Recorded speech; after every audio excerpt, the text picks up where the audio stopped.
that kickoff presentation up there. Right here, I got you. Where is it? Oh, it's there. Okay. I just get us started for presentation up there. Right here, I got you. Hi, Kendall. Yeah, great. If you prefer.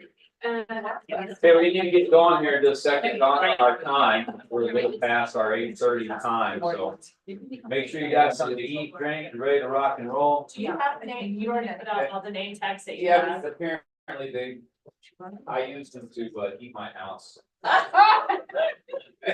So useless. That's cool.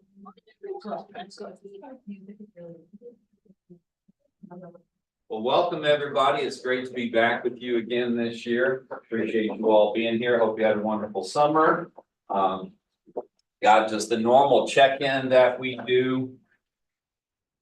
And so for the check-in, remember it's your name, what's your position in the district, any time constraints you might have. We'll figure out who is missing. And once we have that, don't feel that you need to repeat that. Issues, elephants, big things that if we don't deal with them right now, this very second, or figure out in the day we're going to deal with them, we're going to be in trouble. And then expectations, what do you expect out of today? And then the question of the day is, what was a highlight of your summer? Be so many different things, but what was something that was positive and you were excited about for the summer? Who wants to start?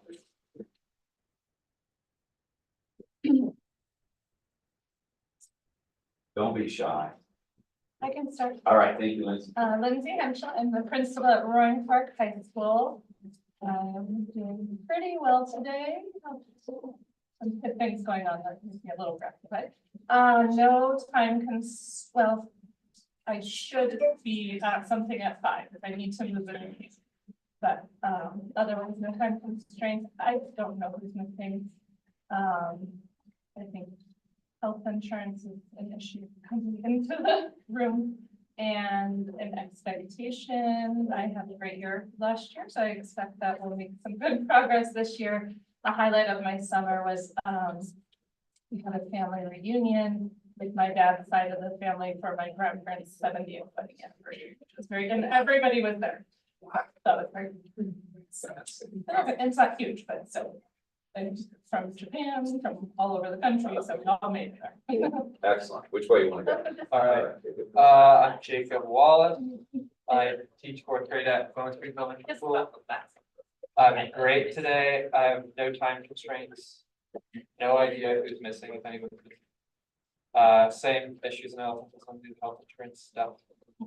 But I have great expectations because there's a lot of smart people in this room.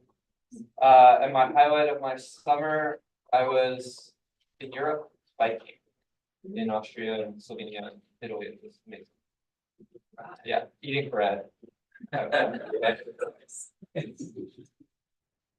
Lisa Dameron. I'm from CMS. I'm CLDE coach. I'm great today. No time constraints. Can't think of anyone who's missing. And my summer highlight was doing a lot of landscaping in my yard, digging in dirt.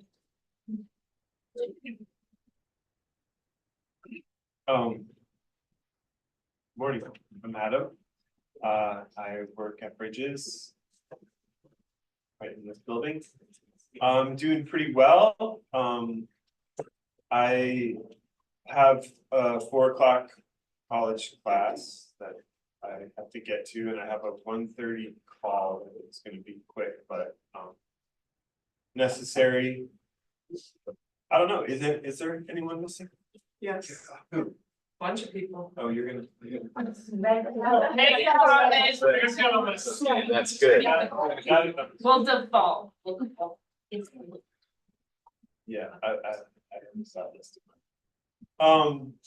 I have no specific issues. I do have a lot of expectations. I told my staff that we've got an elephant over there. Yeah, no, they got me a little That's sucker. me having to Sorry. spell someone's name. I'm just Oh. spelling your last name, Molly. T-I-E-R-N-A. We got it, sorry. It's okay. Sorry, yeah. It's okay. I only, I told my staff that we were gonna solve all the problems, right? So that if they had any, they should text them to me, but tomorrow there won't be any. That's a joke. You know, my hope is for efficiency. We have we do a lot of circles, you know, bridges, and one of our norms is say just enough.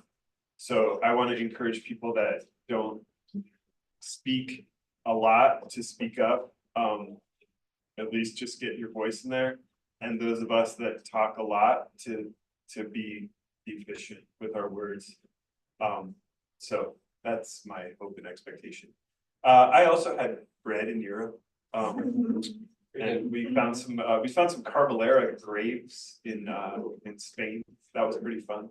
Yeah. We were on the ancestor trail for a little while, so yeah. Thank you.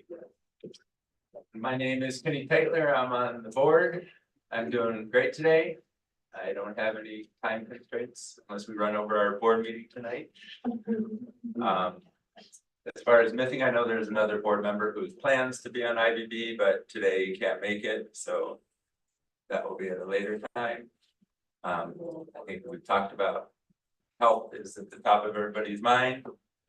And I liked what Carb said about expectations, and especially as far as trying to hear from people who don't tend to talk, is that equal representation of voice today.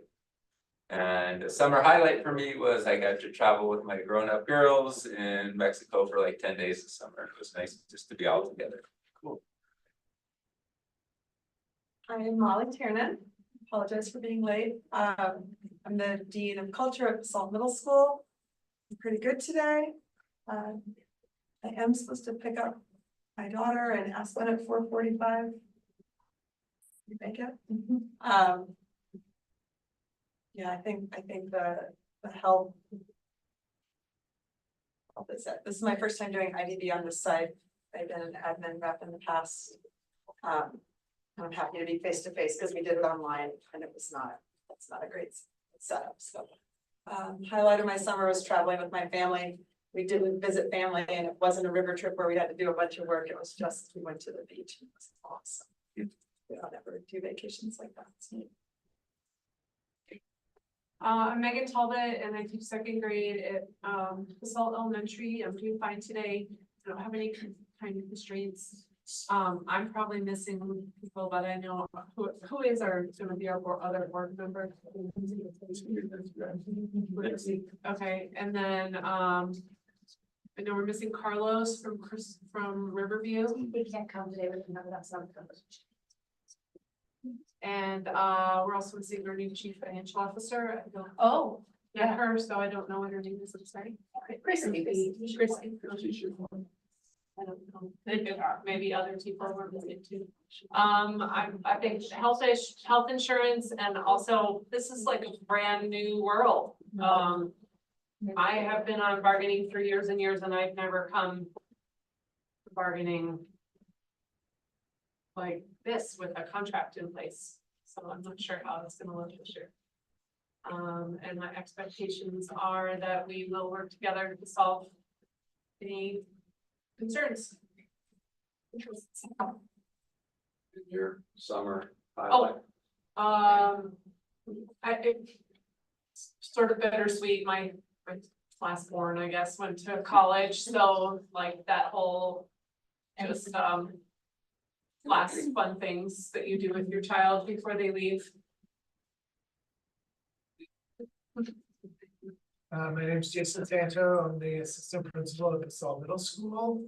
I'm doing good today. It's a nice slow roll morning this morning at the house. No time constraints. We mentioned using this saying. Obviously, I think like it's been named. So if you follow Carb's point, I'll just be brief on it. Expectations of just listening and being open to thoughts as we go through the day. not just shut in now. And then highlight of the summer, was actually like a very long road trip from Buffalo to Nashville, through Canada too, so.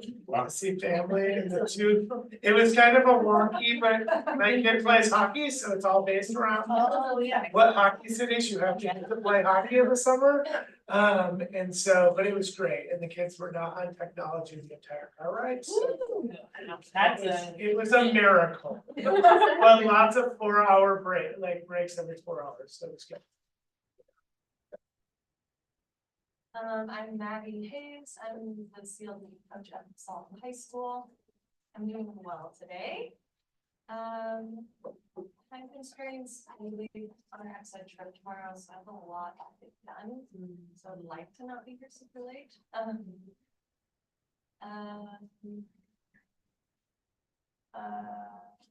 Yeah, I think that was.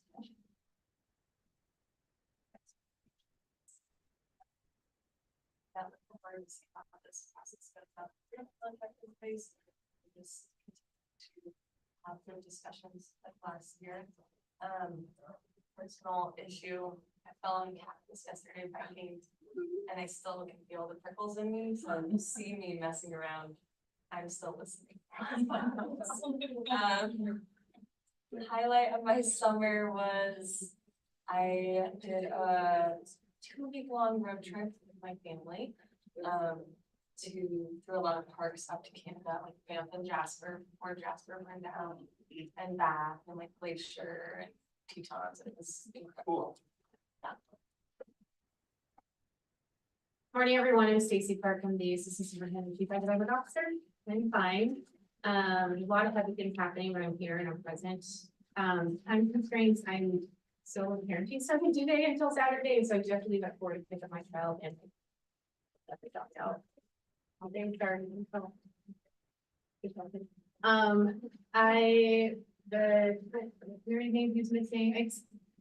We already named health insurance. I do, an expectation is, similar to what's been said, since we have a contract already, that was a significant amount of work last year. My hope is, and actually don't know what it would look like, but my hope is that we could make a lot of forward progress since we have that in place. Highlight of my summer is a family trip to Philly and DC to see, girlfriend who had a baby, and meet up with some other friends, and then had started the summer with some scary health things, but was resolved by the middle of the summer with better news. So that was a big highlight. Hi, I'm Kendall. I'm the assistant principal at Crystal River. I'm pretty unsettled today. Time constraints. I hate doing so at time. I didn't realize that we was kind of at time.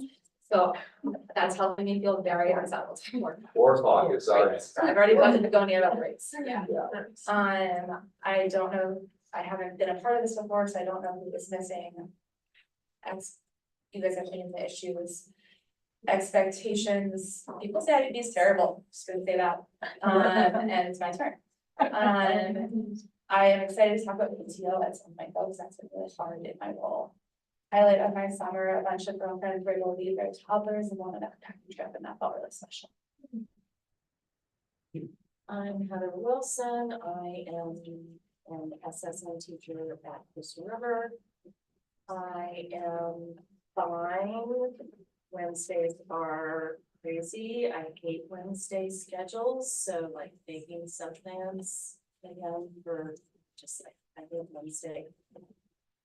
So that's affecting me right now. Making some plans for Wednesday. I have this up. Yeah, at least I have a son. Yes, so thank you. Who's someone who knows my program really well, so that makes it even better. Time constraints, I just want to be able to leave at lunch to go to the last partners. Oh, it is today, the last. Today is the last one, so I just want, there's a couple things I'll get from there. Who is missing? We named that issues, elephants. We named that expectations. This is my 3rd year on IBB.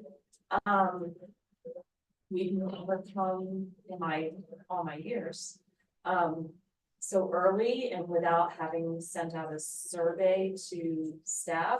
So I'm curious what, you know, how it will be different since those things haven't been done. Highlight of my summer was going to the Outer Banks, which is pretty much the highlight of my summer. Every summer we go there for a week. My stepmother has a house there, so we're very lucky. And then I spent 3 weeks in Virginia with my mother, where I grew up, so, and I love it. I'm Miles Cook, Thomas Holmes High School Social Studies. Feel pretty good today. Good till 4 o'clock. Am I the only one that feels like it's kind of an elephant that we have a building unrepresented today because the district can't provide sub? Yeah, that's weird. I feel like that's a big elephant. I feel like that suggests, and I don't know all the issues there. It suggests to me that the district isn't taking this process seriously. They feel like it's not a big deal to have a whole building unrepresented.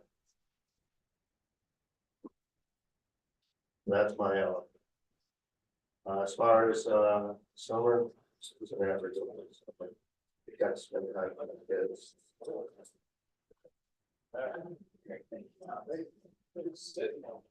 Begonia Pat, Chief Human Resources. My mind is a little bit out. I have a few team members away from their offices today, so a lot of moving parts. Time constraints, I would like to leave sharp at 4. I need to do a drive to be at board meeting online by 6:15. Who's missing? Isn't Grace still somewhere? Is she no longer gonna be part of the team? Okay. I'm in her place. In a different school. Yeah. Change. Thank you for that. Now I know. Then the rest, yes, have been named, thank you. Issues self-hands have been named. Not gonna repeat that, expectations. I'm very proud of the process that we led last year. And hoping to have such positive year this one as well. Highlight of my summer. We did a family road trip to a state park in Oklahoma. It was fun. It was a week of lake and with nothing and a lot of hammock naps. It was quiet, incredibly quiet. It was nice.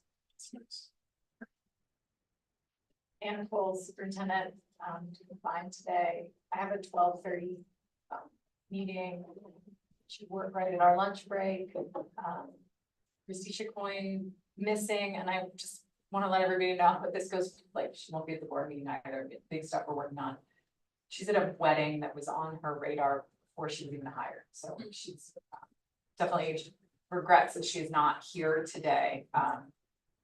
Just I got a lot of this work. Issue development, health insurance feels like a big one. Expectations, you know, I think maybe similar to Jacob, your sentiment. I'm always like grateful for this group and the minds that are here when we have hard things. It feels like that right now. It also feels, I think expectations, it's interesting, I think, to your point that we're here in September, so that feels like great, maybe that we're gonna start working on stuff earlier. And so I guess my expectations to this are around just hoping that we can bring some flexibility. Nina and Stephanie and I have been meeting regularly and have been thinking a lot about process this year. And so I think it'll be really helpful to share some of that today and get feedback. I think, so I would hope that we can all sit with a little uncertainty and try a process that feels different. I think to your point, Megan, that we have a contract. So what does that mean for the way we work? We're meeting earlier. We have a labor relations committee. How does that shift what we do? In theory, all these things were supposed to lighten the load. So I'm curious to see how we do that. I'm just hoping, I think I have an expectation, 1, flexibility, 2, that we can sit with uncertainty, and 3, that we can all also work at like a metacognitive level of doing the work, but also reflecting on, is this the right process? What are we learning?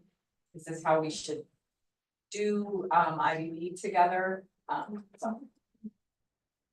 in your summer? Oh, we got away and rented some llamas to carry our stuff and got in the backcountry, and it meant that we could walk really far. And so covered a lot of ground in a week, and you don't like the llama rentals, there's no guide or anything, so it's just our family. Take care of everything, so. Yeah, that'd be fine. That's really cool. Stephanie West, I teach kindergarten Sopris. I'm also the vice president of our CBA. I find today, this goes with like issues, all three kindergarten teachers are out and I'm the only one that's reachable today. So if there's an issue in kinder, I will be getting a phone call for help. So if I take a phone call, sorry. I don't have time constraints. Issues, elephants, and expectations go together. This is a new process and I'm hoping for grace. We're trying something new. There's nobody else out there doing this. Like we've met with CPA and normally when we have a contract, we meet for finance and that's it. But we don't want this team to stop the work and there's other things outside the contract that need help and we need these minds to work through it, but it's new and we're gonna stumble and we're gonna fall and we're gonna learn from it. And so just grace of helping it be so strong that in 3 years when we negotiate that contract again, we're still this entity and we haven't lost who we are. And my summer highlight is we did a road trip from the top of Washington to the bottom of California, 10 national parks in 16 days and over, I think it was between 50 and 75 miles of hiking. Wow. That was a great family, no technology allowed. That's amazing. I'm Autumn Rivera, I'm sixth grade science at Plymouth Springs Middle School. I am present today. It's been a crazy start to the school year for me. Time constraints, surprisingly, I have 0 time constraints today. Yeah, I know, it never happened. We have missing on the board. I think issues and elephants, one issue that specifically being at Plymouth Springs Middle School and being named in the swatting event a couple weeks ago. Just some questions around how that was handled and communication, which I think leads to like a bigger elephant, which is the idea of like communication within our district. And I know one of our priorities is like looking at our organization. And so I really feel like through insurance issues, through Plymouth Springs High School not getting budgeted for, like there's just all these different pieces that like I think we do really need to evaluate and look at how our district is being expectations. I'm excited that because we have the contract, we can put more energy into this as opposed to like all the other pieces of these. And a highlight of this summer was a week in New York. I spent a couple of days in the city and went to a living game and then spent the rest of the time on the entire island. My name is Diana Asher. I teach 4th grade at Riverview and I took over from Rob as the president this year. I'm good. Sleep last night, really good. No time constraints. You know who's missing. I have no other issues or elements to bring up.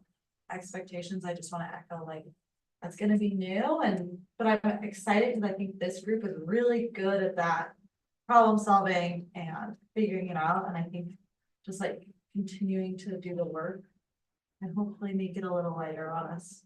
So we're not doing this for months and months until big fall and we have subcommittees that last forever. Highlight of the summer, I also went to Europe and I met up with a friend over there who moved to Europe. And so we went Switzerland, did down to Italy and then to the beach. It was so fun. It was so cool to go visit and see my friend. Hi, my name is Alicia Grimes. I'm at Roaring Fork High School, science teacher. I'm good today. Getting over a really bad illness that I hope you guys do not get. I kicked my butt this year. 6 days of sick already in the first few weeks, which that normally is like 2 years worth for me. So time constraints, none. I have none. I'm super excited to say none. Who's missing? Everybody's been named. Issues and elephants, something that was brought to my attention recently by a fairly new teacher in my building that I think should be addressed or at least brought up is the new teacher housing. They just keep changing the date when they can get into their building. And this particular teacher doesn't have a place to live starting Friday. And I don't feel good that he not only doesn't have a place, but that they keep changing the date. So like his things that he's been putting in place keep shifting. And so he can't, like, he's already extended his lease and his landlord's been like super kind to let him. And it's just a single person. I can't imagine this with a family. So I'm really concerned about the time frame by which stuff like this happens and that it should be not a moving target. I don't think that that's appropriate for people with families in particular and in the middle of teaching. Expectations, I agree with everything that's been said. We have a great group of people. And then the highlight of summer, I think I did a lot of small trips this summer, which I guess was echoed in I think it was Radio Lab or Hidden Brain or something, a podcast I heard about how habituation like happens in a vacation even after like 3 days.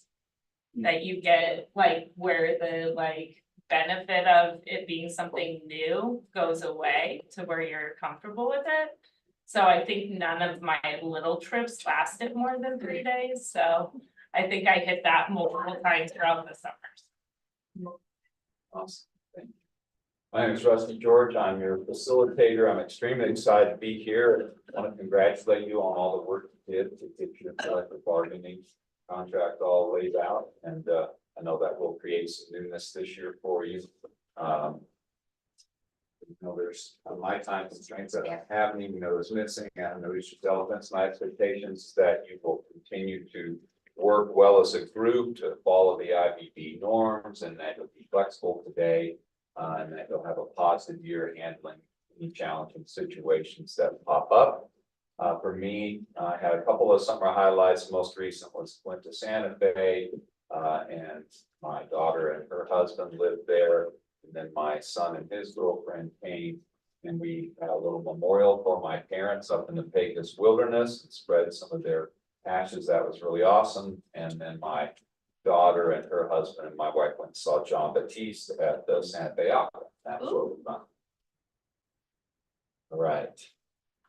So in terms of, let's see, I want to put this thing a little. This is not the greatest in being perfectly accurate, so I really just wanted to have it up there for you for what the outcomes kind of idea is today. The leadership group that worked was to be able to understand how the interest-based bargaining process for this year is going to operate and try and figure that out. What's the current state, current challenge and options process of moving forward with health insurance and understand how this year is going to be different from others. Since there's the contract that lays out 3 years to do any policy changes and stuff, but you will do your compensation work this year. I'm not going to guide very much of this. I want to be here just to help maintain our structure, keep us moving. Remember, you have cards to use if you ever need to pop them up if we're not going in a circular fashion, and sharing. We may break out a little bit here and there, but mostly we're going to be working together. And to kind of get us going today, as I believe, Kenny, you called it a grounding thing, something that grounded the team. I remember you using this phrase last year. Just a simple question to think about this new CBC. Have you encountered some things in there that you feel positive about, that you're glad are there, or things that have been challenging? What's something that you feel good about with the CBC? We just will do go around like we normally do a story. If you don't have anything, you can just say pass, but just a couple simple things about what does that mean to you having that CBC there? I can start. Okay. I really appreciate, I have a new admin team, principal and assistant principal, and we had a situation with, a timer lesson. It was very nice to not have to like search for the time documents, but just to like direct it, like, here's the CBC, here's where it's at. here's what our requirements are, and he was like, perfect, it just made that very easy. I appreciate the CDC, that it's a 3-year document and once in there is living in it for 3 years. I think that my secretary has said like the personal and sick leave, it's giving her time to process it and work through it instead of it changing every single year on her. So it's just sitting there and she's like, it just feels, it feels good to know for 3 years, this is how I run it, this is how I do it, and I'm not constantly having to change it. It's giving, I think, everybody in the office a chance to do some other things in the building instead of trying to wait to see what new thing is gonna come at them. Like they're good to go. I think similar to Autumn, I've been in a lot of meetings where we referenced it or pulled it up or linked it and said, go to page 16, look at that. And so it's been a really nice grounding resource, I think, for decision making, for reflecting on practices, aligning. So it's been great that it comes up a lot as that reference piece.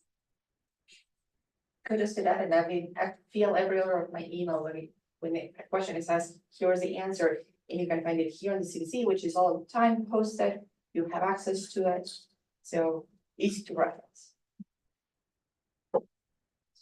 I'm excited. I feel like in the years I've been on IBB, we talk about the same things over and over every year. So it's nice to be able to set those things aside. And there's always things that we're saying, we don't have to, we won't get to that, we can't focus on that. So I'm hoping in the next couple of years, those are things we actually find it. And it's also encouraging that the administration is finding this. I think having it as a reference document for sure feels nice.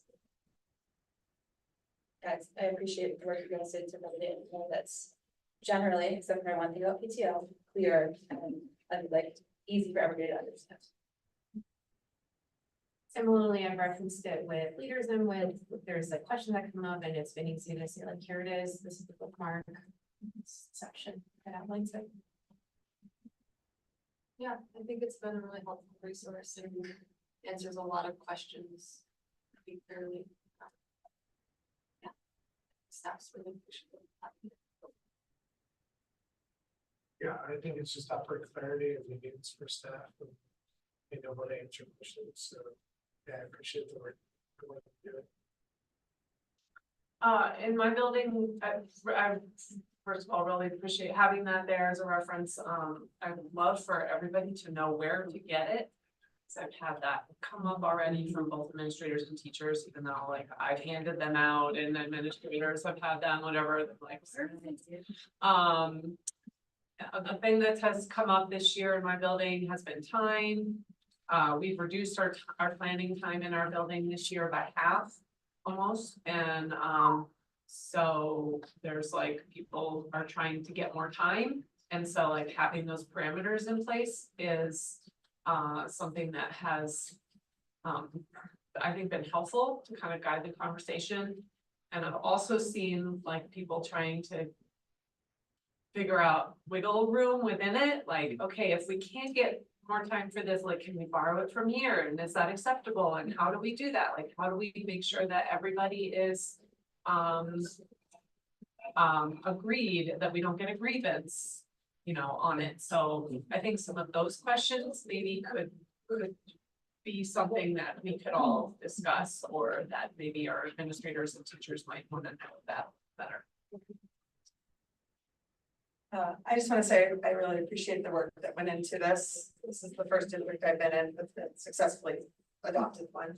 So, it's sort of, I see it as like the physical representation of all the goodwill of all the different sides that we constantly say we have.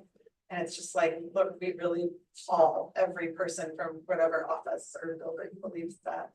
And I'm looking for a little clarity in that. The PTO and I looked at it and we both were like, oh, you're right, that is a little vague. Just on the approval of days off. Literally, we opened the page this year and we're like, nope, still don't have a concrete answer from it. It's just a couple of sentences in there that I think bring a lot of clarity to the PTO for people. So.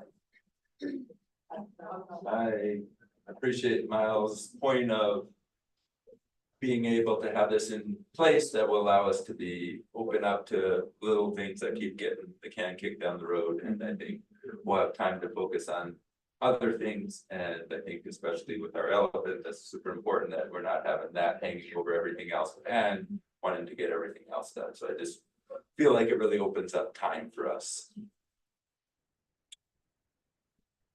Yes, I can echo those. Rusty, can you add to the elephants? The big one is the health insurance thing, and it just somehow didn't get on the list because it's so giant that. Yeah, it's just on the agenda. It's a big part. Don't think that it's not part of the process today. That's why I didn't do it. But yeah, we'll put I that just wanted to there. make sure.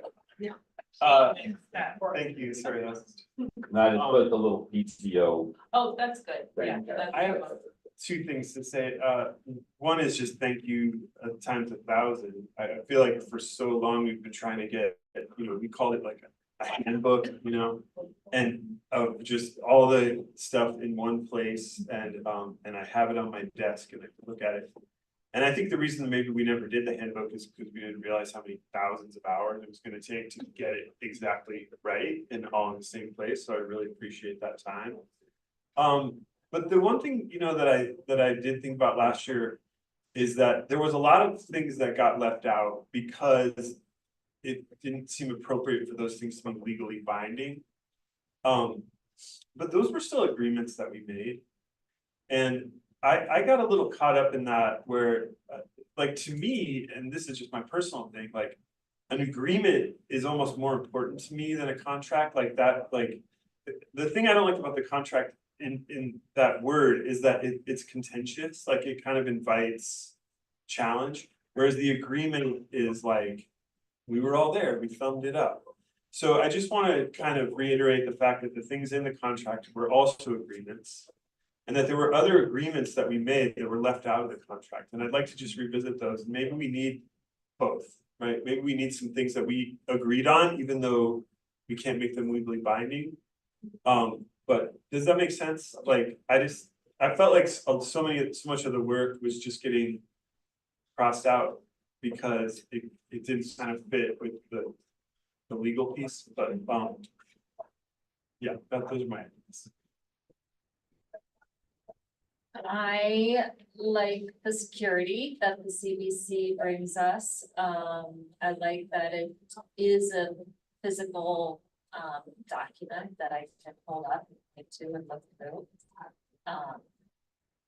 And along with the security and all the blessings of the CBC, there's also the fact that we are not going to be talking about any language until 2027.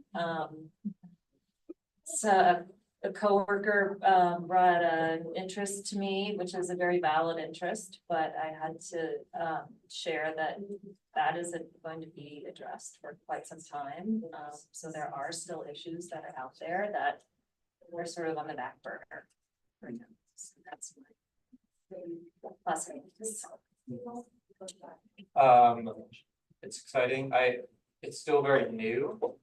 I do have it on my desk too. It's nice to be able to reference it, but it's only been in place for so long, so like I'm still, and a lot of the staff at my school are still grounding ourselves in what the contract, what the changes the contract brings me. And so yeah, we'll see. I'm really excited about what some people have said about security and just like stability, that kind of what Stephanie said, that we know that this will be in place for longer than just weeks or months or 1 year. So it's really nice to be able to use it or know that it's going to be around for 2 years.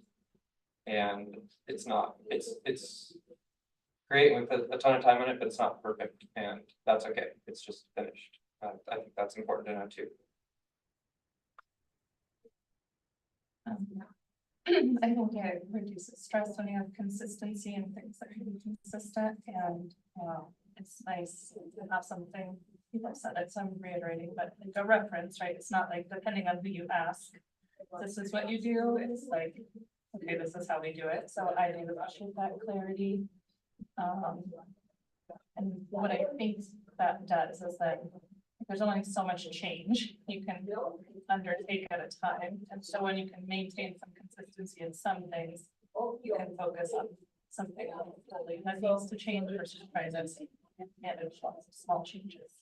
So that's a positive to me, and it's been useful in a couple instances for sure. As a new principal to go to and say, okay, yes, those are the steps. Yes, we're following the steps. We're okay.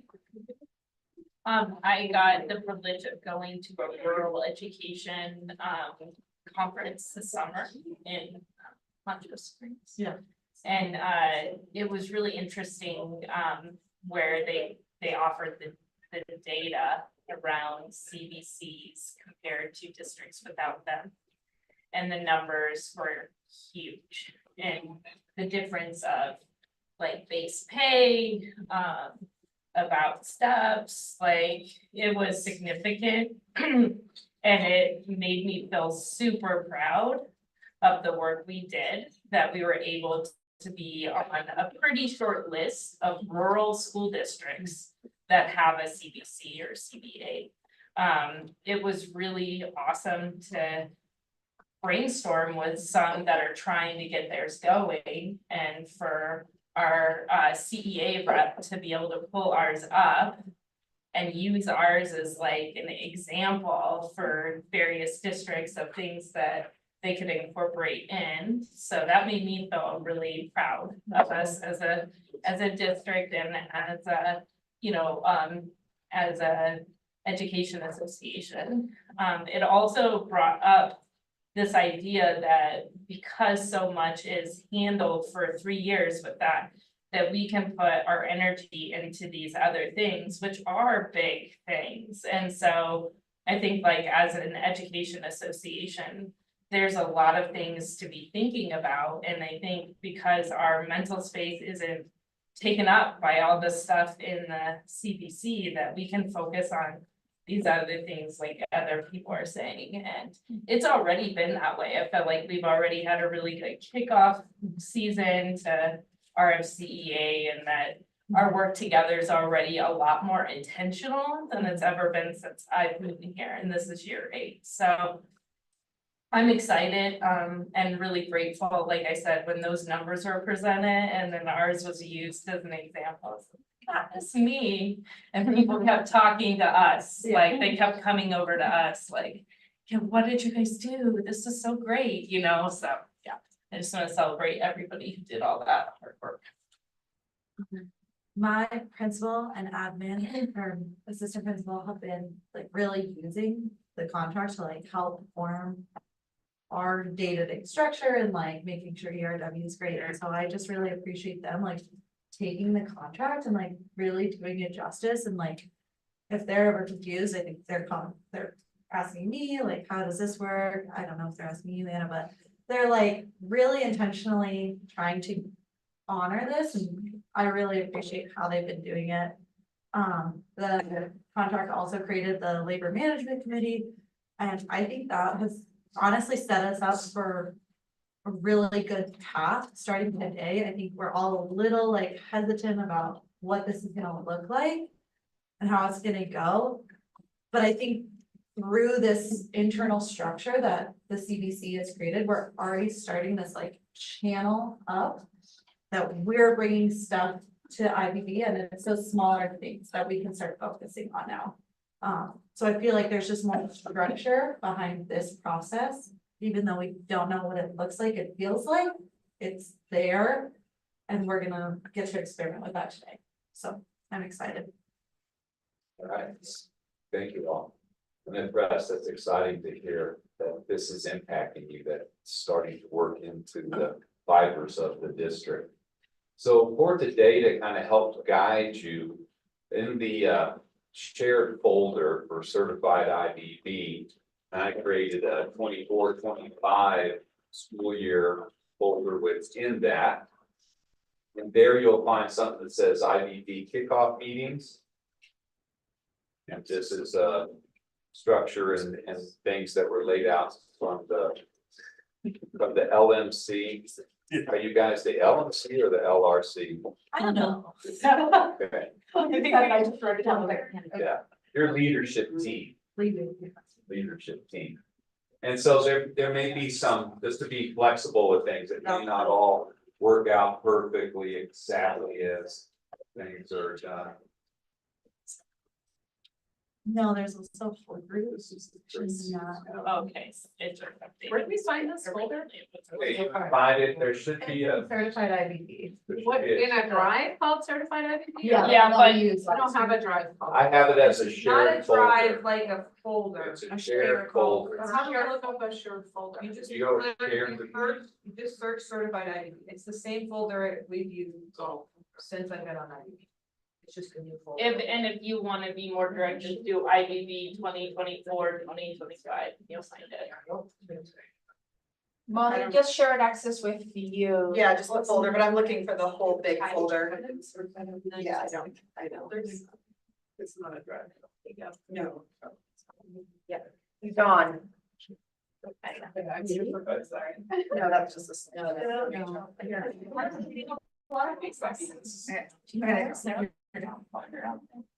Yeah, I have that. I'm just gonna go there.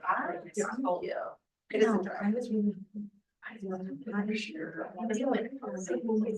I'm gonna have something about my. So once you find it, you're looking through the document that says IBB kickoff. And then We can link it to the calendar invite. yeah, and I'm also taking notes in the whole group. I'll link this to the calendar invite. That's Thank you. That's helpful. Yeah. We'll text it. Oh, whatever. You're right. Yeah, makes sense, yeah. Yeah, I have a question. I think that's and okay.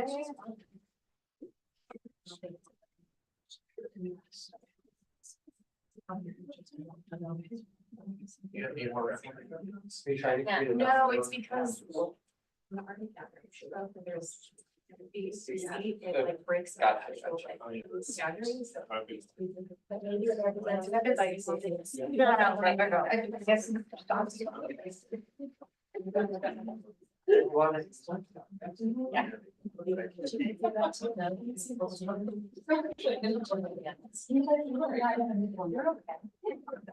I can start on.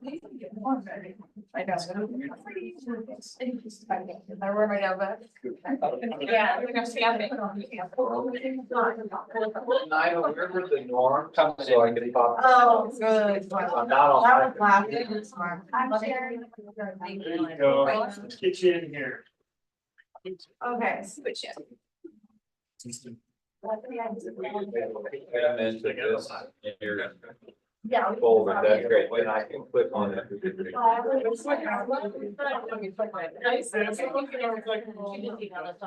Yeah, but I'm not on me. I don't know if this belongs to.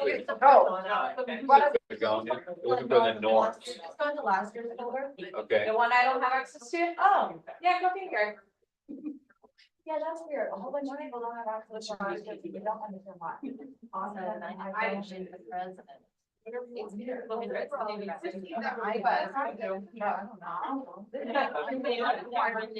you. you think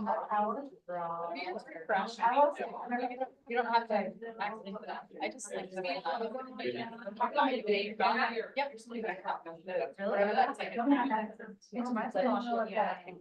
Begonia, I sent you act. And I just put it on today's agenda too, so. Yeah, I can start it from there. Directly to. Great. Okay.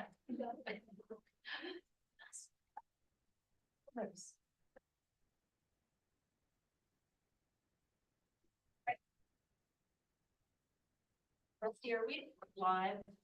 Are we? On YouTube? Yes, we are. Yeah, it's been done. Front and center. So we want to review our norms again. Remember, we can add things if we need to. If there's something that you think from last year you would like to have in addition to what's here already.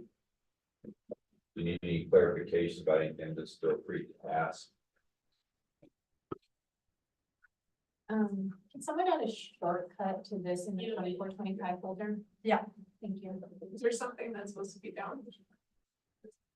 So something about melody agreed to this. Yeah. I just was letting people read this first part and then I'll scoot it there. Just want to make sure. Everybody- Yeah.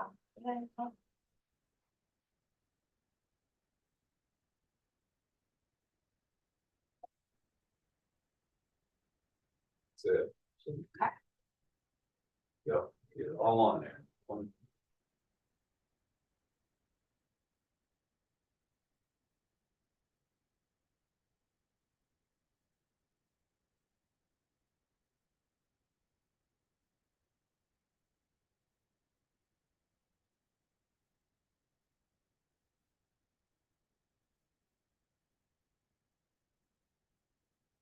So if you have a norm that you would like to add, feel free to pop your card up and share that.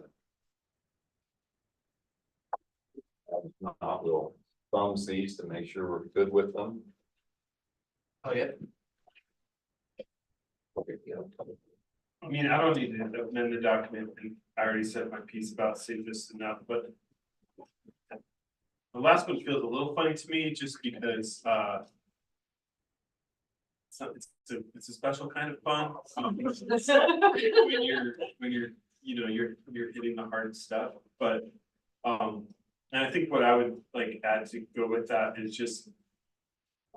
Like, take care of yourself, you know, if you are feeling frustrated or dysregulated or, you know, whatever, like. I just think that's an important responsibility that we all have, that we like. Suspend our stress and try to show up as representatives, you know, of our school communities and our students. So I would just add that, like, take care of yourself. You need a break, take a break.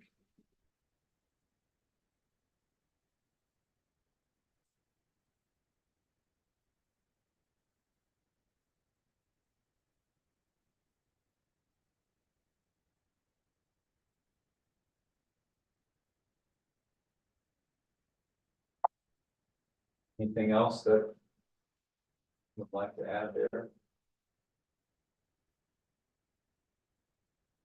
All right, can we thumbs on these, or Kenny, you got one? Yeah, you got it. I'm not exactly sure how to say it, but like something with the sentiment of we're all on the same team. And it seems like at times there was pointedness in discussion last time around where I would just want to see if like somehow discussion would be done in a way that is not like singling out. I felt a little bit like there needs to be a way that we are not us versus them, but it's team. And I felt like that was a little bit not done so well last time around. Would that work? Focus on issues, not people. You took the words out of my mouth. That doesn't say the team thing you wanted to say, so we could maybe add that. I haven't used the mouse in so many years like this. That's not directly saying the team thing, but that's that fundamental IBB thing. Is focus on the issue, not on the people. Yeah, or in this case, it's almost like not on the sides, like not on the back. It's not, yeah, I don't know how to say that, because I don't feel like it's specific people, but it was like this. Side thing, but. Yeah, that's a great reminder.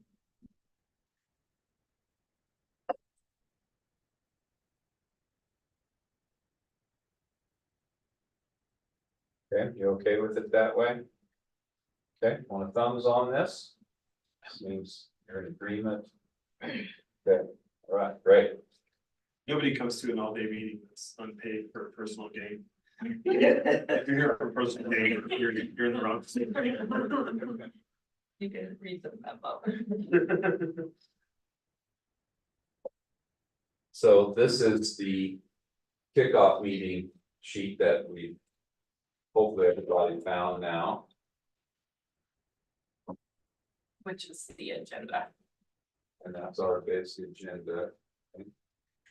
There may be some rearranging of some of these things as the day goes, and when we're having notes taken about specific things, it'd be nice to have those popped up there. So unless you want to slide them into this somehow, where it's there for everybody.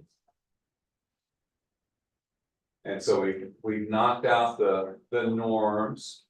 And now to start to think about how this is all going to go this year, and that's that grace and flexibility thing. And I'm gonna let a lot of the leadership folks really guide things, and I'll just be here to support us, and keep us on track. Which means I won't have much to do, because you guys are so awesome. You'll take care of everything. Alright, should we just get in here? Okay, so in our conversations in the labor management committee. How we see this all going is we all are gonna work on salary and benefits. That's the thing that happens year to year. And as things arise and they start coming up through our little committee, either from schools, from what we hear from what Anna hears, what Stephanie and I are hearing, we'll take those to labor management committee and decide, like, is it something that we need more eyes on and we really need to bring to IBB? And then we'll start forming some small groups, and it's those who are willing and able, who are passionate about whatever that issue may be. So for example, the first thing that might come up that we will talk about later today is gonna be school safety concerns. We've already heard those concerns coming up. The three of us have discussed it, and it feels like something that we need a workshop in this trained group of people who know how to do this bargaining and know how to do this work. And it won't be something that we write into an MOU, it's not gonna go into the contract, but it will be something that we help create a new agreement on. We're doing those things that we have been historically working on through IBB, but as they arise, and instead of like, again, it's whoever's willing and able, instead of saying everyone's joining a committee, it's, hey, this committee, this safety committee, we think we can knock it out in a month. This is the middle of October. We know a lot of things are coming up, like who is able to join us for that time.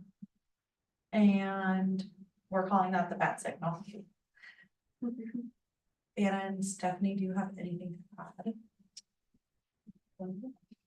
I think the second one, we have two that we've heard in LMC a lot this year. So school safety is one, guest teacher recruitment is the second one. So we see those as being like two subcommittees that don't need to go to March or April, that could be solved quickly, hopefully, and get to the board faster. And like Nina said, the bat signal is, as we keep hearing these things through our RFCEA meetings, through teachers coming to us, through principals coming to Anna, there may be something that comes up in January where we're like, we got a problem here. This has come up a lot. It's not something the three of us can tackle. We're throwing out the bat signal who can join. So it's going to be kind of a revolving group and a moving group and a different group than the structures we've had before. And we want to give it a try and see if we can be successful solving all these quote unquote little, but not really little problems that we haven't been able to solve in the past.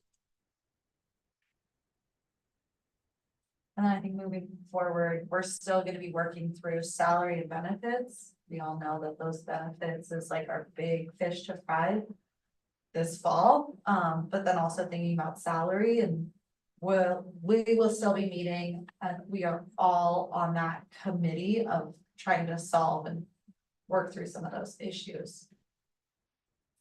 And there will be some work today done on this finance presentation and things, so that can begin to help them get geared up and think about that time, to sit down officially to run through the process. Clarification questions. I saw Stacy, Kendall, Heather. Okay, why don't we just start Heather there? Work our way over. I was the last one to put my notes in. I can Go start. ahead, Stacey. I think because we have new people, we should clarify what the labor management or relations committee is and who is on it. I think that's an important thing. And then I think this is part of what I imagine we're gonna discuss in process, but because it's newer and we have a contract, I think it would help. So my first question is for the group, clarifying who's on the labor management committee or labor LMC.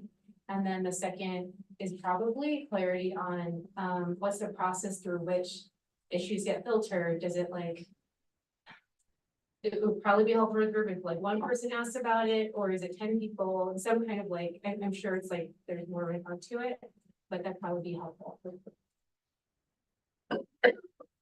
Yeah, and that was really my question too.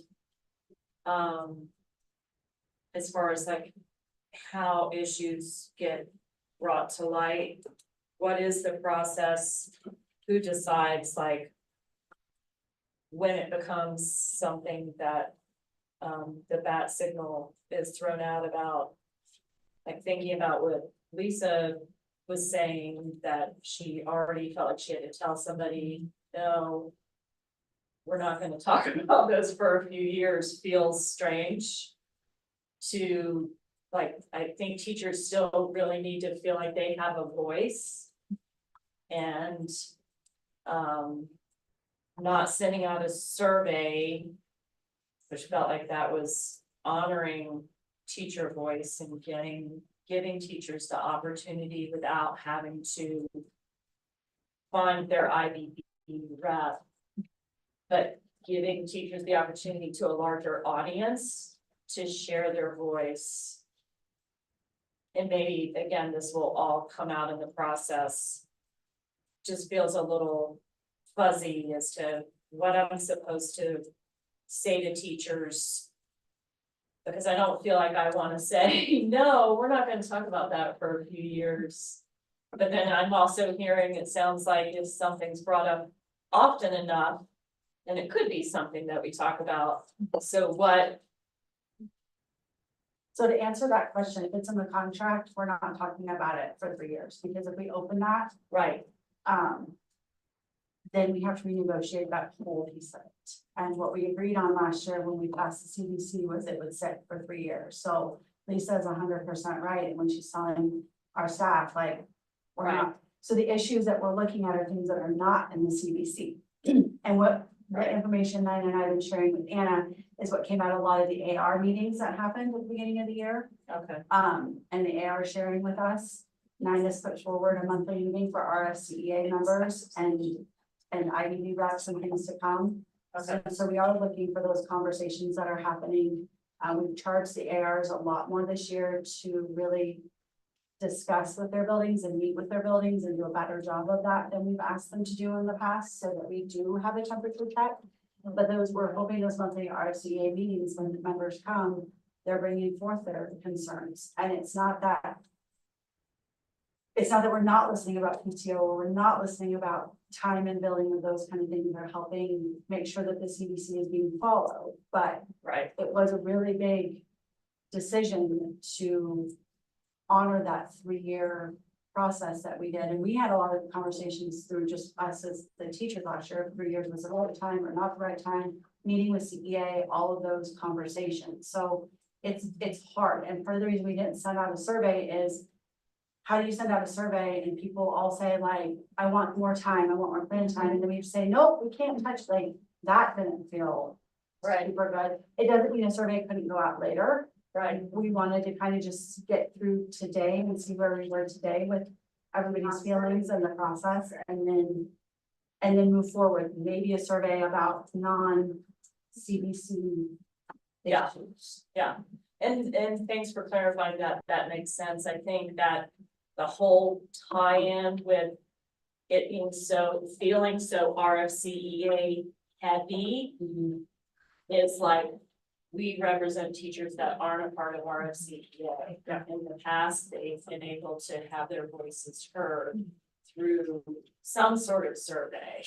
And so now it feels like you need to be a part of the teacher union to be able to express your voice. You can still talk to your AR, association rep, but not in the union. I don't know. That just feels kind of like. That's a good point. Yeah. Thank you.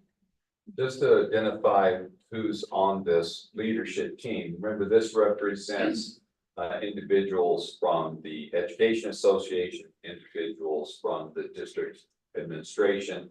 They come together to be a way to filter and sort through things, meet on a regular basis, to have dialogue around things that they're hearing in the district, and to do some planning and stuff to kind of save the whole group from having to do that. And those individuals are Stephanie, Nina, Anna, Lindsay DeFreitas. NC and. We've left one person on each side, so if we have a month where we are hearing a lot of special education teachers are having issues, that third person, we could pull in a special education teacher. They've left the third side, so if we're talking about safety issues, they could pull in their safety person. And we each left the third side open to invite somebody specific to maybe what we're talking about that month that has more knowledge than the four of us sitting there to come in and help us. Gotcha. I would say, if you go to the CBC, take a look at the bottom of page 6. And it details what, and it is management. Stop saying relation. It details who should be on the team and what the crew is supposed to be doing. So it's, you know, for the contract, and I'm reading this is good to be grounding in this, because right now the team will consist of 4 representatives designated by the superintendent. Chosen by the RFCEA leadership team and a CEA director. And so I think those people are all on the invite. So why they haven't all been turning up? Okay. I like the CBC in the top of the minutes that I say, so if you don't have them up. Great. And it's also, you go to our website, click on employees under resources, it's right there.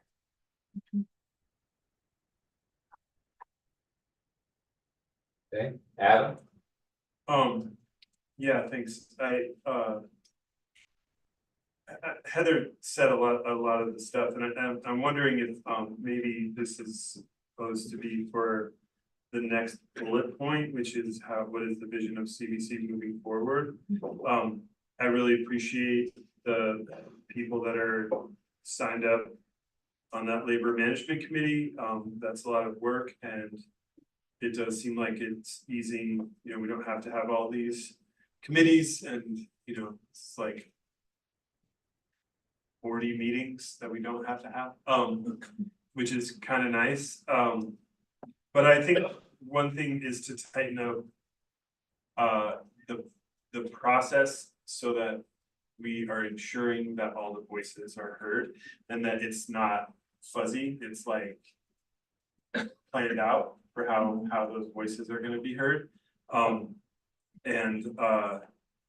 Yeah, that's just kind of, I mean, when you said the bat signal, like, this is a cool metaphor, but my question is like, who's Batman and who's shining the light, right? Like, who's asking for help, who's coming in? It's the LMC is Batman. We're the light. On the light. Right. Alabama's turning on the light. Oh, you're turning on. We're turning on the light. So who's- We're getting information. We are Batman. Oh, we are. This Batman. collective is Batman. Yeah. Your question. Okay, yeah, who's the commissioner? But Okay, I think you still bring up some good questions of like, how do we tighten up the structure? How do we make sure that, like Heather was saying, that people feel like their voices are being heard, whether they're RFCA members or not? How do we know how decisions are, like, when do the labor management committee, how does that get decided? Like, oh, this now needs the light shined, like, Yeah. we need to shine the light on this thing. When do we not shine the light? yeah. Um, Yeah, and I think, I mean, I think that's part of maybe what we're gonna do today is try to tidy that up but it's just a little, because at first it was like, okay, we're not gonna talk about interests, but then it's like, well, there are these interests that we're gonna talk about, and how are those getting determined, and who, you know, what are the other voices? And then I'll just reiterate the part that I said earlier, which is like, what's gonna happen to all those big chunks of agreements that got cut out? And I don't know exactly what they are. I mean, Autumn, you probably remember. There were pages that got cut out that were things that we had agreed on. And I understand why, but it's not because they weren't important. It's just that they couldn't be legally binding. So I just want to kind of keep that in the light that I don't want all that work to be lost. Okay, that's fine. That was what I was gonna talk about, just making sure all voices have a channel to be heard.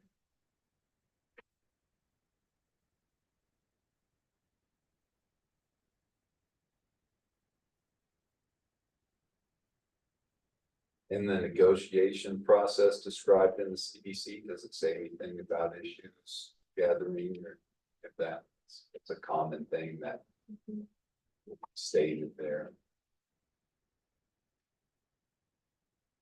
And recognize that CBC is a living document. Already there's, how do you handle this PTO language that's there? So those are things that as they come up a lot, that will be stuff that if it's so intense, it needs to have an MOU, then it may, but otherwise it will be, let's get clarity on what it's saying, and this is what we're doing, and then in the 3 years, then you can negotiate further things.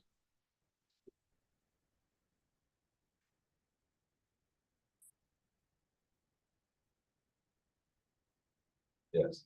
I mean, I wonder about the language that says things like, I guess, to what you're naming, Adam. The, like, middle of the first paragraph, RFSD and RFCEA support a cooperative relationship between the parties in which RFSD and the association move towards relationship with greater trust and respect without interfering with the collaborative bargaining process. So I think that's really important, right? That like the labor management committee is not supposed to like supplant the work that's happening here. And then that last sentence, they will need to deal with mutually identified issues through a problem solving approach rather than adversarial climate. So it's like, there's this kind of graph to like, what does that really mean? What does that look like? How does that shift? IBB, what is the relationship? I mean, I think we see it as it's an opportunity to be more responsive and quicker on some issues that can be kind of, in some cases have been the kind of things it's like either Stephanie and I will bring it up or I'll bring up a question and it's like, oh, we can address that really quick. Or let me go talk to that school or that person or that program and see if we can learn more and support them without having to wait for an IBB process. And so far, I think we've been trying to like push issues down a little bit, like, okay, what's going on? Can we push that down? And then trying to figure out like, what do we need to lift up and bring here? And of course, it's only September, so we've only done it like 3 days. So I think that's been the thought so far, but the language isn't, to your question, Rusty, like, it's not that directive. Your question about it. Sorry. Have you in the past had monthly meetings? I think that's something right there that should give you some sense of ease in that you've got this meeting process going on where you can have dialogue within this IBB group that can help to find out where fires are and try and figure out what to do to deal with those. And really also it keeps trust more solidified when you're able to come together and have dialogue. And I know a lot of districts that have a collective bargaining contract. That's one of the things that's in there is they have a leadership group that's constantly getting together, and that helps keep trust going, and not have surprises pop up. My brain just decided that I think I need to use an example to think through this. And so if you're all okay with going on like a mind journey with me, going on a journey, thinking aloud, like I really like these questions of what is the process where issues get filtered? How do we agree that we're working on this as IBB? And how does this decision get made? And I think let's look at the school safety, because that's something that we've already kind of started this process through. And I'm curious for everyone's feedback of like, does that feel like we did it right without consulting you guys? Does it feel like something needs to be tweaked or not? So the process of through which this item got filtered. Stephanie and I have heard from members from AR meetings from IBB about safety concerns. So that got put onto our agenda for LCM. We brought that up to Emma. We had a conversation there. Do we just do it 1 month or do we talk about it 2 months? 1 month. We just talked about it for 1 month, but within that conversation, it felt like, oh, this is happening at multiple schools. It's not just one isolated incident. There's multiple aspects to this. It felt like it needed to come here. Also been influenced. Anna had experienced it from the principal side, where she even knew where principals had voiced it. So she was hearing it from admin. We were hearing it from staff, not just IBB members, but you know, everybody. Yeah. And so there was some mutual agreement between RCA, RFSD, that this was like a big enough issue to bring IBB. It's not a clear cut filter of like why we brought this up, why we didn't bring something else up, but it was just like based on what we have been hearing. Can I go into your Think Lab? Yes, please, that I was about to invite people in. So with that, when we were talking about it, it wasn't something we could solve. We don't know what's happening in every single building to solve it. And so it felt really big. Another thing that we didn't bring forward was we have some schools who are close to violating time agreements because they're extending ERW, every ERW to 4 as opposed to contract time, so that's going into their 2 hours. That was a, hey, we're hearing this from multiple buildings, and that was a, oh, I can talk to principals, make sure they understand the rules of ERW. You didn't need to bring that here and have a conversation, that's a quick, there's some miscommunication of the CPC and what that means, so that would be an example of what we were like, hey, we've heard this from multiple buildings, hey, I've got this, done, unless we keep hearing it. So that's kind of the difference between what we tried to solve on our own versus what we brought here today. My question for IBB group, because I don't want this to feel like it's just labor management committee directing IBB, because that's not what this is. It should be IBB directing LCA. Does that filter process feel correct? Does it feel like we missed something? Does it feel like, I know that voices is a big one. Maybe what are some ideas? How can we tighten that up? Just the filtering process. I love the tense. Okay, let's go with Maddie and then we'll do Megan. Jacob. I'm wondering, and I don't know, maybe this is being done in time, but if there's like notes that are taken at these meetings that are published in public, so that, or like an email that can especially be sent to the IBB team, highlighting, these are issues, right, or topics, we found solutions, we've dealt with it, but that way, if it does come up, we have like a quick way to resource and use the same language that you did, or support staff to like help mitigate that. I think maybe part of what I've like heard, it seems like, is that issues that might have been brought in IBB aren't now, which is fine, like it's taking, you're mitigating a lot of that work, that's saving a ton of time. But they still might be coming up, and to be like an IBB rep and not know how to communicate or support staff feels like, I don't know, we can find like a way to navigate that. I think that's a really easy thing for us to do. It's just, we have the notes. And then at the end of our meeting, send out like a monthly recap to you all of like, here's what we talked about. Here's issues that we decided we could solve. Here are issues that maybe we can't solve. And then that gives you guys the knowledge of like, oh yeah, they did talk about school safety. Or, oh, they decided to push off time agreements. Why did they do that? That's still a huge issue for me. And then you can double check our work with that. I love it. Okay, Megan. I don't have a problem with the way they made these decisions. I just don't know if like school safety isn't like, I don't know what issue has come up. So, I can't tell you if I feel like that was an appropriate thing, because I don't know if it involves my school or not. And maybe we just get into it later, but that's. Yeah, share a story. And I think going further into my mind journey. The next question of like, how does IBB agree on that? I think it's like, we come here, we present the stories, we talk about it, whoever else has stories. But I think it still needs to be agreed upon here, that that's something that we're willing to work on. I think that answered your question in a kind of roundabout way of like.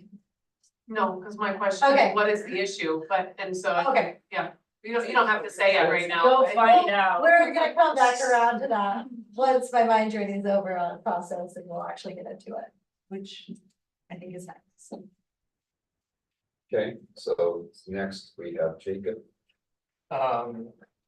Yeah, it's different. It feels like a bit of a leap of faith to have all issues brought before this smaller table. And then, I mean, I trust you guys and I know you, but everyone in our district who knows the IBB process or has their like way of having their voice heard, this is different and new to them. And so they, especially like, I really like what Maddie was saying, like especially if their IBB representatives know or like really tuned into what is happening at that table, then it feels like it could be functional, but without like real clear communication and processes, then like I didn't know kind of what Megan was saying, like I don't know what issues are being talked about at leadership. And so that's the leap of faith of like, there needs to be really deep trust between that small party and IBB as a whole, and then the whole teaching community. There's a lot of links in that thing. And it's a lot of fun. Thank you. Okay, so next is Alicia. I just wanted to say too, I wanted to ask a clarifying question about, cause like even just this idea of school safety, I think there are different entities within the district, right? And so I know that that was something that we have kind of thrown around as a sticky point sometimes, is eliciting support from outside entities from this group. And so I'm wondering how that's gonna, with this new process, right? How is that going to be a part of it, I guess, is kind of the question that, just again, thinking of safety, there's like a whole organization within the district around safety, right? There's positions around safety, so how do we utilize positions without like bridging that weird gap of, like, the whole like what happens in Vegas stays in Vegas, like mentality of IBB. So yeah, that's my question. Okay, thank you. Kenny. I would like to say first that I really like the fact of having that communication pushed out that happens in those monthly meetings. I think that would be really important. And I also would like to go back to Lisa's discussion that she had with her person and how Heather sort of brought that up and how that conversation goes. It seems like at a lot of meetings that we have, there's always like the parking lot. And like things get thrown up on the parking lot, but really nothing really ever happens very much with the parking lot. More of an impound lot. And so I think, and especially with like this 3-year thing where we're not doing anything with this contract, I think it'd be really important that we have some kind of like parking lot. Like where we actually do put stuff up, and so that these ideas aren't like forgotten, as people are bringing them up. That they're in a place where we can see them for later when we do come to some kind of. We're gonna work on things now, and so they're not forgotten. And then also, just as you were talking, Anna, like how you guys make your decisions, you decide which things to push down, which things you're gonna pull up, and all of that, like there are gonna be things that get left over, and I just really think it's important that we keep track of those in some way and just not let them go by the wayside. So I think as far as like communication being so important, and as we then when the person who comes to Lisa can feel heard in a way that yes, that is important still, and it will be at a later address. So if we can have that somewhere where ideas can be gathered, I think it's sort of missing from this. Yeah, thank you, Kenny. I think that's important to keep that running log of things that are potentially piling up as you go. All right, Lisa. Back to the pushing out of what has happened at the meetings. I wonder why it couldn't be pushed out to all staff. Maybe it could go in the staff newsletter. Yeah. That's a great idea. Okay, thank you. Autumn. Just a process question. So we talked about how these small groups will be meeting. They're not within the IBB like time constraints. Like it could be solved sooner. Or if it needed more time, it could be solved. Okay, I just make sure I understood that. Okay. Attached to that line. I just wanna thank you guys for taking that on, because I trust RCA leadership, trust and respect Anna, Lindsay, and I don't have the bandwidth to deal with every issue. I don't feel the need. If you guys feel like you can solve it, yeah, awesome. Thank you so much for doing it. And if you feel like it needs our attention, and I know I trust you guys that it's gonna come to us. So I just think it's a great thing to have, and I would like to voice my support for the process. Thank you, Anna. I wanted to loop back to what Lisa named, because I was thinking the same thing, Lisa, 'cause, you know, we're doing a similar process in classified where we have a leadership team. And then we have the bigger group. We have the same with admin, we have a leadership team in the bigger group. And I was thinking the same, that like, we should just tag somebody on, because I also think people care about what the other groups are working on. And the fact that they exist now is really exciting. I think Begonia and I are maybe the only two people that are in all of them. And so it is really cool to see what folks are working on and inspired by, and so yes, on the staff newsletter, and I feel like I can help leverage that from classified and admin as well. And the other thing that I just wanted to name that I think is important, and Miles, you just spoke to this, like, you know, part of what LMC is supposed to do you remember last year? One of the very first things that we talked about was that all the agreements, that no one's monitoring implementation and no one has them.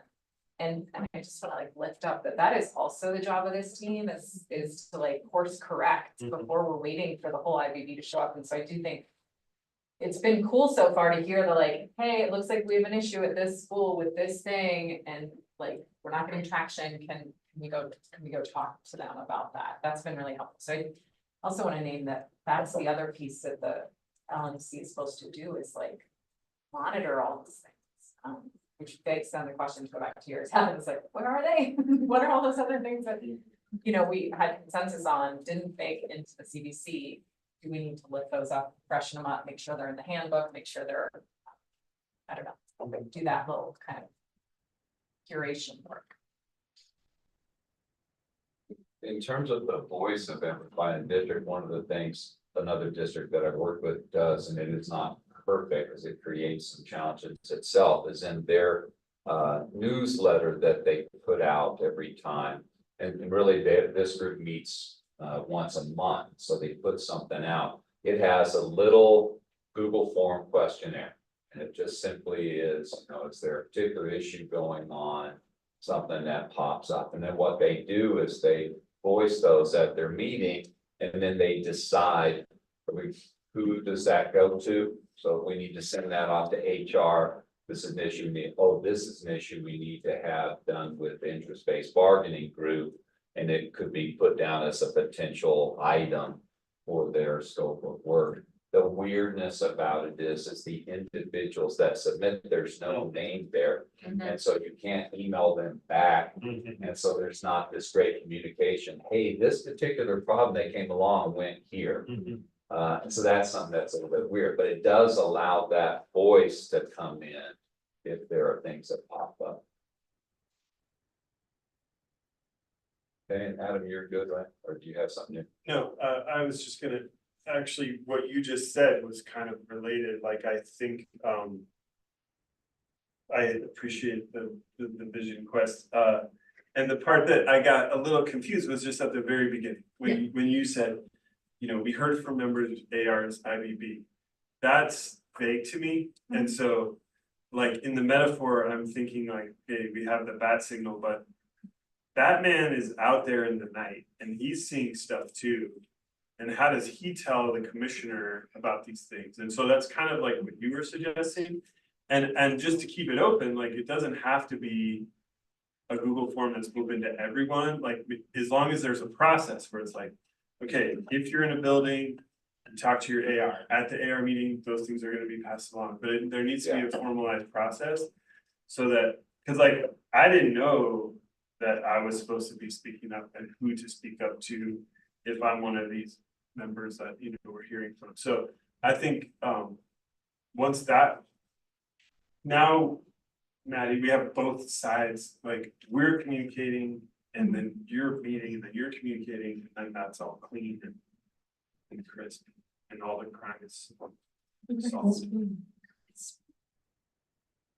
My only response to that, Adam, would be, I have two, not one. My first one would be, I think trying to keep those internal structures that the leadership team has been starting to do this year. I think that's gonna be a good one.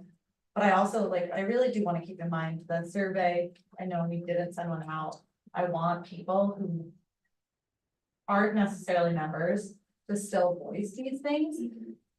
And I am curious, this is now a question, what would be the most effective thing for our district? Like, is it a survey? Is it an email? Or a Google form that people can fill out whenever they feel inclined to?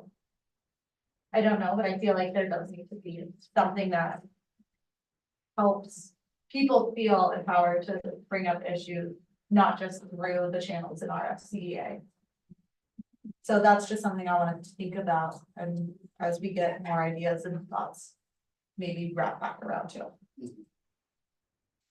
Stacy? I don't have a list of ways, Nina, but I think it's a good question for the group, but it sounds like there's like two things. One is, if not giving a survey was a change, potentially some communication would help understand, like typically we send out a survey, this year we're not because X, Y, Z, but a way you can communicate about blah, blah, blah is this. And so I don't think it's too late to do that, but it probably answer a lot of questions from Totally. staff. And then I don't know if then the follow-up is, we're thinking of these three ways of gathering concerns or questions, and which ones sound most useful, and whether that's like the anytime Google form or the connect with your building rep or something like that. So that feels like the crux of the two sort of like questions there, whether it's like, oh, I don't know, and it's different, so being prepared. I'm sure as an IBB rep, the folks didn't know, like Heather, it's like, I don't know what you can survey, so that's part of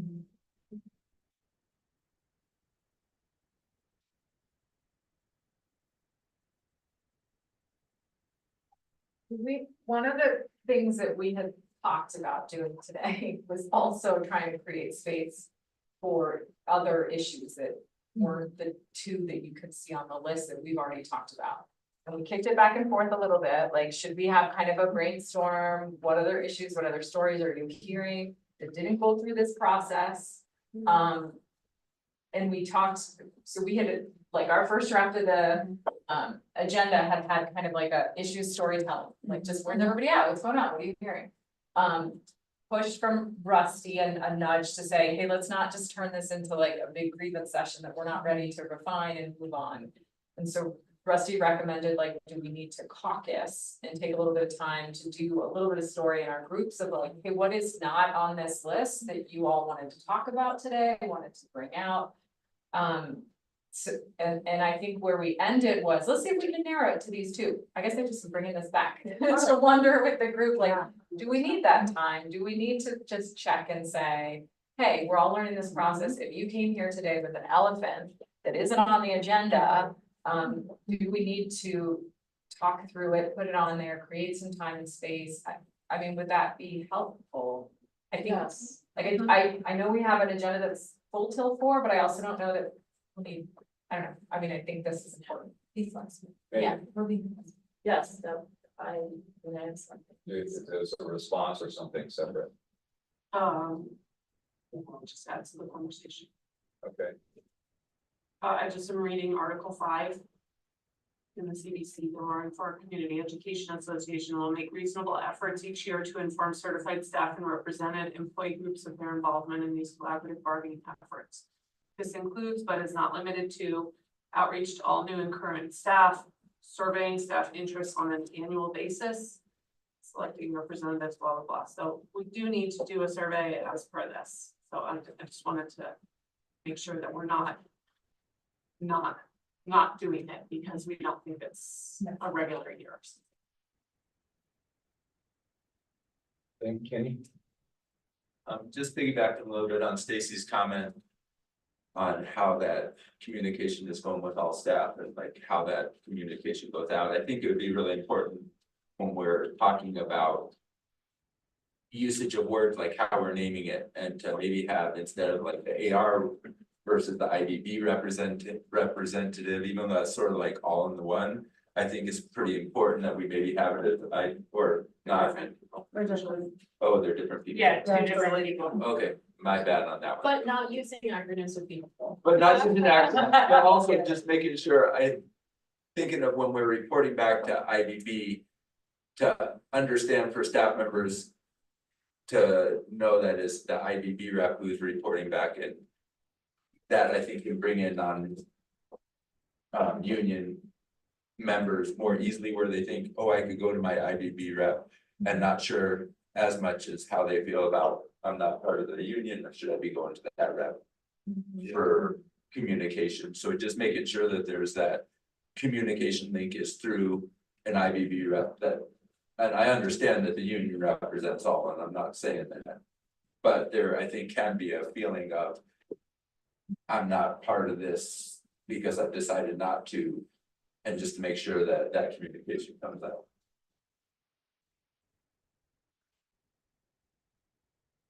So we still have elephant, that no sub for a member building was an elephant. We know we've got school safety on already. The new teacher housing was something that maybe the LMC can deal with. I don't know. We know we're gonna directly talk about health insurance, and then it sounds like there's some challenge around language of PTO that may need to be voiced here. So these are kind of the start of the list of things. And then perhaps caucusing for 15 minutes or so to see if there's any other things spinning around that you'd like to put out to have some dialogue around. Megan? Didn't somebody say that the sub issue is? Yeah. It's on. It's on already. Is it there? Okay, great. Just making sure it was there. Those were the things that we had there, so. Yes, Nina. I wonder if we kind of combine our caucus and a short break. Yes, I was 10-15 now. gonna say, we needed to have a break and then go to. the Yeah, caucus. and I wonder if we do a break caucus. Working break. A break. Get fresh coffee and come to your. Where we can like get up and you need to use the bathroom, use the bathroom. Talk with our groups. There's a bench, just like. And you got it. What groups? Like RFCA. And. The Education I see. Association Okay, I was and like, my subcommittee last year? No. Okay. Lisa. I would just like to point out that we also have a board member here, and board member is sort of like their own group and is sort of like both groups, so how does that work? You guys talked to himself. You guys can decide how you want to do that, but typically in the districts I work in, board members are with administration. But I know this was something big for Kenny last year, like, where do I fit? I'm representing here, I'm representing there, so that's certainly something you guys can talk about, figure out. Running the clock. I feel like Not if we that had, right either. if we had both board members here, one would go one. Yes, the other. exactly. But They since could we don't divide have it both of you longer. here today, it's kind of where you would like to. start. Okay, I would just like to, but in the past, I have gone and sat with the teachers and told them not to be in this group. Yeah, that's something that came up last year. So that is, like, I appreciate that, thank you, and I just want to see it, is that the case now, is that the case just for this time, is that? Because, You wanna not be rejected. Can you get out of here? I'm just remembering that was, I think, a specific issue, and I don't remember what the specific issue was, but we would. Do you want to caucus that question? I think that's a good idea. Yeah. Let's caucus. So maybe, I was gonna say, allow the teacher team to discuss that. And where it fits in a caucus setup, and come back to you and come back to all of us for recommendation. I would think you're done, I don't know if we can copy that. what's that? I think you're welcome to jump in with admin. Okay. Right now. And I'm here, both of them, so, yes.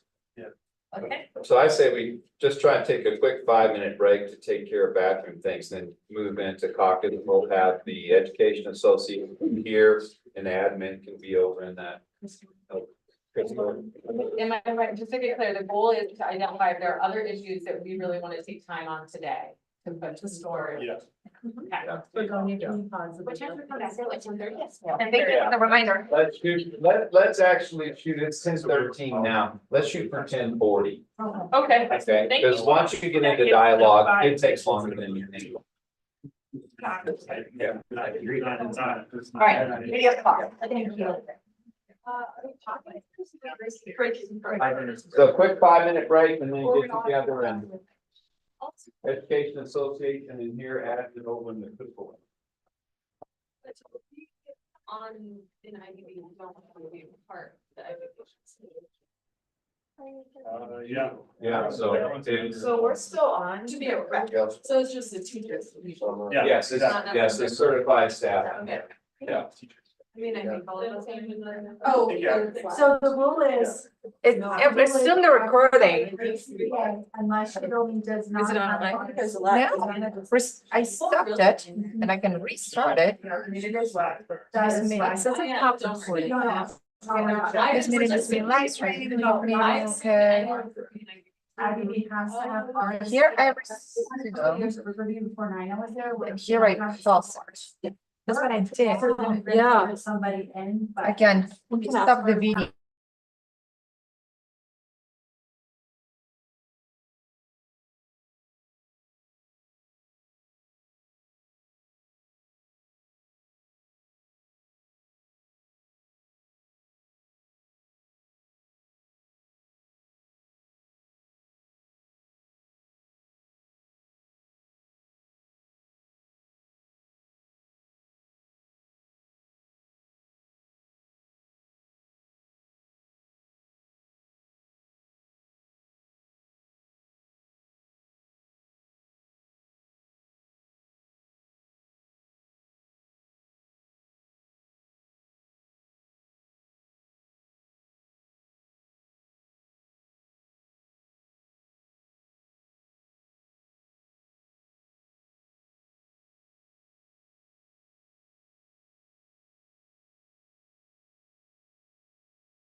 Month away though. Yes, it is.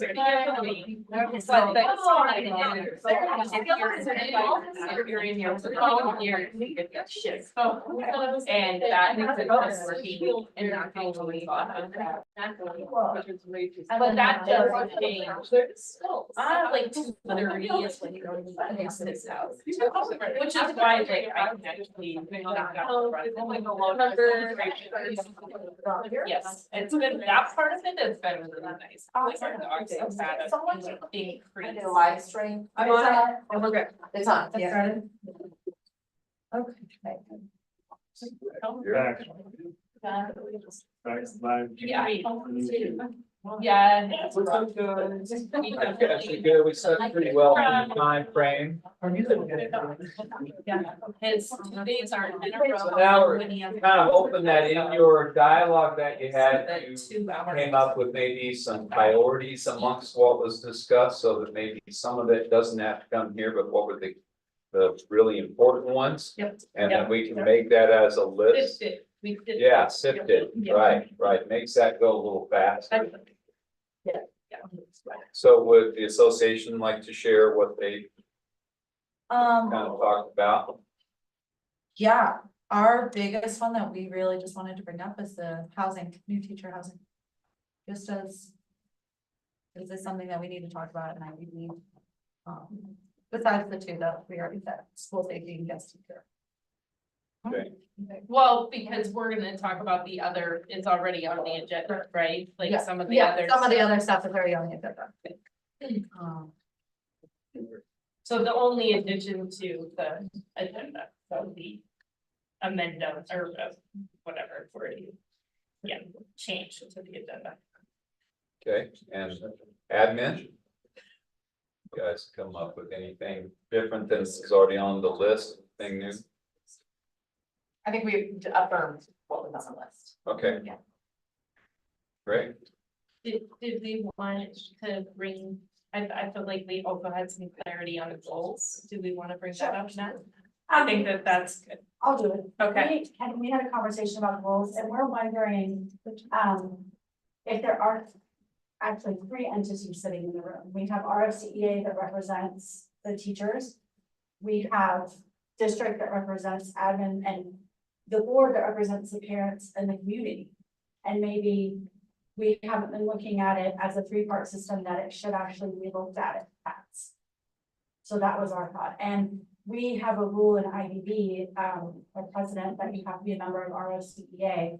So we feel like we have to keep that part of it for who caucuses with us.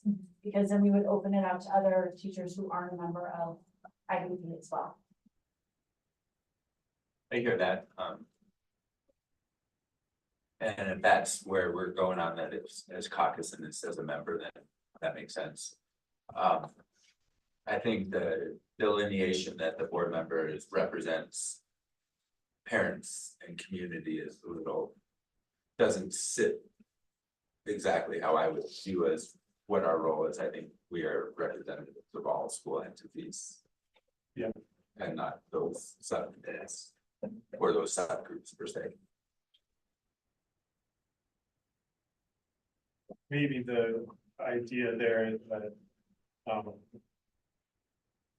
maybe she's saying you represent the parents because they don't have a voice really in this group.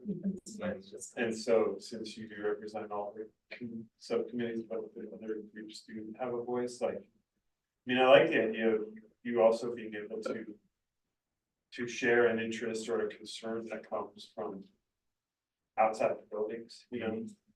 They haven't really had a window into this procedure before directly, so.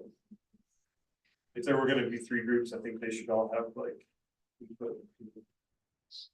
Then another thought is, when we caucus, we are caucusing in an environment without our employer in it. And if you are in the admin caucus, you are the employer of the superintendent, so it's sort of an unequal process. Yeah. Can you explain that a little more? I'm sorry. Because the board has 1 employee, the superintendent. So if you are caucusing in an environment with your 1 employee, That's a little different than us caucusing without our employer.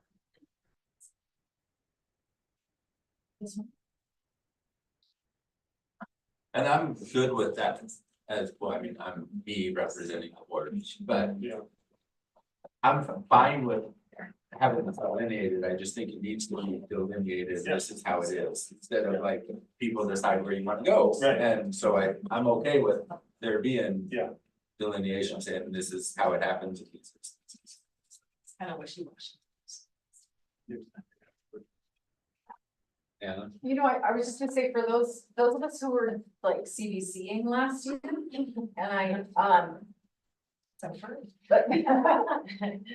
it was interesting because I feel like the board role in that kind of was a lot clearer.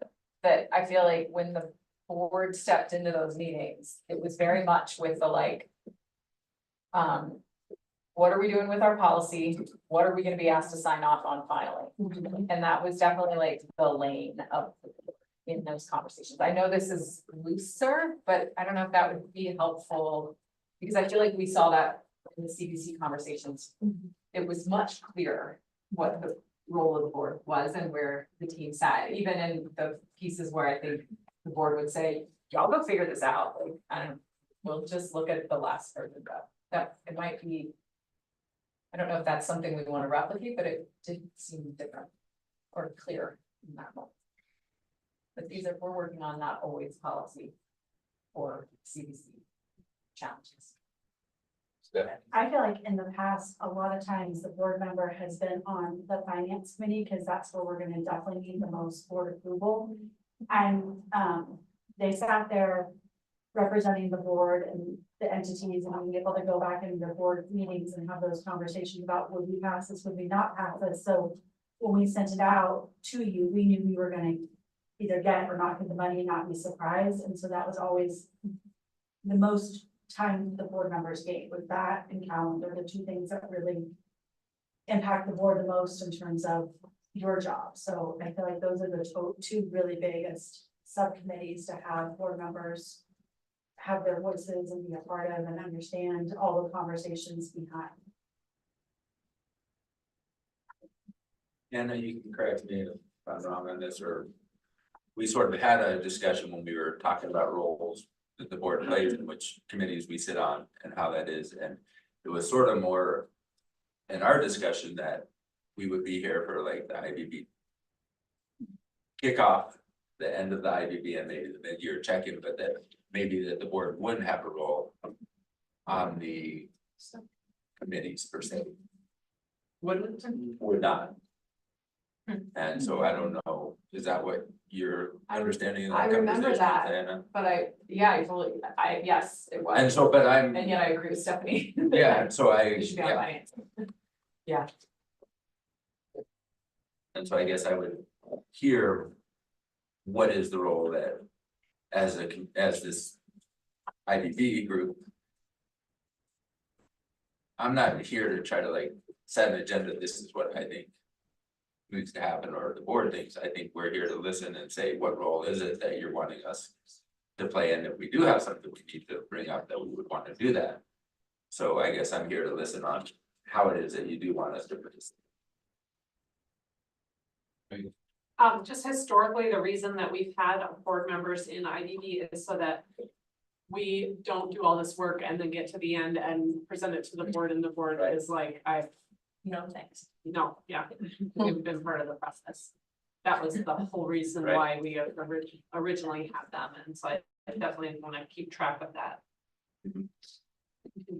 And now your CBC, I'm assuming it's got a statement that says a tentative agreement is reached by the IBB group, that then gets sent out to be ratified by Education Association members, and it goes to the board to be ratified. So that creates another delineation there. Yes, Ann. Megan, I really appreciate that push, because I think we've had the benefit of having boards who really support this work and support teachers. And that could change pretty quickly. Yeah. And so I think we should pressure test more asking these questions, Kenny, as if it wasn't Kenny or Lindsay DeFreitas, who are strong advocates for teachers who are assigned by the board to be on this team. Like, I think you're right, Megan, we should pressure test whatever decision we're making with like worst case scenario of a board member, it does not support this work. Right. And establish those norms now confidently for when that, if and when that happens.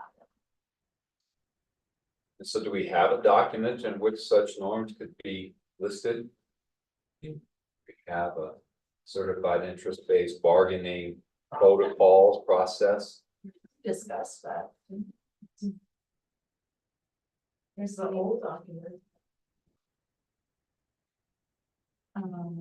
Maybe that's something we brainstorm in our groups and we bring next session. I don't feel like we need to work on that necessarily right now.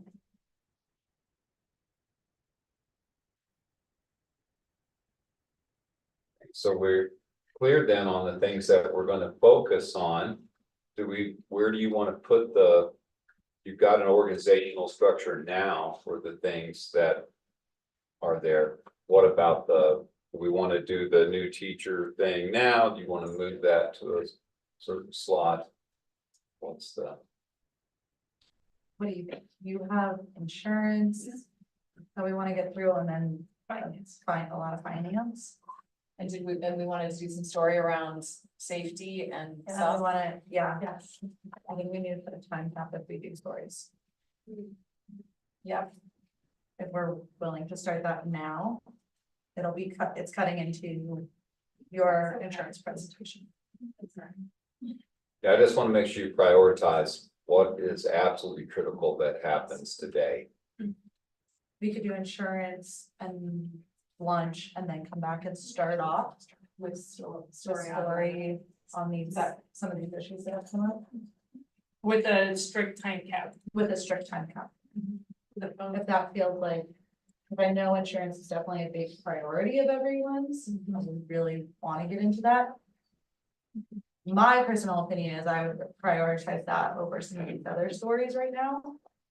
But that's my feeling and that's my opinion, and that is how everyone else is feeling. I like the idea of doing insurance and then breaking for lunch and then. Come Back back for for story. But I mean, we could do a song or another idea. It's certainly the most impactful of all the things that are on your list to the largest number of people in the district. It's every single employee. And the timeliness, right? Yes, yeah, there's a phase process here. So Sorry. I think we're okay. Yeah, I think Yeah. nobody's saying things. So we'll then dive into the insurance situation. And Anna's got, I'm assuming you've gotten the slides perhaps already, if And not, with it, Anna has them all here. I'm gonna Through for. attach it. Are they linked on that document? I just have them, if you refresh our agenda where it says insurance, I put that, or I guess it's slide there. Okay, so I think we're shifting outside the like typical process of like story and interest. This felt very much like a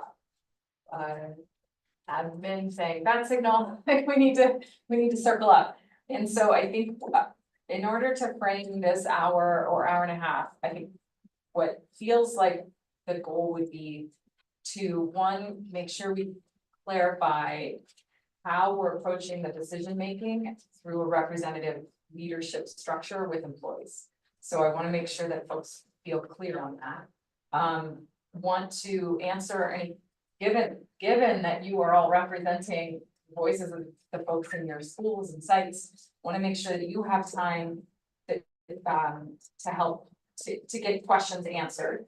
And just understand kind of how the process works. So my goal would be that we create time for us to answer questions, share space to hear what you are hearing or recommendations or pushes, but also talk a little bit about process. Does that sound right for this time? So my wondering is, like, do you wanna, would it be helpful to like roll through the slides and ask questions as we go through? Is it more helpful to just popcorn? Do you want me to do more of an overview? What is most helpful? Given the communications that have gone out and where we are in terms of how we spend this time. I honestly have heard almost nothing from staff in my building about this. And that's because, I think it's because I've been asking myself like, why, I think they don't realize the impact of it. means. They don't understand what it's gonna mean financially, so Yep. I actually had someone come up to me and say, can you just, I don't wanna watch her 15-minute video, can you just tell me? And I was like, go watch the video and then come back and ask me questions. Like this is important, and she just said, well, can you just tell me, I don't really understand a lot of stuff, so she was kind of excusing herself. It's like, alright, but I think a lot of people, like, it's going over their head, because you've said the district's gonna cover it this year, they don't understand if it's gonna have a future impact on our finances, they don't understand switching insurance, they don't understand, is it, you know, am I gonna have to get a new doctor, or do I have to get a new prescription, do I have to go through all this stuff again or not? And so I think rather than going through the slides, which I'm hoping all of us in here have watched, that maybe we could just start in on some of those kind of big questions that we're hearing from people, and or thinking aloud to ourselves. Yeah.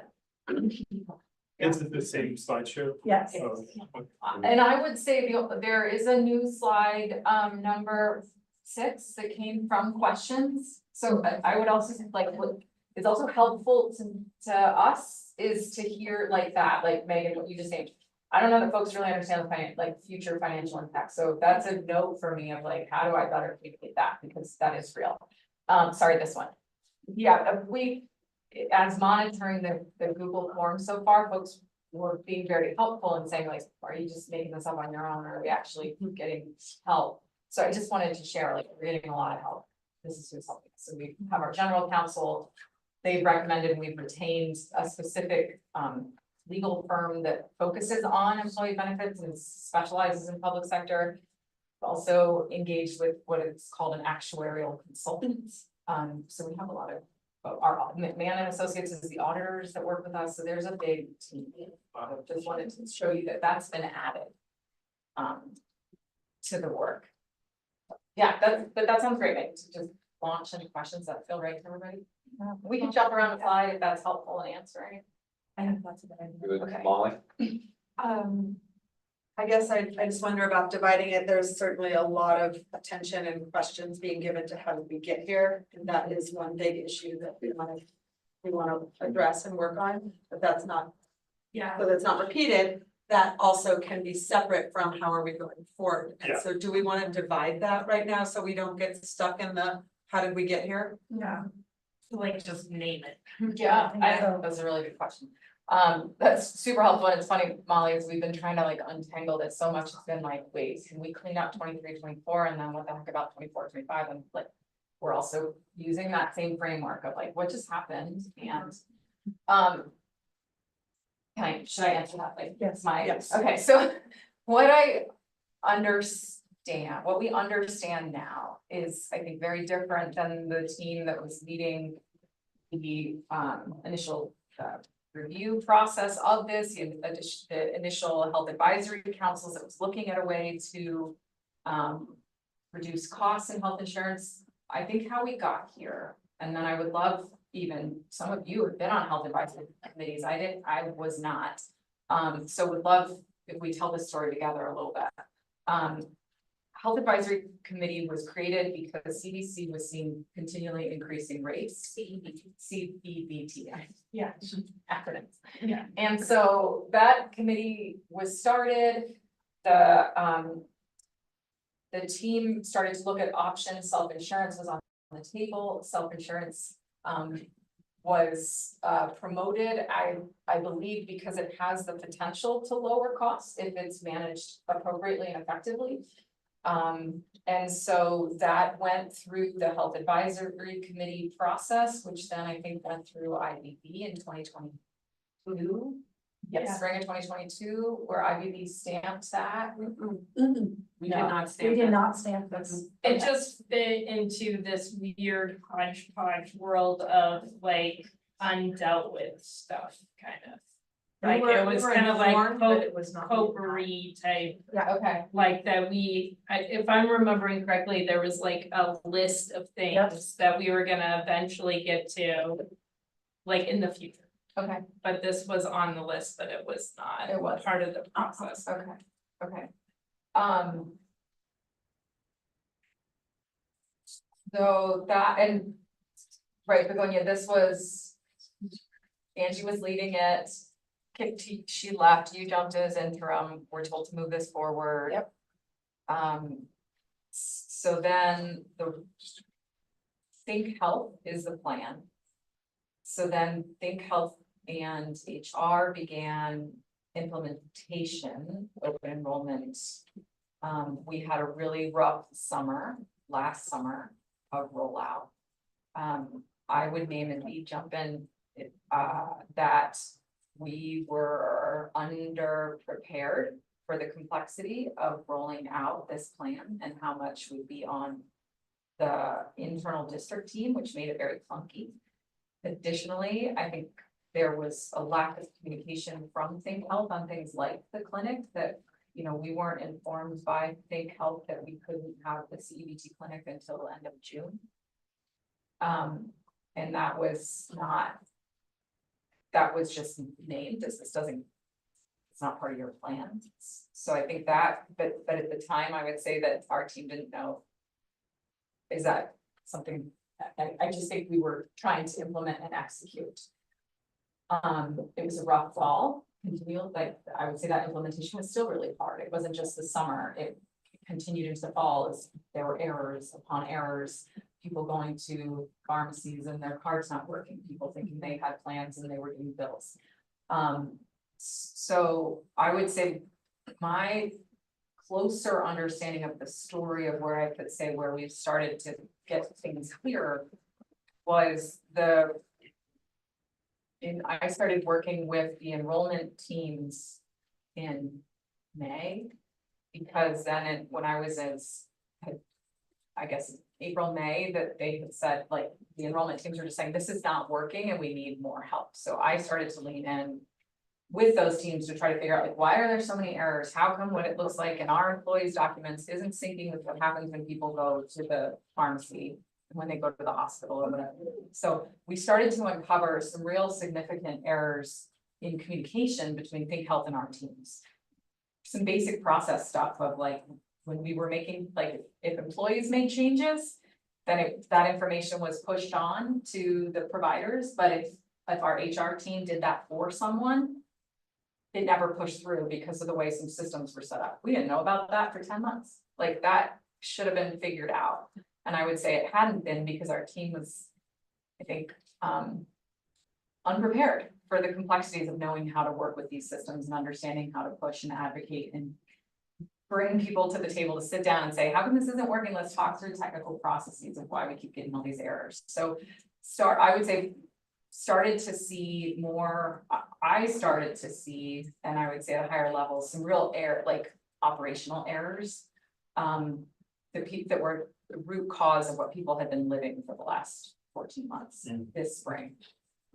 Then as we start closing the books for the year, as many of you've lived, our health, so when we're self-insured, when the doctor's bill comes, the district just paid them, right? And so it doesn't go to anybody else, we just pay those bills, but they don't all come right away. And so everything's lagged, like, and so when we were here in the spring and we were told as an IBB team, benefits aren't gonna cost anymore. We don't even have to tackle that. It's all the same. It was because the claims we had paid up to that point in what was it, March, when we were doing this work, were really low. And we had only paid a couple million in claims. Now, in hindsight, we wish we knew we wish we knew then, like, we should have known. Well, of course, you just switched plans. People didn't get their primary care provider. Of course, this is a primarily teacher group. If there's elective care, they're gonna do it in the summer. Do you know, like, we should have known that. Like, of course, the claims are gonna be low for the first 6 months of this plan. Half the people haven't gone and done their stuff yet, more than half.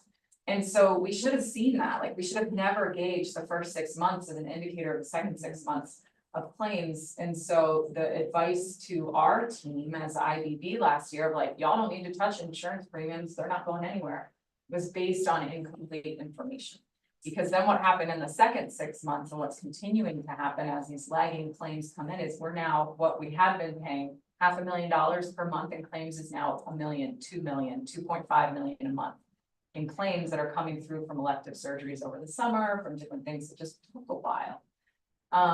And so we started to realize that those were really off. And this happened at the same time as we're kind of reconciling the books and reconciling the claims that are lagging. At the same time that our CFO is leaving, rushing a final budget that was based on, we look at the health insurance fund budget, it was based on some assumptions and forecasts of us having a big savings in that account, of which in the end, in 23-24, we actually ended up $375,000 in the red, which isn't much. That's not actually a lot in the red. But we still, what's tricky is that we actually still are paying claims from 23-24, right? Like medical bills come really slow. And so we still can't estimate. And because of the way we have to audit, like we actually are gonna have to go back and show probably $2 million worth of losses against our health insurance fund for last year. Because we're still paying on 23-24 services. Like, and that our team didn't know. And in the turnover of leadership, no one knew this. Like, we know it now, that those losses are gonna have to be on the 23-24 books when they're finally audited. Now, the plan rolls the costs now into our 24-25 plan. So this is also very confusing for our provider, because when we're saying, hey, our government auditors are saying we have to put these losses in 23-24, they're like, no, you don't, because they're gonna cover in 24-25. So there's a lot of but I'm finding there's a lot of misunderstanding and miscommunication with Think Health, where just it's surprising to me how some of these things come up, and I'm surprised at maybe what feels like inexperience from Think Health with school-based employee groups.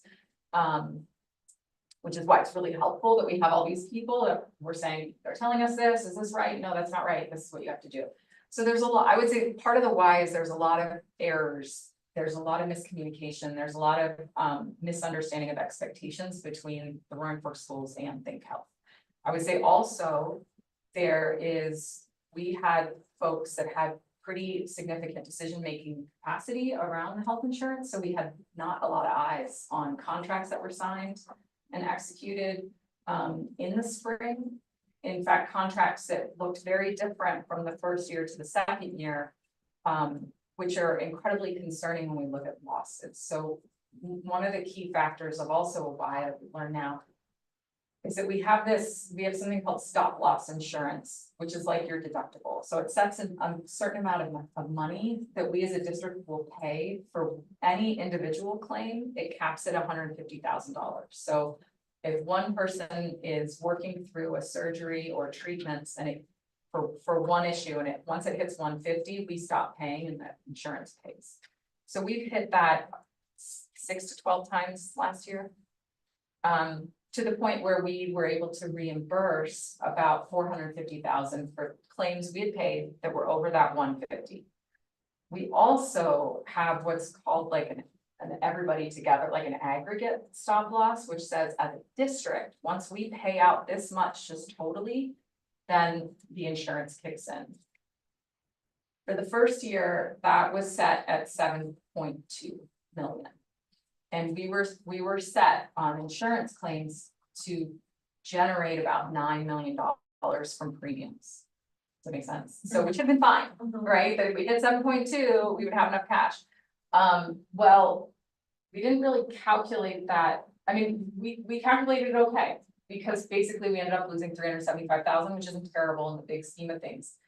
But when we signed contracts for 24-25, that aggregate stop loss went up to 10.6 because we were pulling in more months. We knew, like, the stop loss insurers knew that as of July 1, they would be paying for things that happened in 23-24. So it's actually covering more months. And they were also frankly looking at our usage and saying, you're using it a lot more, closer to about $2 million a month. And so we're not gonna, we're gonna lose money as an insurer if we keep you at 7.2. So that went up to 10.6, which means we need that. Like, if we're managing our finances properly, we have to have that cash coming in premiums.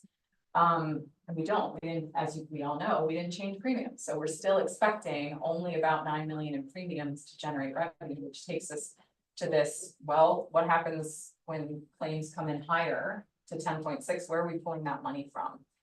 And we also didn't budget in the cost for administration. Like, we should have said 10.6 is a new highest deductible. Like, the stop loss insurance itself costs in 23-24, it costs $750,000. It's probably closer to, we think 1.1 for admin costs this year. And we didn't, so we should have gone 10.6, add the admin cost 1.1. Frankly, what we're doing now is saying we are completely understaffed to self-manage a self-insurance fund. We need to bake in at least one more FTE of somebody with their eyes on this full time that manages enrollment, gets these errors fixed.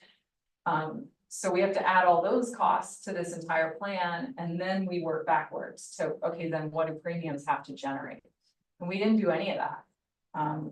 We signed a contract for 10.6 without adjusting any premiums because and I would say that because we did not have internally, and I think this gets to concerns that you brought up earlier, like operational systems. We do not have, as a senior leadership team, protocols around like, hey, before you sign a contract of over $50,000, get somebody else's eyes on it, run it by the lawyer. We do now, but we didn't.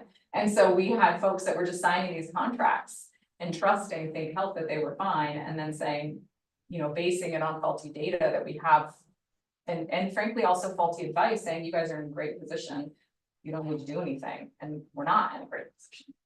And so when we look at this year, and we really do the math of like 10.6 plus 1.1 of admin costs, plus having, 100,000 for actually having someone who can manage this effectively, that's where we get the premiums and the potential losses, because we're in this year already. We don't know what people are, and this is why I think we bought into self-insurance. And I think it's because we're hopeful, right? There's a hope that, like, hey, if we don't have a ton of surgeries between now and December, we might not pay out 10.6 in claims. We might pay 4 million in claims, and then we've got a whole bunch of rollover, and that's awesome. That's nice. I mean, that's nice and hopeful, but like, that's not what our past is showing us in terms of our usage. So I would say headlines, how did we get here? I would say we failed to understand the complexity of a self-insurance plan as a district. We failed to staff appropriately to transition to this plan, to roll this plan out, to advocate for clarity and consistency and push on Think Health when things weren't working. We didn't have anybody with the full bandwidth or ownership of it. I would say it's also due to the fact that we had basically one person talking to Think Health on the finances without anyone else looking at that. And I would say it had to do with us failing to understand really how self-insurance works and really understand the cadence of the school year, and to consider that into our calculations. That would be my answer to why, but I'm love to hear other thoughts. I know Lynn's got a question. I'm gonna have us go back to the two folks that had questions earlier, just because those are important still to be dealt with, and we'll catch up. Thank you very much. Yeah. Kenny? Thank you, Anna, for that information. My question wasn't related to that, so if we come back to that, I just want to throw a couple of other things out there. Number one, when you were saying what it is that you would want we would want for you to present to us, I think it's important that we've had a little bit of a conversation to talk about the state funding forecast and the role that that will play in the whole process. So I think that's an important thing to share with the IBB committee. Yeah. And then the second question I have going back to IBB's role and was it supported this healthcare rollout or not? Just looking back at, and so maybe somebody can help elucidate this for me, is just when I look at the 22-23 final proposal of IBB, within that final IBB proposal from 22-23, there is the health benefits part saying that the health advisory committee was unanimous, and from looking at the proposal, it seems like it was IBB supported. So I'm curious as why that was in the IBB proposal, that was the final proposal, if that wasn't IBB supported. That health advisory committee worked separate from IBB, and it was a major concern for us when we did say, when we didn't even say anything, we came to a meeting and said, we are going to go with this, and we were like, okay, can we say anything about it? Like, I'm sure if I went back in the notes, find the notes, it would talk about us. Yeah. Saying we are not actually approving this. This is not something that IBB approved. But it is misleading because you don't know as an outside person that the health advisory committee is not part of IBB. And just looking at that slide right there, it looks like the health advisory committee was a part of IBB. Yeah. But it was not, it was not a separate part of IBB. But it is in the final proposal that was It was just put in the presented to final. IBB and then presented to the board. It was put in the final proposal because that was like, it was presented to the board, but it wasn't as. It was not IBB saying, we agree to this change. It was IBB saying, health advisory told us this is what they're doing and we have no say in it. And the only saying that we really advocated for in IBB was not getting rid of the clinic. And when we left our last IBB meeting where we were told what was gonna happen with health insurance, we were promised the clinic would not be touched, which would help keep our usage rate low on the self-insurance plan. yeah. And then we got notified from CEBT in the summer that we had lost the clinic and needed to find primaries ASAP. That is the role of IBB in this, and that was all it was. After the fact. Thank you, Kenny. Good clarity there. Matt. I think a question that I've heard from staff after watching the video, and I feel like some of what you said kind of alluded to this, like the staff member watching the video was like, I feel like I'm being asked or it's encouraged that I should not use my health insurance until we switch. And I was like, I don't think you should feel that way. Like, we have a plan, you're protected, like, go to your appointments. But he was mentioning that, like, well, it's directly related to what our school is going to be paying, and if we're going into this deficit, like, it's best if we aren't. So it's really confusing what staff should be doing. And I think, like, that Anna, like, depending on how much is used between now and December determines how much money we're going to need.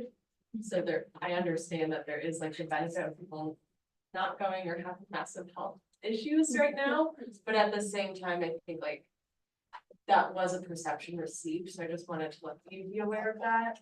And I don't know if it requires like maybe a follow-up, just reminding people that we are covered and they can use their plans.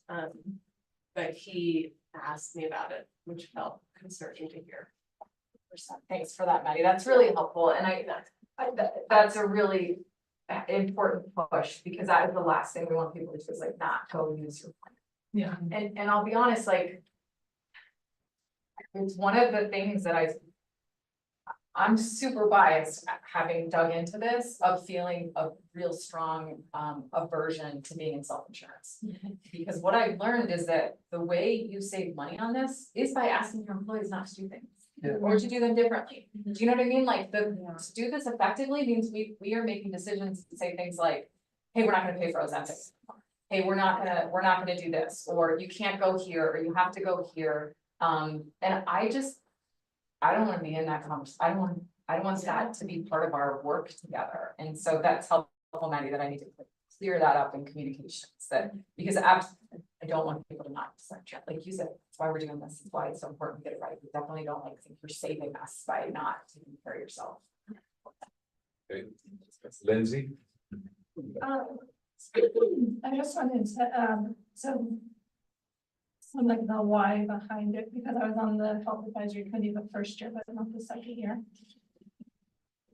So the year that Angie was there, the full year, but not the year that she left. And my perspective was that Angie brought this and formed the Health Advisory Committee, particularly because she felt that we were not doing a good job of providing health insurance for our classified staff.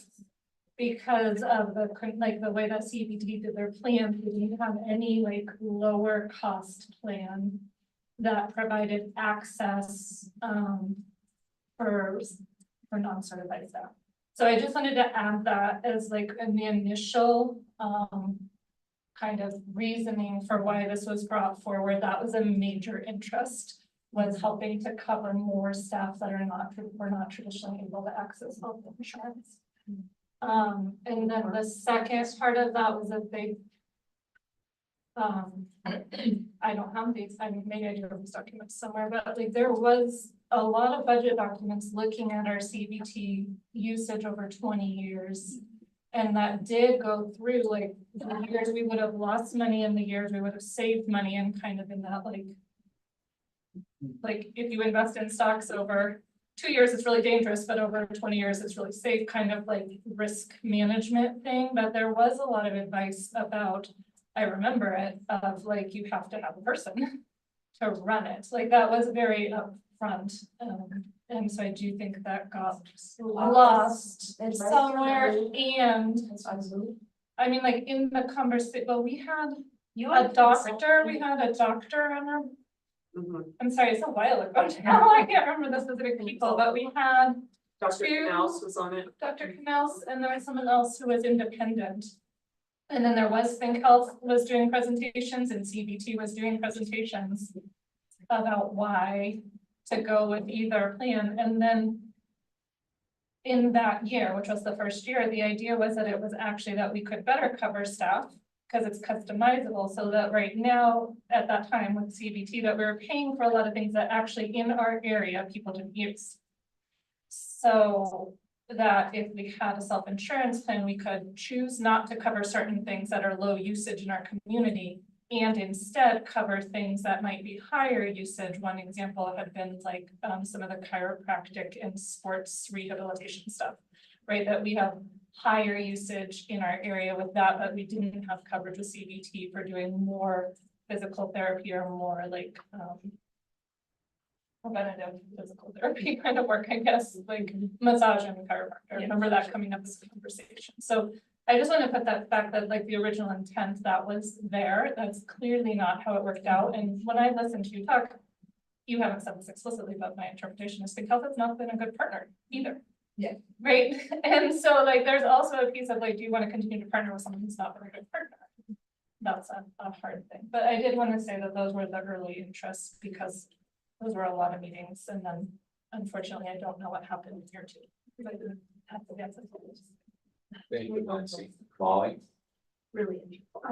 My question was, thank you, Anna, for naming. So it's just clearly, I understand it so much better now, how we got here. And I guess my follow-up question is specifically what's been done to, this doesn't happen again.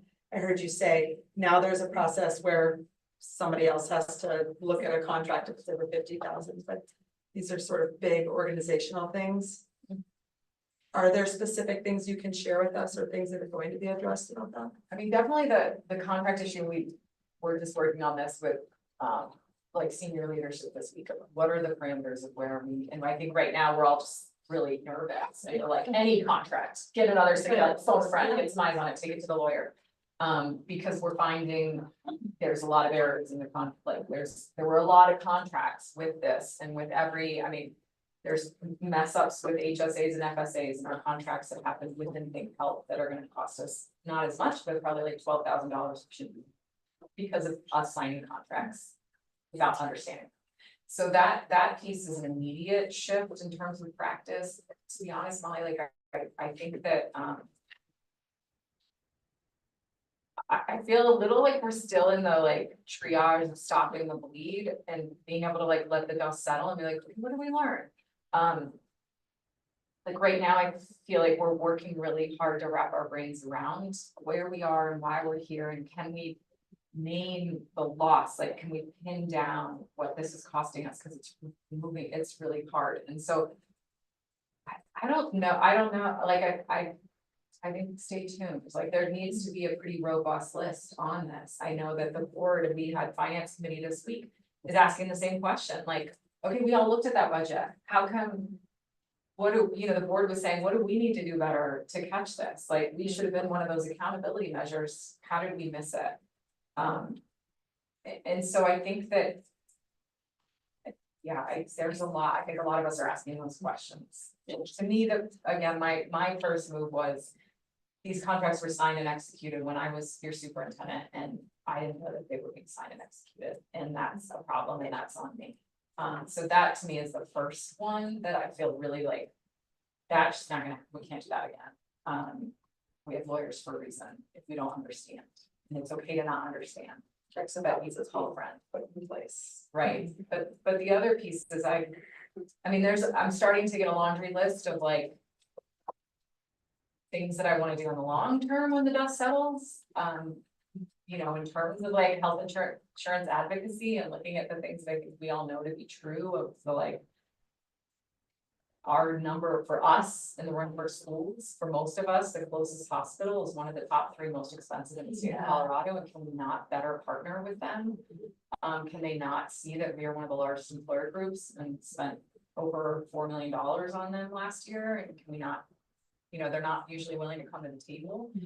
But those feel like longer term pieces, yeah.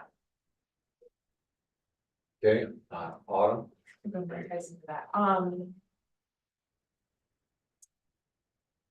Outside of health insurance, I guess I'm having some stress on like, are there other major contracts that have been signed without your knowledge? Like, are we doing a whole, I know we're like in it, but is there a plan to do a whole sort of audit of like all of these other contracts that, we might start bleeding somewhere else? So I guess that's part of my question. And, so the lawyer did not, like, this contract was never brought to a lawyer, to our knowledge, okay. Right, none of the contracts that we signed, what's interesting is we don't have one in Think Health. But our contracts with like, some of these names will be familiar, like Lucent, Clarity, MetLife, Cigna, none of these contracts went through a legal process. Of a lawyer reviewing it, and of a lawyer who knows this, I mean. Many of you might know our general counsel, we've leaned on them and they've said, look, we're really good for contract review on this, but when it gets super messy, you need to go to some like the Spencer Fane crew. And our, even our lawyers like, yeah, that's what we're supposed to do for you guys. And so I will name, what's been nice about the senior leadership team is that when you have assistant superintendent, chief academic officer, Stacey Park in the room, chief operating officer, Matt Bonfog, Begonia's here as chief of HR, Christie's there as chief financial officer.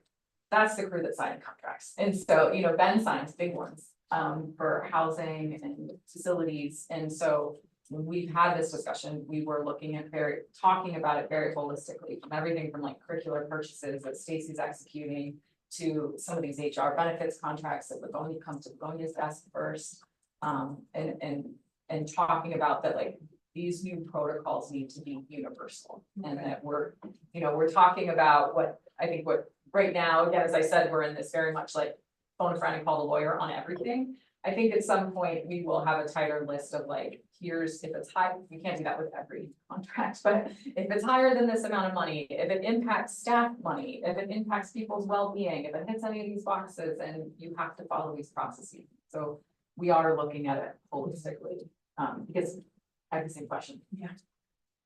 We've got a lot of turnover. Like, I think, and to me, I think what hits really hard about this is this whole crew's been here in the district for the last 2 to 3 years. And I think the drama of our senior leadership turnover felt emotional for a long time.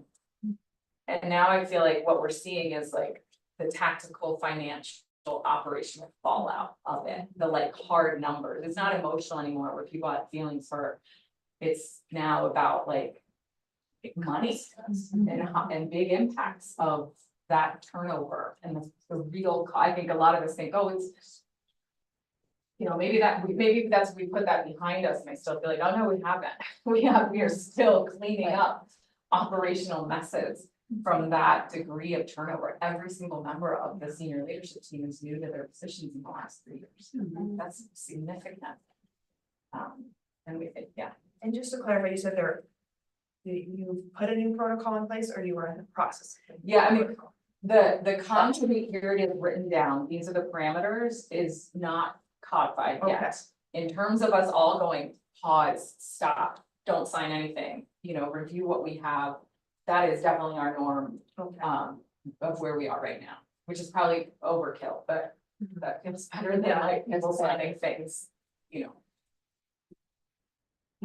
Yeah. Okay, Nina? I just wanna shift a little bit. Have we looked at all about what would it look like if we stayed self-insured? And I know maybe that doesn't feel right now, but I am curious just because there are benefits. And people really are now used to this insurance. They have their providers. Obviously they're using it. Obviously they're like, wow, I'm gonna go like get this dental surgery that I haven't been able to afford, and I guess I want us to look at like, yes, what would it look like to change, but also what would it look like if we stayed? And like, what would the change in benefits be? Like, could co-pays change? Does there need to be another person hired? And I just want us to have that whole picture in addition to what it would look like to change insurance as well. Because if there are still ways that we can make this better, that I just want the whole picture.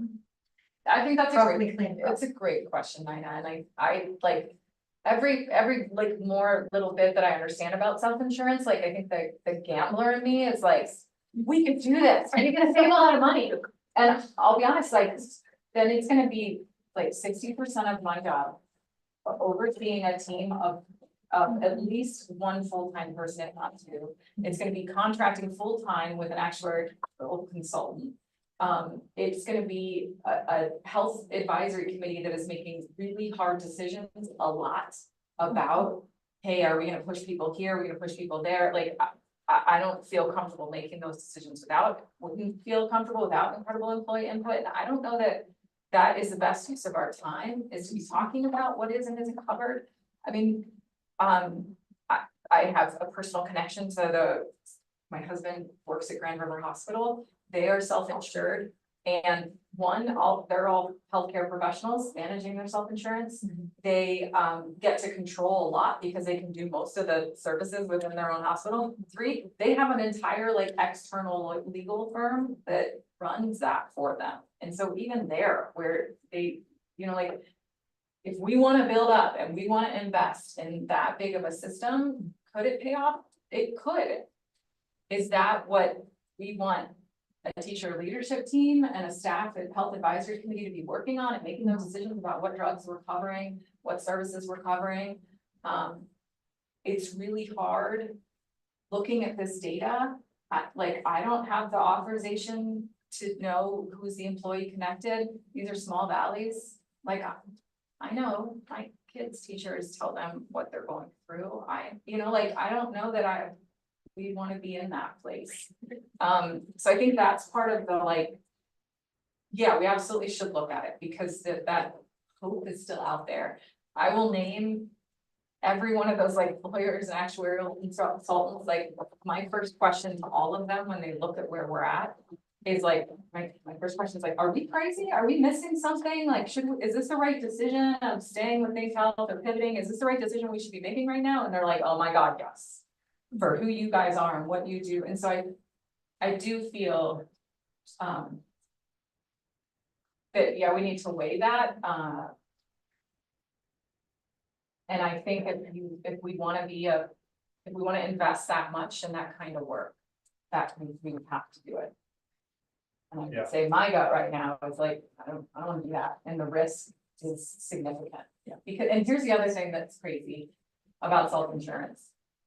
That deductible at 10.6 that kicks in this year will only pay $1 million.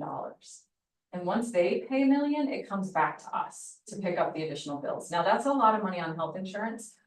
But again, from knowing stories, like one really hard, like labor and delivery at Grand River a couple of years ago was $9 million on their self-insurance fund. So, right, if we're at 8 million and we get something like that, where does that money come from? Like, we don't, I don't know, what is our tolerance for risk? I can tell you, Christy's not here. Christy Chicoine will tell you she has 0 tolerance for risk in a school district. Yeah. And that's the point of the actuary, right? Because isn't that their whole That's what job they is do. statistics and Exactly. predictions. Yeah, that's exactly why that's what they do. Okay, next up, Adam, or you have a question or your card that gone down? Good. Okay, so we have Heather.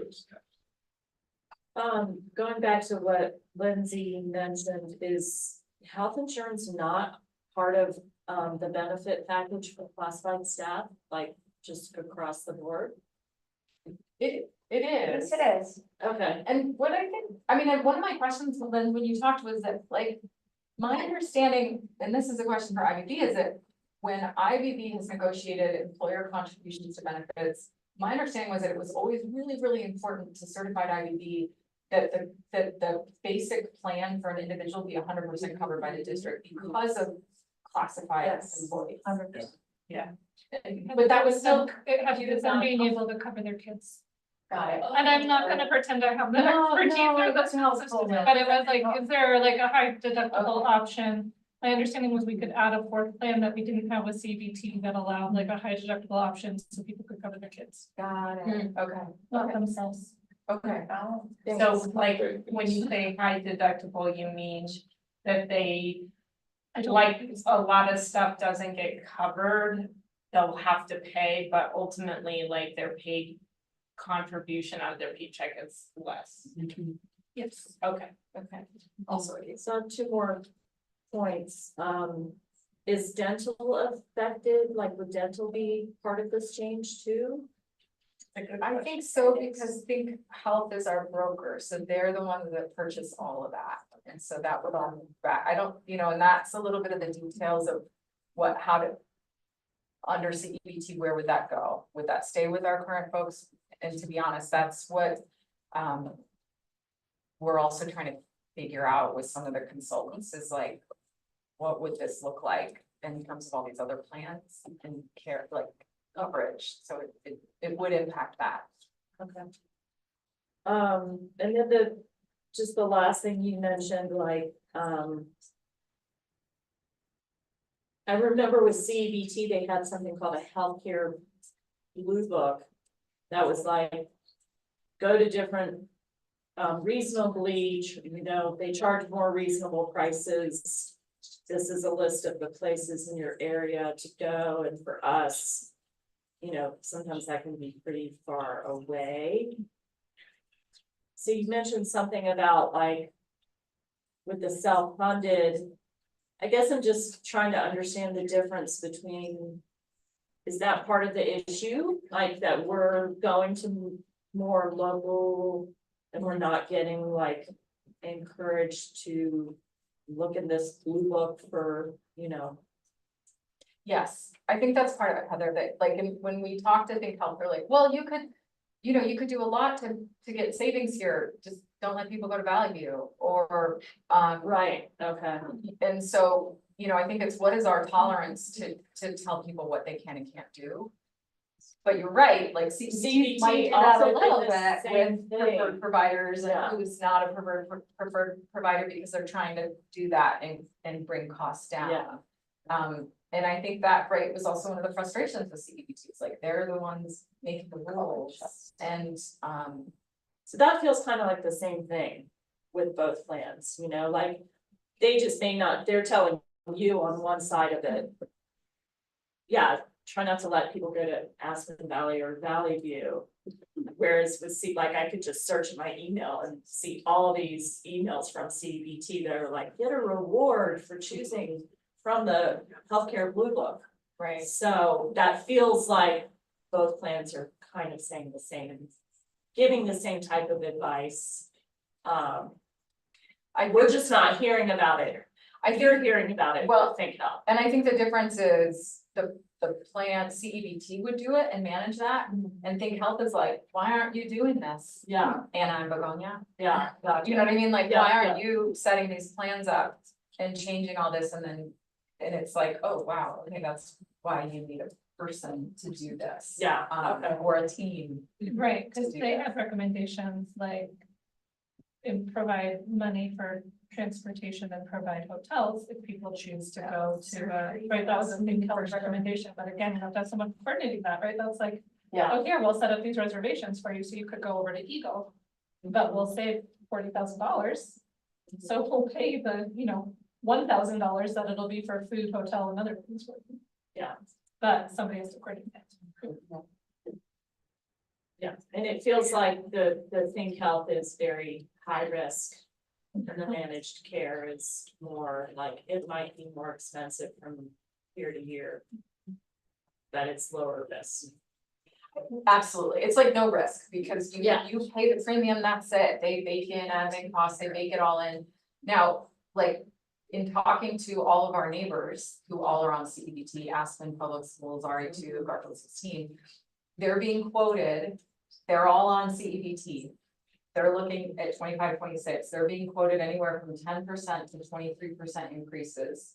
From where they are now to 20, 25, 26, like, and that is. Anywhere from 10% to 23% is what our neighbors are being quoted by CEBT of rates are going up. Right, and that's the story, I think that this team and folks who've been in IBB and historically. We've talked about in IBB of like, here's what the quotes are for next year, what are, right, like that history of what are the employer contributions to that? That would put us back in that world again. And that's a reality again. Now, does some part of me, I forget who I was talking to, but in the relationships that I feel really lucky to have with those Aspen and Parachute school districts, like, do I feel like, come on, you guys, we can get a little bit more organized here and do some work, like, this is ridiculous. That we would all be living with this and as public schools, but that's like down the road. Well, I remember Angie saying that, like, if we move towards this model, we would be the first in our area. And they're really hoping that we can then show how successful and bring others in the whole valley, the Grand River Valley and the Roarsburg Valley would all be accessing our local healthcare at better prices. Hopefully, through this model. Because we'd all be doing it together and it'd be better somehow. But that hasn't happened. I mean, I get it, like, I Yeah. get it, and the part of me that's like, oh, if I could, this, if this doesn't work out, or it's like, bye, Anna, I'm like, I don't know about health insurance now. That's like the first, and I couldn't see. I do, and like, yeah, is that possible? Absolutely, totally, like, I could see why that was pitched that way, I get it. RE2 sat with their, they call it, it's not. Collaborative solution. Collaborative solutions, and they entertained Think Health, and they went through the same process we did, and they opted to stay with CEBT because of the risk, because of the costs to manage, I also, like, it's hard when, like, literally Think Health is saying, well, just go talk to Valley View, and I'm like, everybody's trying to talk to Valley View, like, is that now the fight that is worth us fighting on our own? I don't know. And being the broker, I would like them to value you, that's their job. All right, we have Megan.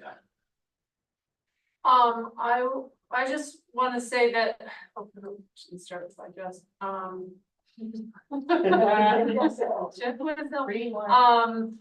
let's see.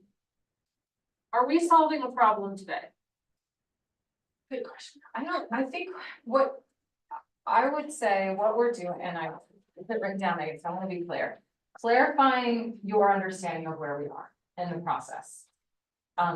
Helping push on ways that I or admin need to better communicate and answer questions to the community. And I would say we're trying to grapple with, I think the question that, that we will be posing to all of our IBB teams is, do we feel like we can achieve consensus to align on a recommendation to the board? So I want us to sit with that, like, do we feel like in the next couple of weeks, this team could achieve consensus on a recommendation? Personally, I think we can get to the place where we can come to an agreement. I mean, I understand a lot better about, and I watched your slides too, so. But I mean, I understand a lot better about what has happened. I have lost complete trust in the financial department of our district. I am very happy to see Shannon's name up there. And I'm very happy that you are making, saying the things that show that you are taking responsibility as our superintendent. But I have zero trust right now in the financial office. I wish that Christy was here today to meet her and to start developing a relationship with her. The reason I'm so glad to see that Shannon is there is because like I have a relationship with her, and over many years, she was somebody who we could trust. I never felt like there was something in her back pocket. I never felt like she was hiding something. She would tell us, we might not like it. We went to 2008 and cut a bunch of stuff with her that not everybody liked, but we did it together and I trust her.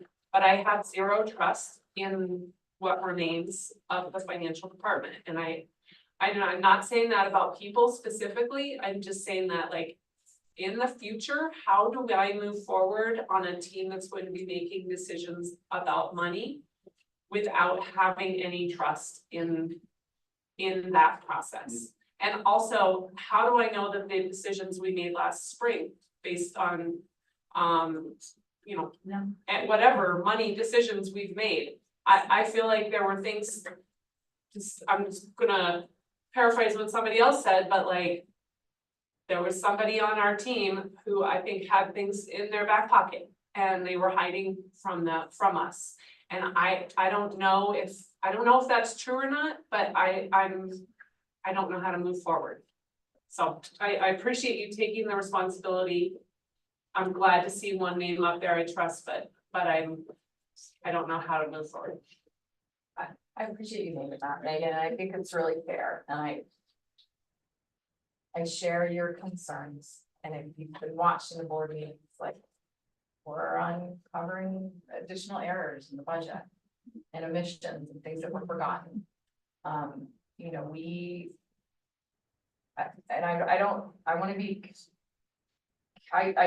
share that. Again, last year was a hard year, in a lot of ways.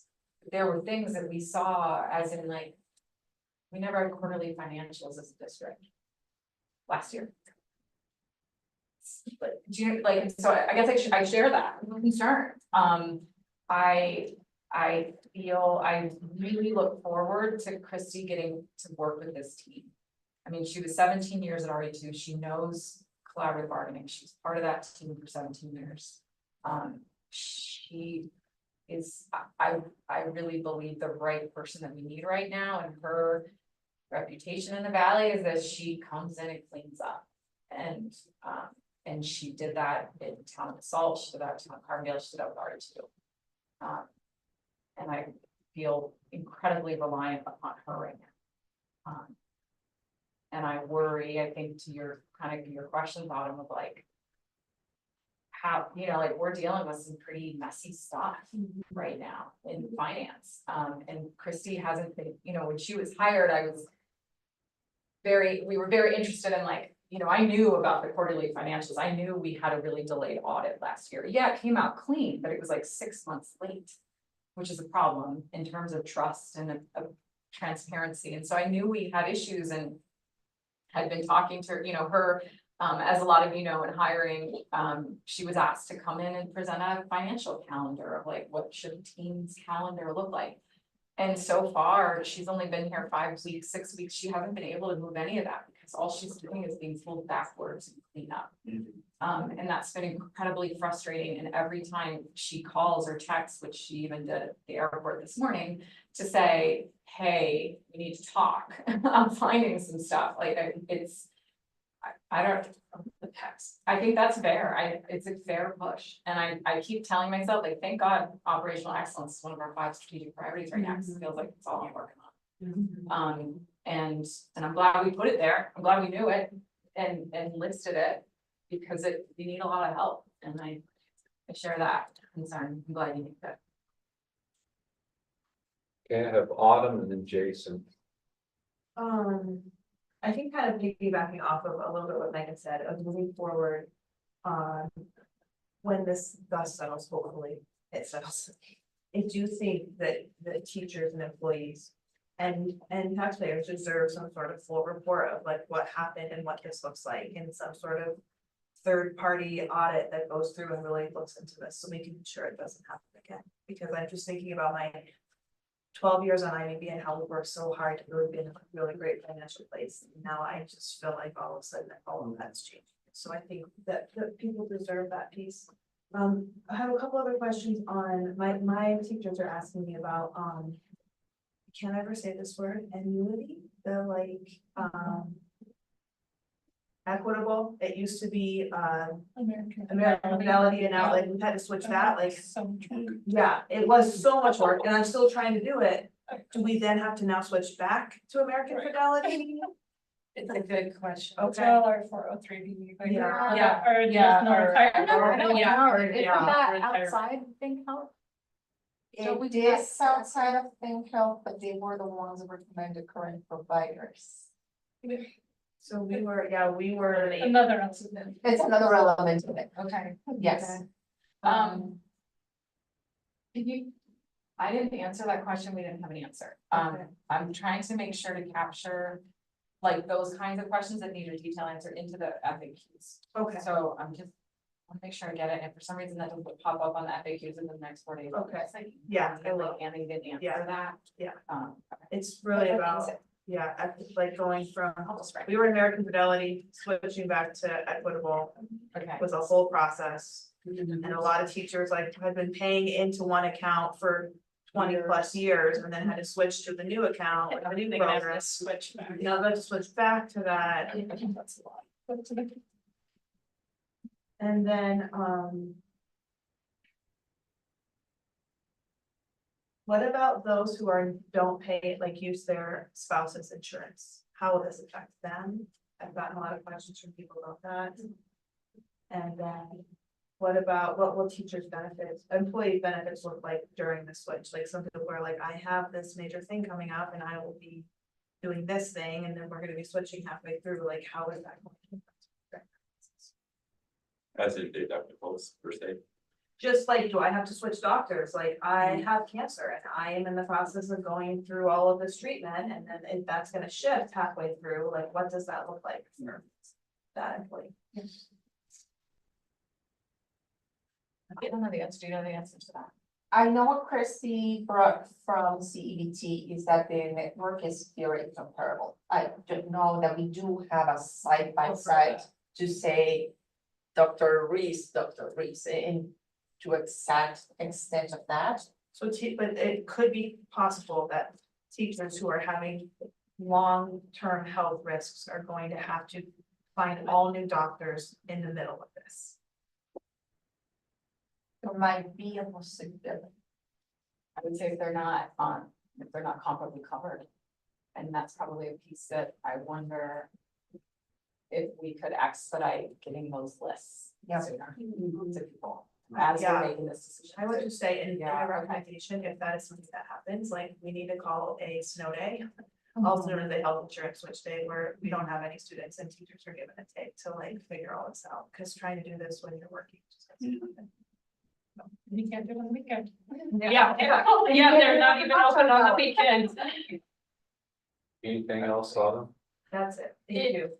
Okay. Is on the frequently asked questions, is there a thing about that health insurance savings plan? Is there Is that in? there? That's all related. American Fidelity, section 125, it all refers to exactly the same thing. It just says, if it says that is the one whole portion. So it is on there. So I can, the people who are bringing this to my attention, I can just point them to the It freedom will. link. I mean, the question is on there, and the answer is, we have to set up a transition plan for these if we switch to new providers. I just told them to stop. Like contributing to it, because potentially they might not see that fund. But I don't know, that's what I said, or pull from it. Cause it's a savings account, so either like you pull your funds out now. Or you stop contributing, because there is a potential that they might not get. The funds to transition, I don't know, that was my personal. Like. Take on it, but I don't know if that's what you're saying in the frequently asked questions response. I would say I'll add this question of like, should people stop, like, would their money be protected? I think that's a more targeted question than what's in here. Okay, And I'll add it, would money be protected? and roll over. And roll to- over. Yeah, to a new I'll put plan. that in. Do you see the FAQs anywhere? Go, if you go, yes, they're up there, and we're gonna put them in the announcements, the staff newsletter Friday, but if you go, there it's live though, if you go to employee resources. And you go, if you click on employees on the drop down and you go to health insurance deliberation, it's locked to employees only. But if you go to health insurance deliberation, you go to the website with all the information, and then when you get there. Go to the top right where it says Q&A right above my head. The green dial, and you'll get to the FAQs. And so what's happening right now is that every time. Christina Vargas is going through the responses on the Google form and pulling out questions. She puts them on here, she tags them on, and Christina and I answer them. And I've just realized I can just write additional questions you all are having on it right now and tag us to get to research them. So, but yeah, that's live now. I see. Can you see it's under employees? If you go under employees and then, Resources. that's employees and then resources, health insurance delivery. Thank you. Yeah. Wrong here. All right, we'll go to Jason next, and then Adam, go on your Kindle. Just a Okay. Really confused. I'm worried about this, it's taking a long time to move around to people, so I know we're shifting gears a lot. So worry a little bit about. Just a clarifying question. As we transition, or if we make the transition, are you saying that we need to have a person at district office just dealing with health insurance? Is it one or two people, and your number you threw out was like $100,000? What we hear is like there's more people at district office, and we keep adding. That we're struggling in the classroom sometimes to find those people, so I just want to like address that and see like where are we with that? I feel like. Given the. Any plans, when we are evaluating, stay with Think Health. Move to CEBT. Given the components that were missed, because we didn't have somebody completely responsible for this. I feel that it's irresponsible for us to continue with Think Health through the rest, if we decide to stay. I feel like it's irresponsible for us not to staff someone. So when we're building in premiums for Think Health, we are adding the cost of at least one additional FTE into what this actually costs, not this. I feel like we need a more realistic accounting for self-insurance, and it will include an FTE. So yeah, I kind of feel like that's a non-negotiable given the errors that happened. But if we say we can help, we will hire a person on the HR team to manage this project. If we go to CEBT, would we also hire that person as well, or just say no, like we do not? No, I would say the team in HR has been the same people that have managed CBT before, and it was a much lighter load in terms of what is required on the on us to run that plan. just as a follow-up to what Jason was saying. Being that we're gonna be through with them through the end of the year, are we looking at temporarily hiring somebody to do that for these 3 to 4 months? I mean, that's a good question. I think at this point, I mean, we're gonna know. We have to know in October. If we don't make a decision by October 23rd. The board doesn't make a decision by October 23rd, we don't have the option to pivot mid-year, because if we decide to go to CEBT, we would basically roll into open enrollment like the next week. Because of the time it takes, and so if we don't make that decision by the end of October, we don't get the option. So we will know by the end of October, and so I keep feeling like we can hang on. Capacity wise to make that decision, if that decision at that point is, hey, let's stay, let's better staff it, let's run this thing out, let's stay with it. Then we could end of October just move and start to find that person. Does that make sense? Okay, Jason, you're good? Okay, Adam? I'm just gonna pivot back to what Molly said at the beginning, like how much time do we want to spend on what happened and how much time do we want to budget to what we should do next? And I really appreciate your candor and the responsibility, like Megan said, and I kind of second her that we're down to 0 with faith in like in the books. But that's why we're here. We can start to rebuild, and it takes time. I just had like a couple thoughts, like it reminds me of the attendance conversation that we were having all year last year, which is, you know, we have to do what we can do, but we have to also, when you step back, like this is a national trend, right? I read an article last week that of 10 developed countries, like we have the worst healthcare and we pay twice as much as the next person on the list. So we're in the middle of a storm that is, yeah, across the whole, it's not just happening here, even though it feels like that. You know, I'm teaching the Odyssey right now. There's this part where they have they're like in the ship and he has a choice to either go next to the cliffs where there's a 6-headed monster that's gonna eat the men, some of the men. But if they get too far away from the cliffs, then they go into Shalbidus, which is this giant hole in the ocean that will swallow the whole ship. And that kind of feels like where we're at. So, you know, and I mean, Kendall, when people tell you IBB is terrible, this is why we get to do this kind of fun stuff where we decide between what flavor of hoop soup we want. But that is really important work, right? And so I think I just feel right now, I feel very informed as to what happened. I feel clear on that there are steps we need to take to moving forward that ensure that doesn't happen again. And I think we have a charge, you just said it, by a very soon upcoming date, to move forward together, rowing, even though some of us will get picked off. We're gonna try to save the ship, right? So that's kind of just the perspective that I have on it. And, you know, and at the end of the day, like, we're employed, we have access to healthcare. Yeah, and it's tough. And I'm happy to be here with you guys in this tough spot. So it's kind of where I feel right now. Thank you. Hey, Miles? Good.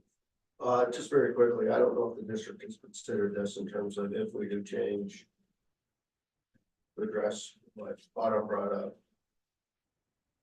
I would hope the district would consider a do no harm policy. If someone's in the middle of treatment that and their treatment is potentially impacted by the change, that the district would cover those differences in out-of-pocket costs. I think that would go a long ways towards alleviating people's concerns. Megan? I was wondering if we could provide resources to people I'm one of the people who's got employee and family and like, oh, I'm looking at, oh my gosh. But my kids are actually old enough, and actually, I think it doesn't matter how old your kids are, like. I could, with this increase, maybe I could get insurance for them less expensive on the exchange. I have no idea how to do that because I've been an employee of the school district for so long and, you know, through Obamacare starting and all that, like I don't know how to do that. And I'm wondering if we could provide resources to our employees who want to research that kind of thing for other like additional dependents. And also,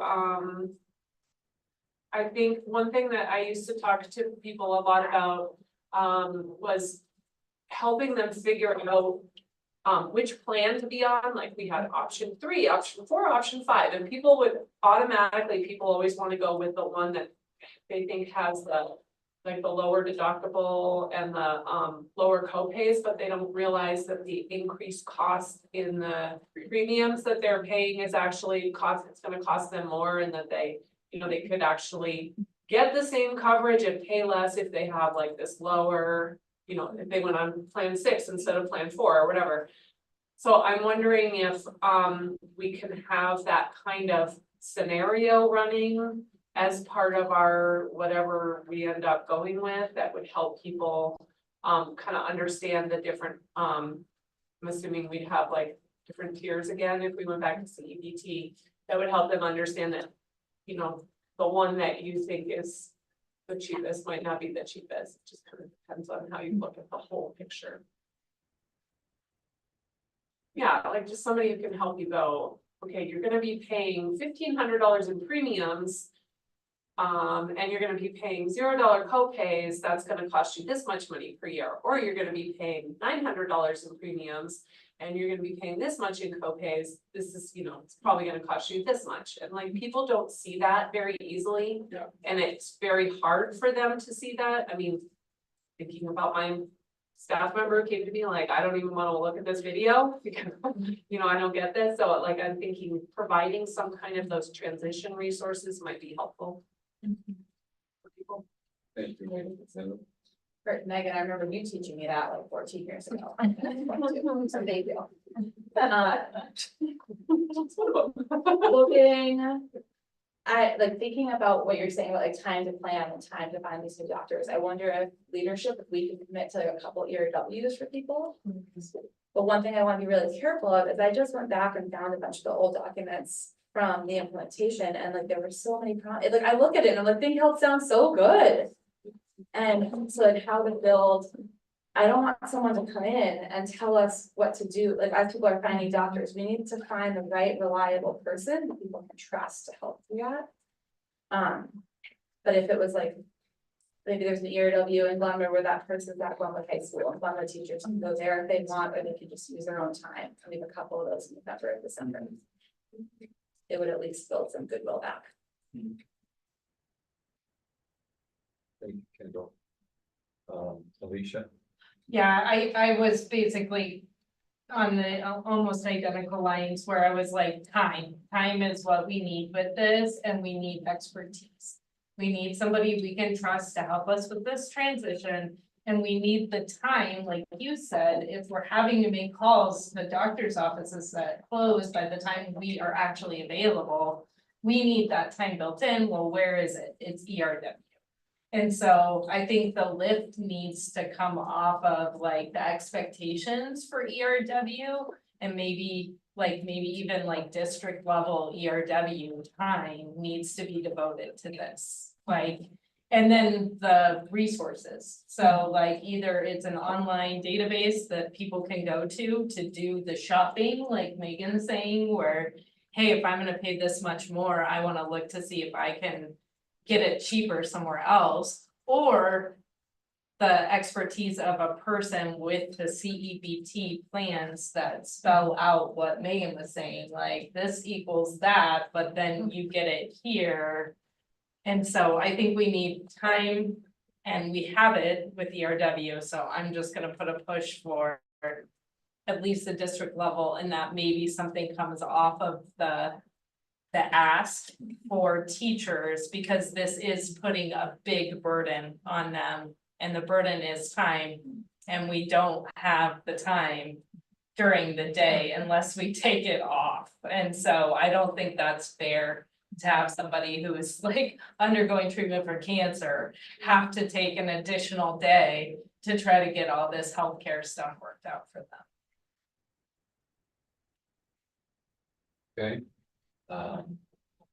So Kenny, I have a question for you, Begonia, or maybe somebody else knows this. Are we as a district obligated to like offer insurance to our employees, or in addition to having Think Health as and CEBT as our like two ways of where we go in one of these, is there something where we can say, we can give you $600 a month and you decline either of those, and then you go on the exchange and get something? And is there a third option where we could look into the exchange as a possibility?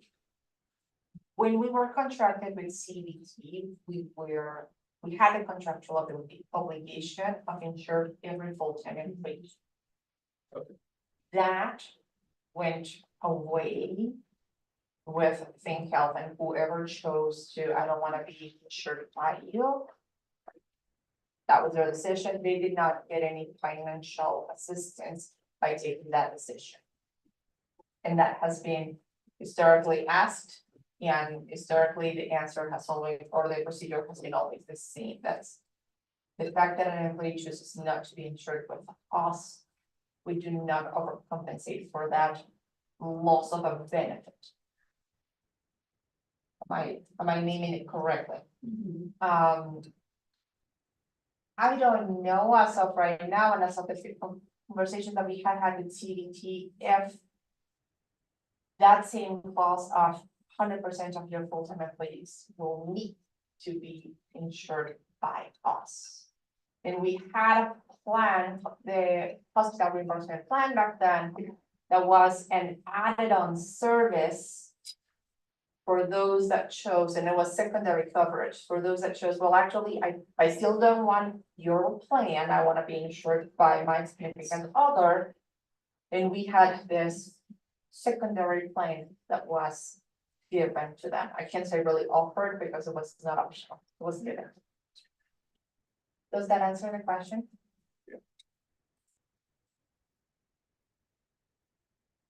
okay, Stephanie, I guess there's a few things. I'm concerned at the number of teachers who have not watched this video. I'm concerned at the number of teachers who do not understand, and staff members as a whole, who do not understand the impact. And so to the points that were brought up, I think that we gotta have dedicated time. And I think the trust issue of you being in front of them and having this conversation more than just a video may need to happen. And that snow day may need to happen where unfortunately you're running around like crazy from community to community to community to present this, to get teachers' ears on it, and then having the resources to start switching the providers, to switching the care. But I think that a teacher, after a long work day, sitting and trying to digest this is asking too much. And I'm gonna say there's lack of trust in the finance office, but I'm gonna say there's lack of trust in multiple offices in this building. And some time, some compassion, and some forethought is gonna be a lot to rebuild those.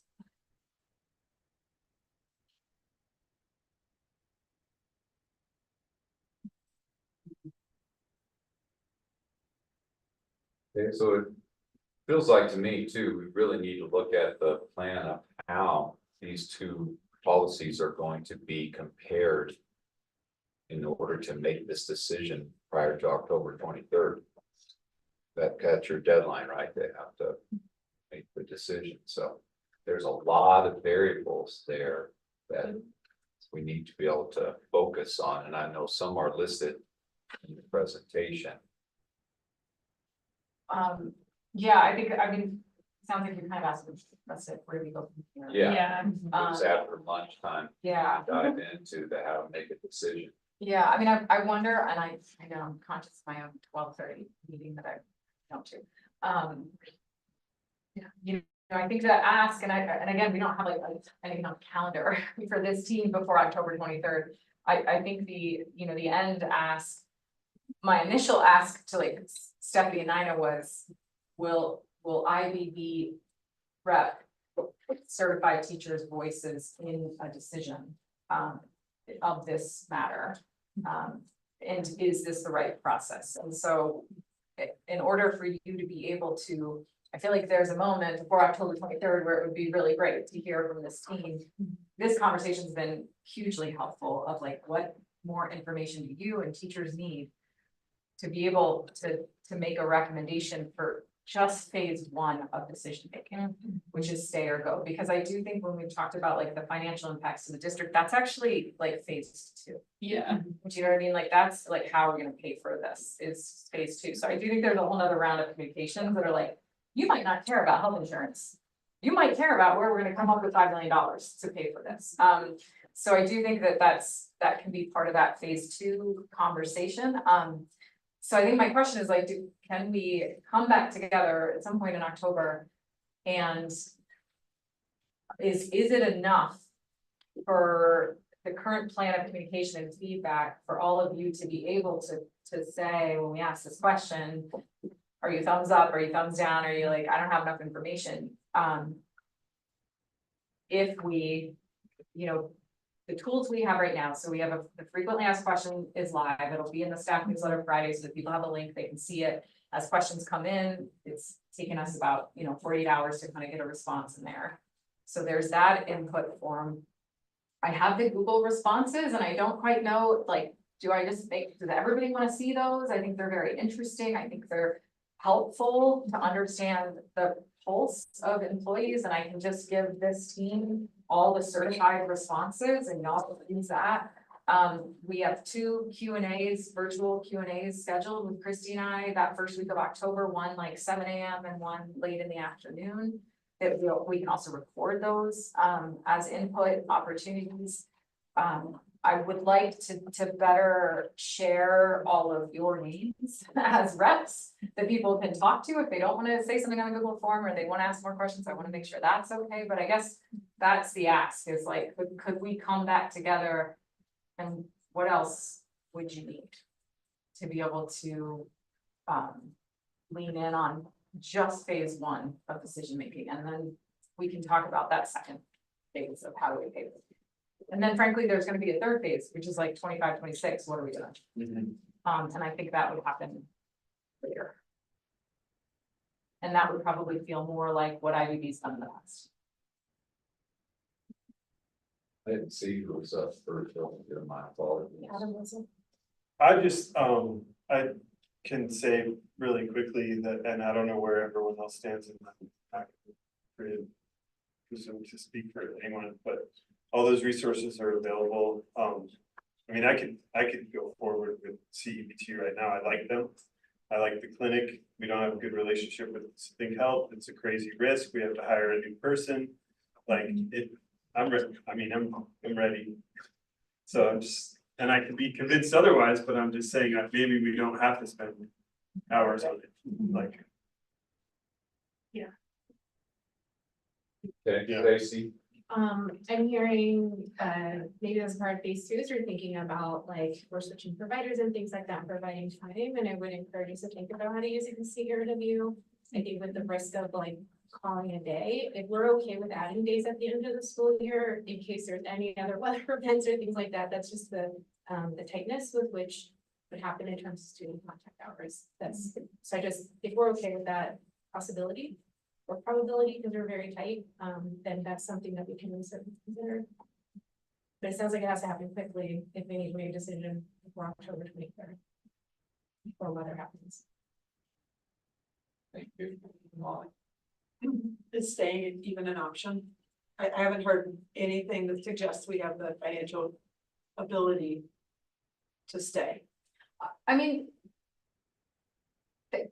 maybe. Maybe we have, I guess my maybe is maybe we have the financial option to stay, right? Like maybe we don't end up paying 10.6 million in claims this year, but I mean, I guess. No, with what we know, like not the unknown, maybe no one will use their doctor between. Yeah. I'll be honest, Molly, like, a week ago, I would have said, there's a world in which we hear from a bulk of employees saying, no, think health is so much better. This has been really great, and I feel like if that had been the majority of response, like, and again, I'm just very limited in what I'm hearing. But of the responses so far, the conversation so far, I'm not hearing an overwhelming, like, this is working for us. We need to stay, we need to figure it out, hire the people, lean in, get this thing right. If we don't like think health, find somebody else to do this. I'll feel like I'm not hearing that. I think a week ago, I would have said like, yeah, there's a world in which we hear enough from staff who were like, this is way better. But that's not what we're hearing. And again, I'm happy to share, I think it's more layered, it's more complex, which makes it maybe harder. But I feel, and I'll be honest, Christy, who has very low tolerance, no tolerance for risk in a district, would probably say, has a different feeling than I do on this. But I guess I'm not hearing a groundswell of employees who are saying stay with good health right now. And that to me is really telling. Because if people really said the care is better and the potential for savings is better, and we're okay with, you know, staffing a team to make these decisions about employees' healthcare choices, like, okay, let's talk more about that. So I don't know. I feel that was still something that could have emerged from this. Anna, do you need to go to your meeting? I'm like, that's why I keep texting. I'm like, I'm gonna be late. I think we're close, so it's okay. Jacob? Okay, I just think, I like what Adam said, like, I think your reasons make sense. But at GSES in particular, there's just been so many things, one after another, and people are pretty shell shocked already. So like, the people I've talked to, they're like, what's going on with health insurance? I didn't even figure it out yet to begin with last year. What do you mean we're switching back? So like, I think there's, just like in the lag of the financials of how we're understanding, there's a lag in how people are using it already. It's so new. So I don't know if I don't know. Like, it sounds good, but I know there's a ton of information that I don't know to make the decision. But I'd be open to talking about it.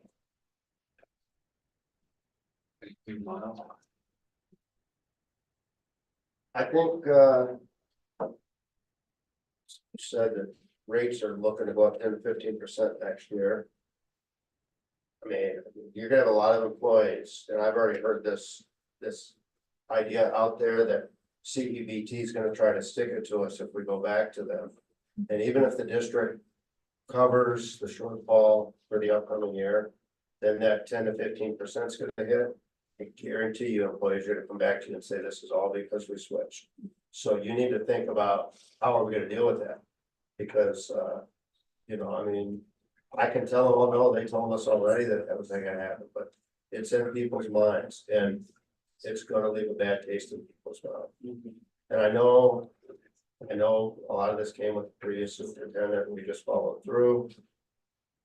That's where we're at. So I guess my point is the district needs to be prepared when employees come back and say, so we're not getting pay raises this year because they switched insurance again. What's your answer? You need to think about that.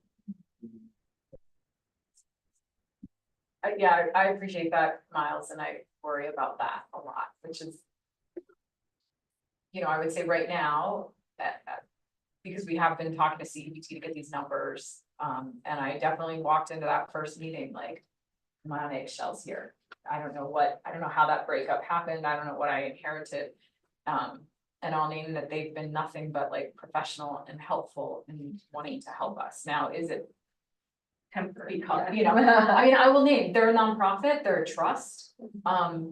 They're not trying to make money, but you know, I'm sure like us, they're trying to be responsible. I would say the other thing that I'm thinking a lot about and why I'm having more very candid conversations with our neighbors, because they all have CDBT, is I want to know what kind of plan they're getting in Aspen, and I want to know what kind of plan they're getting in RA2, and I want to know that when CDBT quotes us something that it's fair and it's appropriate for what they're doing in the valley, and I share your concern. I'm trying, and which I think it's maybe I'm doing these things in a little bit of like prepping defense so that I can call up, you know, RA2 and say, tell me what your numbers are.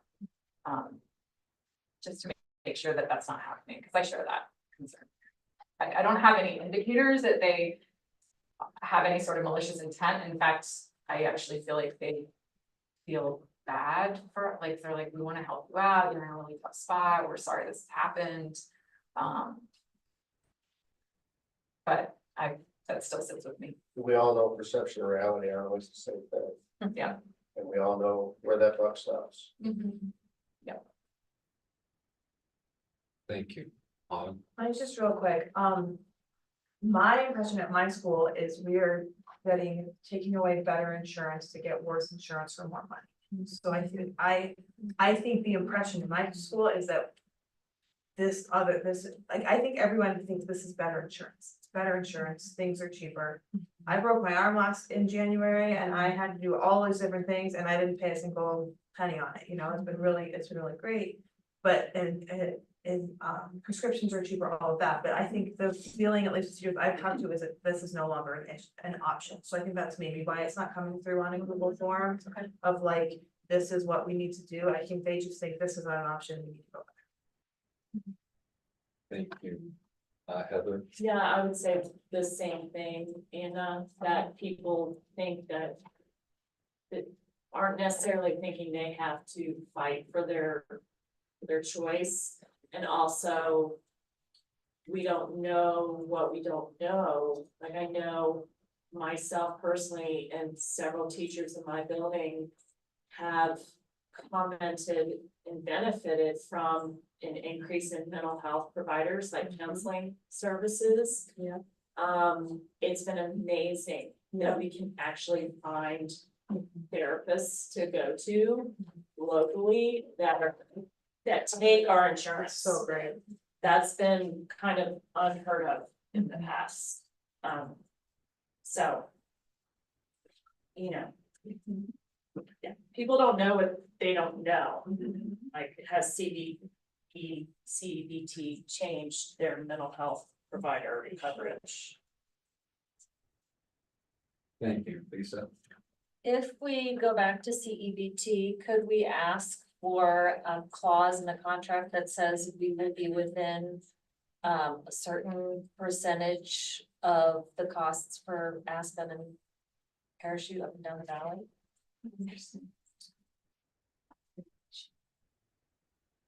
Like within their contracted. Yeah, like what have we been historically when we were with them before, and can we mandate that we have no more of a variance than we had in the past? Yeah, I have no idea. Yeah, that's an interesting question. Yeah, I don't know what another process. Yeah, well, I hear lunch being set up, it's 12:30, maybe this is a good break time. And I think the planned time is, well, like 1:50. Yeah. Right then. 1:15 to come back. Then I think we really need to look at attacking specific points of data that we need in order to make a decision. This is a very data-driven thing. What's the cost between the two? What's the service providing?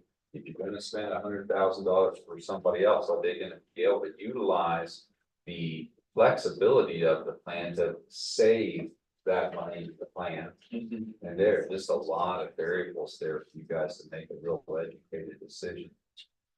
And not one that's just based on feeling. No, yeah. Okay, let's take a lunch break. We have 1:15. Thank you, Anna, so Yeah, much, thank you. guys, for all your awesome questions. Like, look at it lunch. Yeah. Yeah. You're gonna park for 10 hours.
Heard you might consider moving something so about higher.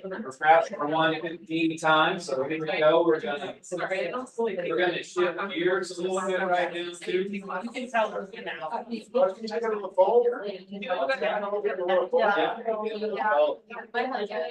Yeah, go on 7th grade, give me 5, please, everybody give me 5. Thank you very much. So we're gonna try to shift gears since we don't have Anna Yeah. in relation to the insurance and go to some of the other issues, starting with the housing component. And if Stephanie, you could maybe phrase that, because in just my thinking here, I've forgotten already exactly what you said It was. about the housing issue. We just want to hear stories about the new teacher housing situation, how it's impacting teachers, how it's impacting their day and just stories about it. So we were thinking you would just start and go around and hear them, just share and maybe once, yeah, just once. And if you don't say pass, so I don't have anything on pass. I think that's On housing. My thing is very similar to what I already shared. I've just known a handful of teachers at my school that are pretty new. And the housing is coming up really close to where our school is. And they have been promised dates that are being shifted. And then when they get a new date for move-in, it's being told that it's tentative, that it can completely change. And that they don't actually know like an absolute hard deadline. And as a result, like I said, I know of at least one person who won't have a place, like he's already extended his lease. He is stayed past when he was supposed to originally leave. Because he was supposed to be moving in on Monday. And then now they're saying the earliest it's gonna be is Friday, but then they're saying that's tentative. And it might be into October, like, and there's just, it's a moving target about. So he doesn't really know how to deal with it, because it's not like he can. His whole thing is like, if it just was given to me at the beginning, when I extended my lease, I would have just extended my lease to that date. So that's one component of this, which is the moving dates. And the other component, I think, has been brought up by other people. It really does not seem appropriate every year since I've been here, which is year 8. That people who are moving into teacher housing don't get to move in before school starts. They're having a move-in date after the school year has begun. And so they're having to come up with living situations up until that date. And that date could be 6 weeks from when they start work. It could be a month. Either way, if you have a family, what are you supposed to do? You're supposed to just live in a hotel room? And it's just like, how is this actually a benefit for these people who don't actually have? The whole thing about teacher housing is supposed to be that it is something that is like secure. And it feels like at the beginning of this whole interaction, it's super insecure. You do not have housing. And then now when we tell you there's a date, we're changing it. I just. Do we know who's responsible for? I was on the housing app. I can talk to that when it comes around.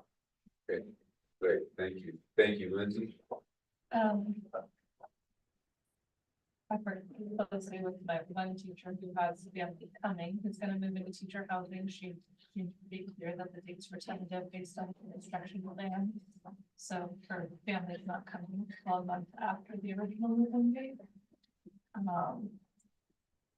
I don't think we have control of construction people, so that's really hard. I do think a lot of the moving targets have been because of new construction, which is a really awesome undertaking. And again, like we don't have control of like people giving certificates of occupancy or like if something doesn't arrive. I had a new classroom built in the building this year and needed to get a door for a month, which was a pain when we're doing all the safety stuff too. But like those are things that often are outside of district control. So maybe it's communication and then maybe there's like temporary plans, I think. There's actually quite a few of us who could probably help the teacher for a month if they need a place to stay, so I think just better communicate about that for sure. I don't know about the other move-in dates, I think that just depends on other people sign contracts or when they do their notice, and how long before they move out. The people I know who are in teacher housing are very happy. And I have like 3 new staff members who are already in the new staff housing and they're so happy to be in there, so I think we're moving in the right direction. I mean, we need to support some short-term things and might be better. Thank you. That's. I'll pass to. So I know there's been a couple issues. I've sat in on the weekly meetings for Meadowwood pretty much for a year now. And there's been several issues that have been delaying the move-in dates. That started with when we were trying to get the approval process, that we didn't have a spot to be able to get approved for the process through having an inspector. We were supposed to go through the state had a super long waiting list. We were then able to try to get it approved by the town of Carbondale. Carbondale didn't have a building inspector at that point. We had to hire a special building inspector for our property to get that. So that set us back to begin with a little bit at the beginning. And then early into the project, there was a water line thing that was unexpected with a part that nobody had to be special ordered weeks out. And so there's been these things that have been pushing it back, but they've stayed close to pretty much on track with the process. There's one building that opened up earlier than the other buildings. One of the other buildings had other mitigation problems that had to be taken care of. And I think my understanding is like right now it's stairs. There's a problem not having stairs finished. And so I don't not trying to put the blame on anybody, but if there's not stairs, we can't move in. And so I think it is everybody, and I think with the way the timing went, as far as as we were seeing as we were pushing up on, it had always been mid-September from the very beginning was the date that was originally thought of as being the move-in date. What's that? Yeah. Which was Monday, right? Right. Just this past. And that was always the date we were trying to say, all along the process, is there any chance that we could get a little further ahead? Can we open up some building? And we were able to open up the one building earlier. And I think it's the best hope scenario that we're trying to and as we say, a date that came earlier, the hope was, yes, we could maybe try to do that. And that we're gonna shoot for that. And when it didn't happen, I think it wasn't anybody's fault except for that wasn't able to come, and I think they've done a great job as FCI from my perspective and what they've been able to do. And so I think it's unfortunate. I understand the why, and I just think it's, as Lindsay was mentioning, that there needs to be reach out and communication, and if people are in need, that maybe they could be reaching out to Ben Bompock and saying, They did, we need help. they did. And were they able to, Some parts of it were handled like storage for materials, but no, the housing thing isn't. right, and so, They're gonna camp, I guess, I don't know. Yeah. well, I know at least where I thought when I talked to him, he said that there are people who had offered up possibilities. And so I guess it's just an unfortunate situation that it wasn't able to be completed, but I think it is just where we're at, so. Thank you, Kenny. Molly? One part of the story is just the struggle that international staff has had in getting housing.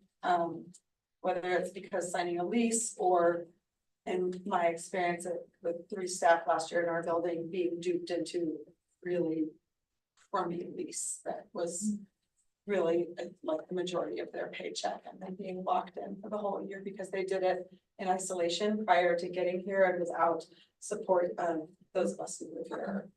Well, like clarify, not district housing. They weren't able to get district housing, so yes, and then I'll say perceived inequity, but longtime teachers who've had, and I'm on the housing committee, I'm doing what I'm supposed to do to advocate for this, but to longtime employees who are not getting housing and new teachers who are. These teachers have had changes in families, somebody had a separation, they needed to move mid-year.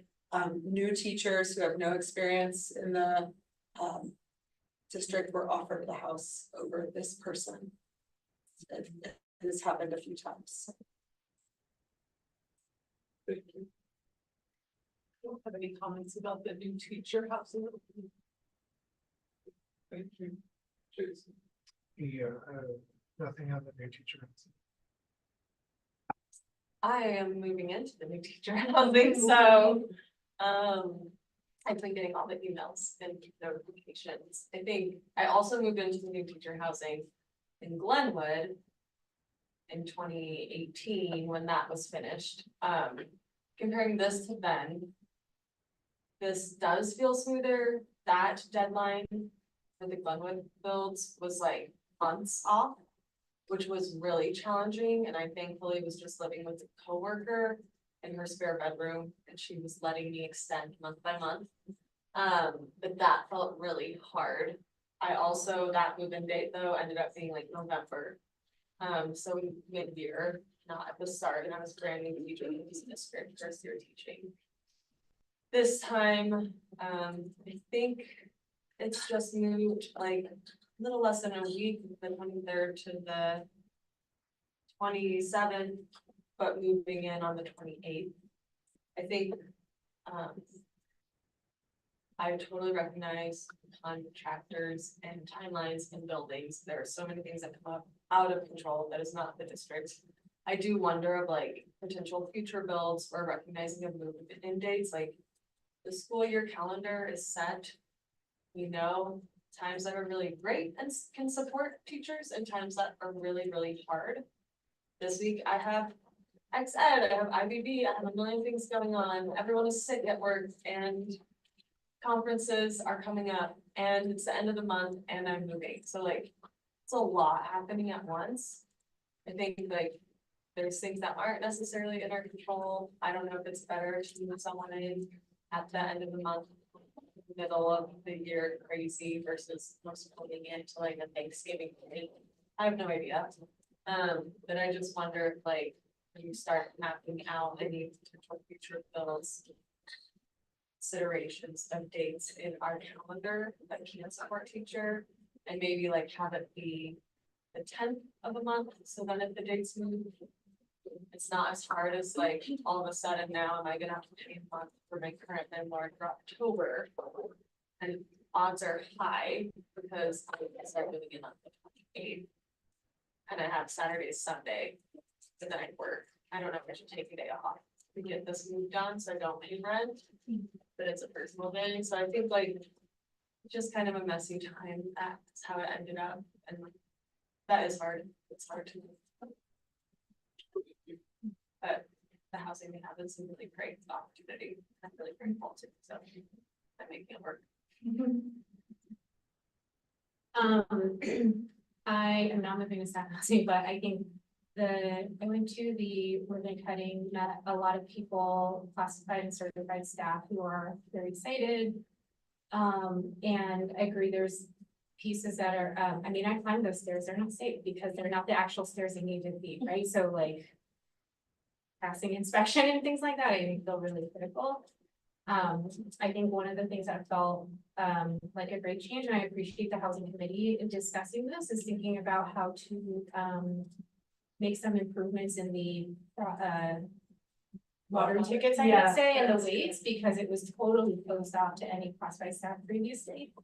And I think even the shift, calling it staff housing versus teacher housing, actually just also acknowledges the very important classified staff that we have at our schools who, in many cases, make less than teachers, and so think about how to make that feasible. And so there were like tears of happiness and gratitude, of like people were like, okay, you know, I don't know if they still feel it now because of they delayed people, but I know that the very real impact on it was very clear.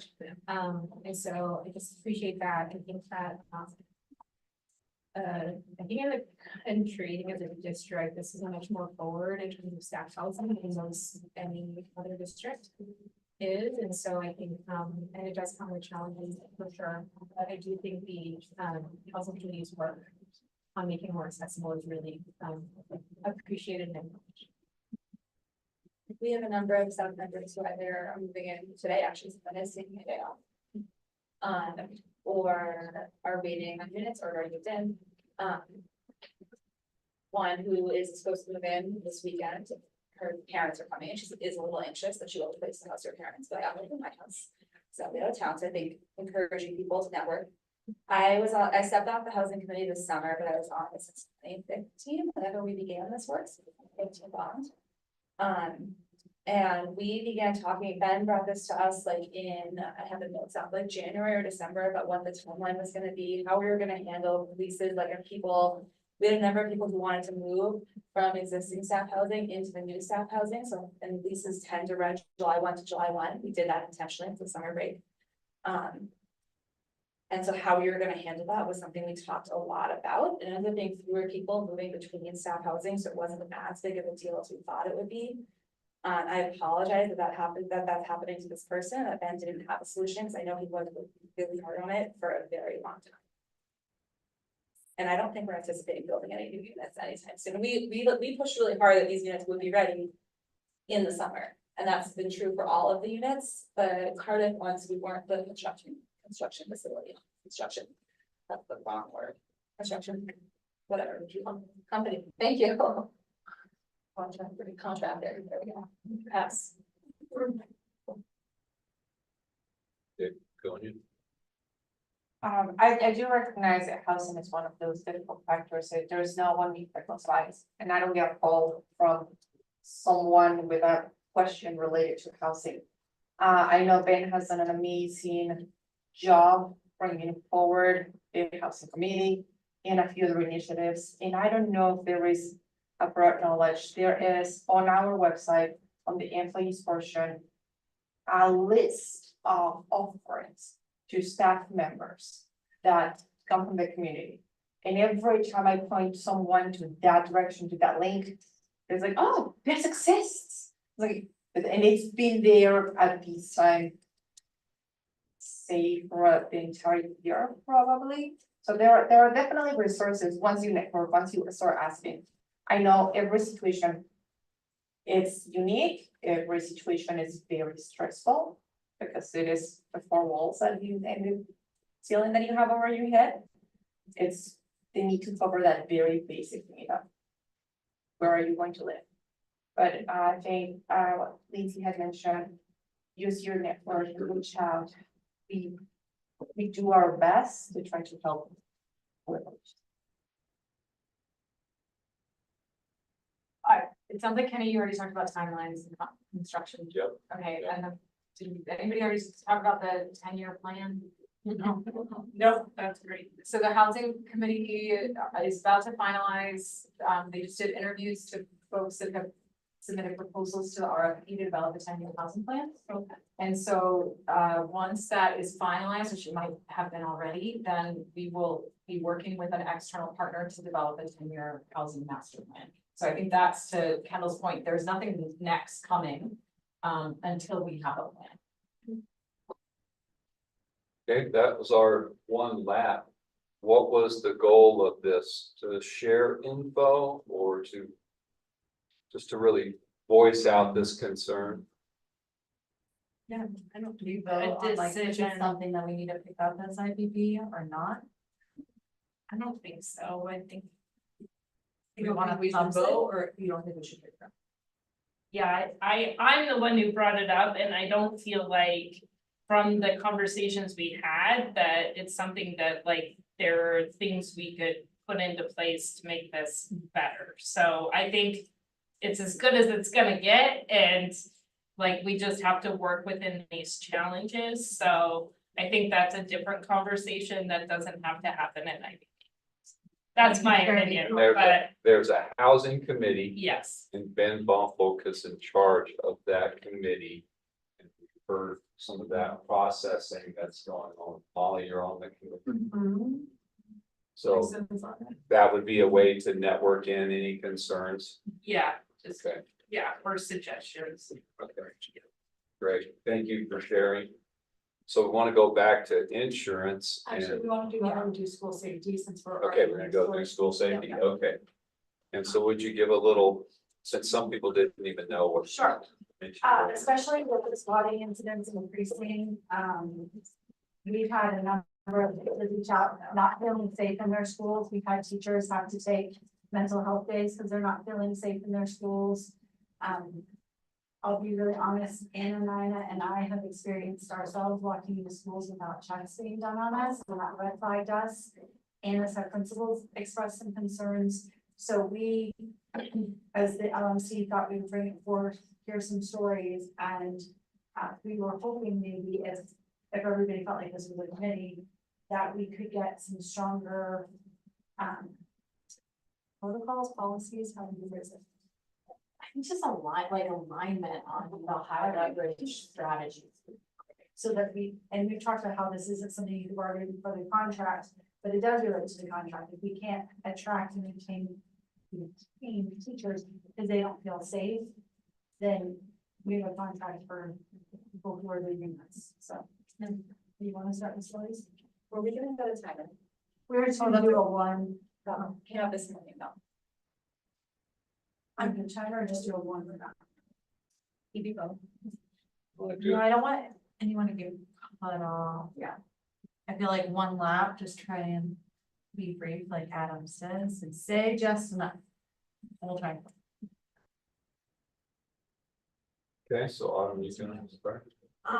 So my school was the school that was named in the spotting incident a couple weeks ago, and communication was kind of foggy, and I guess the only part of the story that I'm gonna share is I learned about this at 5 o'clock in the morning and shared with people at my school at 6 o'clock in the morning, and then something happened between 6 o'clock in the morning and 6:45, because that is when we met with the safety coordinator, and he said that this district found out at 6:45 in the morning, and I'm trying to figure out like what happened in that 45-minute time frame from when I had communication with people at my district, my level, and they said, I'm talking to the district office right now, I'll get back to you. And then an hour and a half passed before any other communication was sent out. And so just what is that disconnect from like that communication happening to when it got sent to other people? Because so much could have been avoided had we communicated earlier. And so I think another, just looking at the organization in our district, I think it's just another red flag, because it is a little concerning if something is raised and I felt like went through the proper channels and then was communicated back that like, yes, district office knows, but then maybe only some of district office knew and not all of district office knew, and then there was this whole unknown period of like that. So that's Thank you all. I have a lot of teachers at Riverview and other schools, not just Riverview. I know Glenwood High School, to some of her Roaring Fork High School, I talked to some of those teachers are really concerned by cell phone coverage service. When there is a situation that arises, yeah, we have our landline phones, but truthfully, like that's not going to be our best option always. If there's a gym teacher who is outside with students on the field, how are they getting a notification? How are they able to, like, even if they see a suspicious person, like, how are these communications happening if we have a lack of cell phone service at our schools?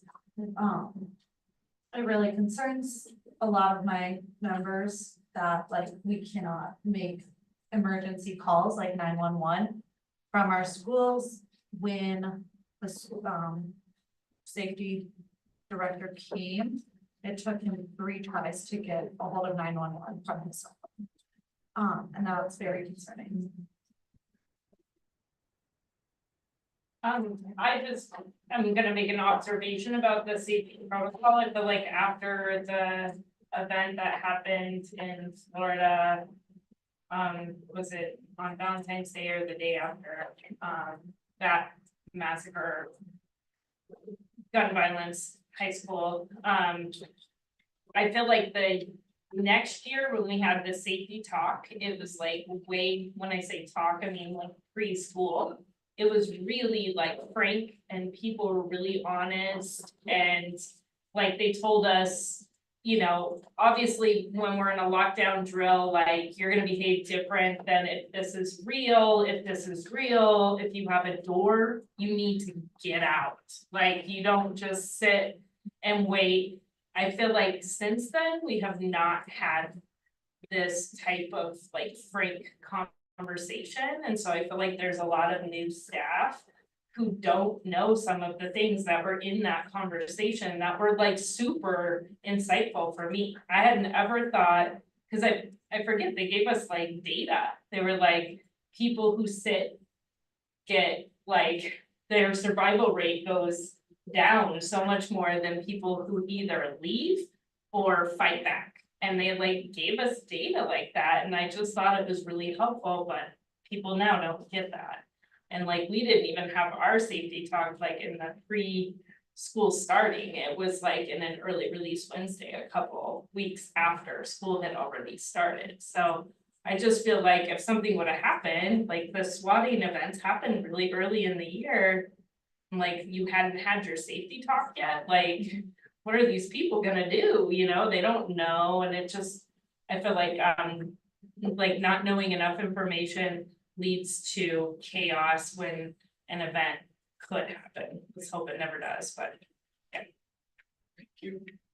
Let's see. I recognize I'm actually super emotional about this topic, so I'm not gonna say much, but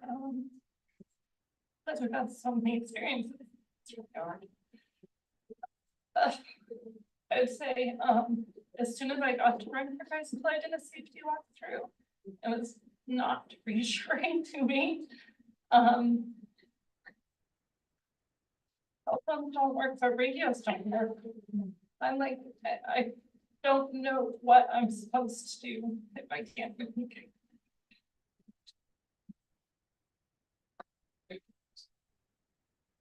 I'm just gonna share just things that I heard from parents of my students from what happened a few weeks ago.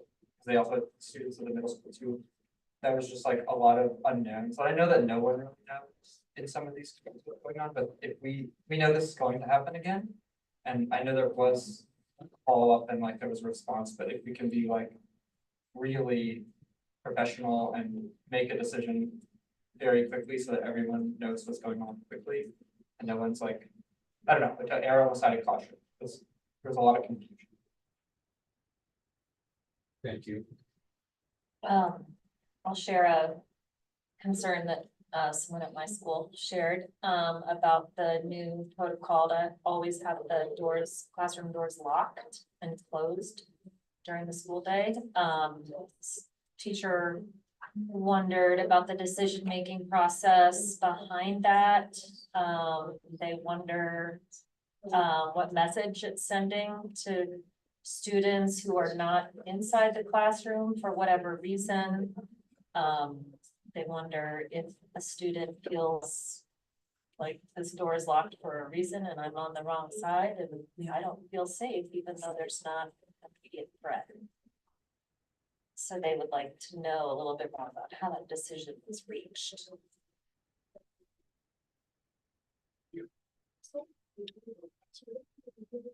Just piggybacking off what Lisa said, I think it's something we need to figure out as a district, what are our protocols as far as doors? And is that a school decision, is that a district decision? How is it being followed through? How is it being checked to see if it's being done that way? I think that's an important part. And then also just as far as a district level, I think it's important for us to examine what it is that went wrong. And I know we were doing that, but like, I haven't really heard details come out about where the breakdowns were and what is being remedied to, so that it doesn't happen again. And that would be good information within your. My two things that come to mind in our story. My story is one, it was hard. I was out on outdoor ed. But I saw the email, we were departing, and it was hard to see in the very same paragraph. Schools have been targeted here and our buildings are up and running as usual. And it was like, oh, so with knowledge, no specific knowledge of what happened, we all sent our kids to school this morning. And then another conflicting bit of information, and again, I don't know the truth behind this, but my husband works at another school in the valley, not in our district. And his information from his administration said, over the weekend, law enforcement was notified of threats made over the weekend. That could be totally incorrect, but in this valley, it's circulating that there was knowledge with law enforcement that the threats were made over the weekend or started over the weekend. And we still all woke up and sent our kids to school on Monday morning as parents without knowledge that this was going on. That was hard.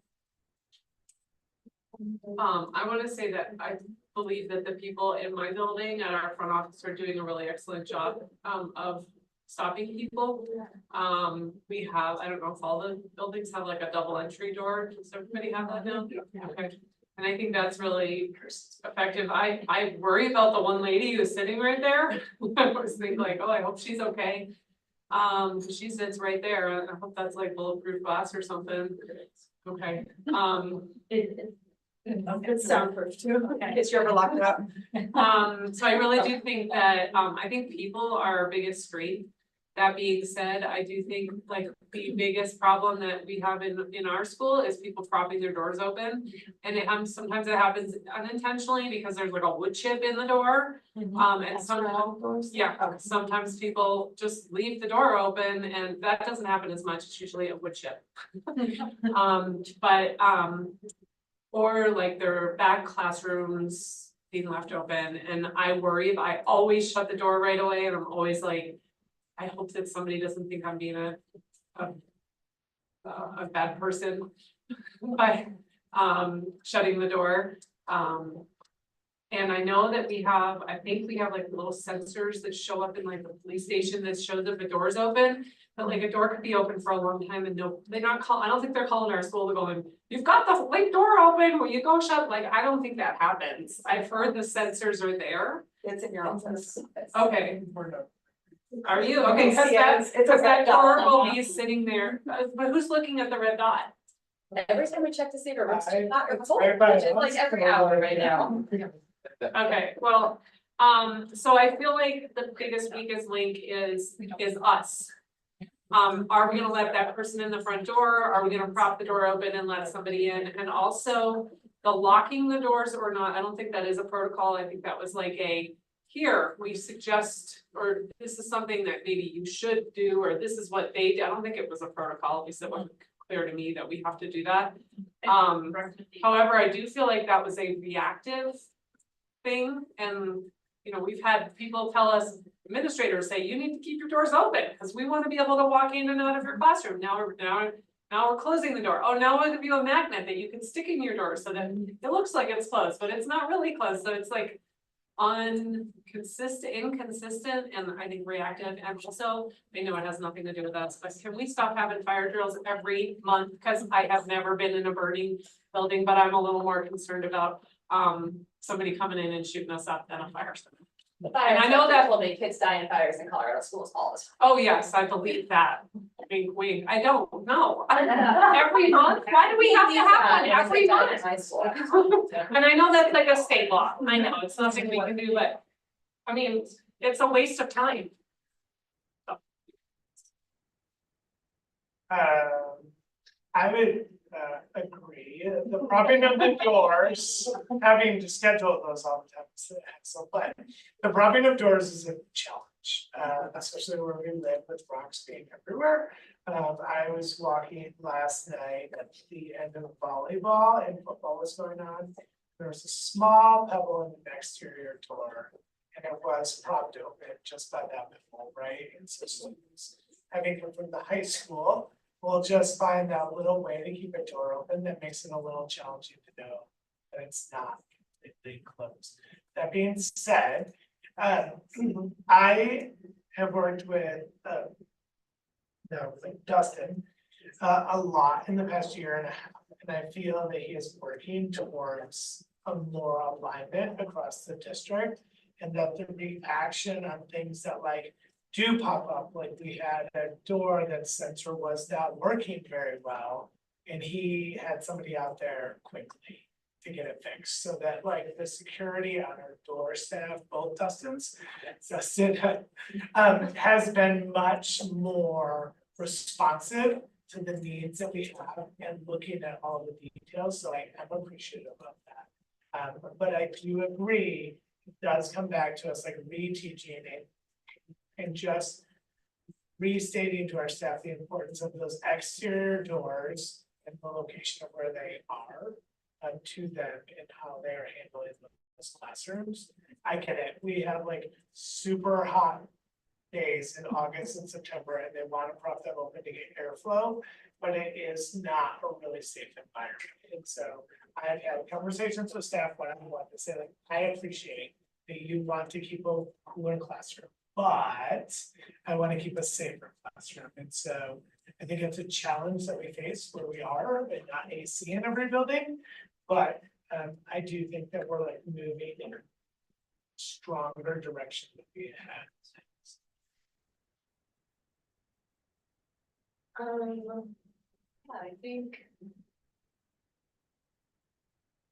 Something that having her voice, I actually, the only feedback I've heard from staff so far was praise for you, Anna, and how you rolled out the communication that you did. And this person's partner and this person have experience extensively in like crisis mitigation and threats and things like that. And they were like, it's to a T if you had a textbook on how to respond to a situation like this. This is like step by step exactly what should be done. So they were really appreciative of your communication and how it was rolled out. I think the biggest like concern I noticed, I don't think the schools directly, we were impacted, our day was normal. Which is like the balance, right? It's so hard now, the world we live in, of these threats exist, and every time we had a threat, we stopped a whole day of school. Like, what's that impact on student learning? And people know it impacts student learning, and some people just have like malicious intent and want to impact student learning and indict fear when nothing's gonna happen. So it's so hard to navigate that. I do think that what was most noticeable were the students. The students were really uncomfortable at our high school. I saw lots of students going to our officer and talking with him. I saw lots of students coming into the office first thing, because I was in the office area too. Like, hey, I've heard this, I want to report this. I saw this picture, and they're like, have pictures of assault rifles on their phones from like snapshots or screenshots from social media and stuff. And I think that's just a scary thing to think about. And they were kind of like, why are we here? Are we actually okay? And it's like, yeah, we're okay. Like, we have plans. But I want to recognize and just name that I think students were pretty nervous that day. And obviously maybe some people didn't send kids to school. I don't know the attendance numbers, but there were students in the building who were voicing a lot of fear and concerns that day.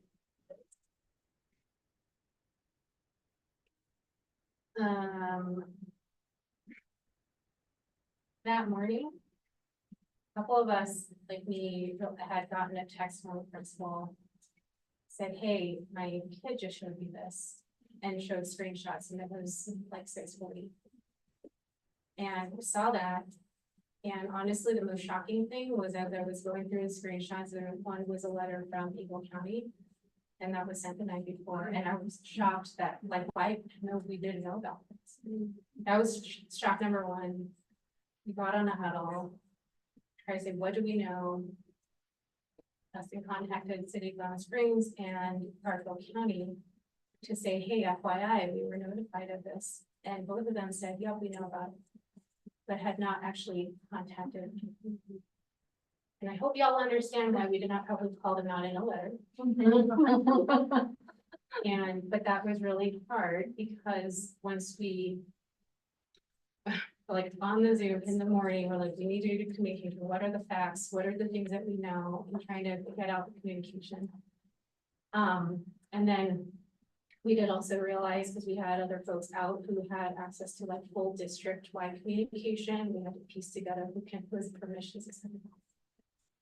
which we have fixed now, multiple people do have the training, but like the biggest thing that was such a confusion for us, and myself and Joe, like, why wasn't anyone notified over the weekend? Or at night or whenever it was, because people certainly knew. And even for myself, I had the question, which I think maybe a lot of people had asked, and I did too, is like, hey, is this Superintendent Eagle County new? How come he didn't give you a call? That's not actually the normal communication, right? Like that's Eagle County PD or Eagle County Sheriff, sorry, we have Garfield, like that's so that was really frustrating, or the unfortunate impact is the late communication, right? Exacerbated the fact that like there were what we realized in the moment was gaps in the numbers of people who have the permissions to do the things that we can do, right? And so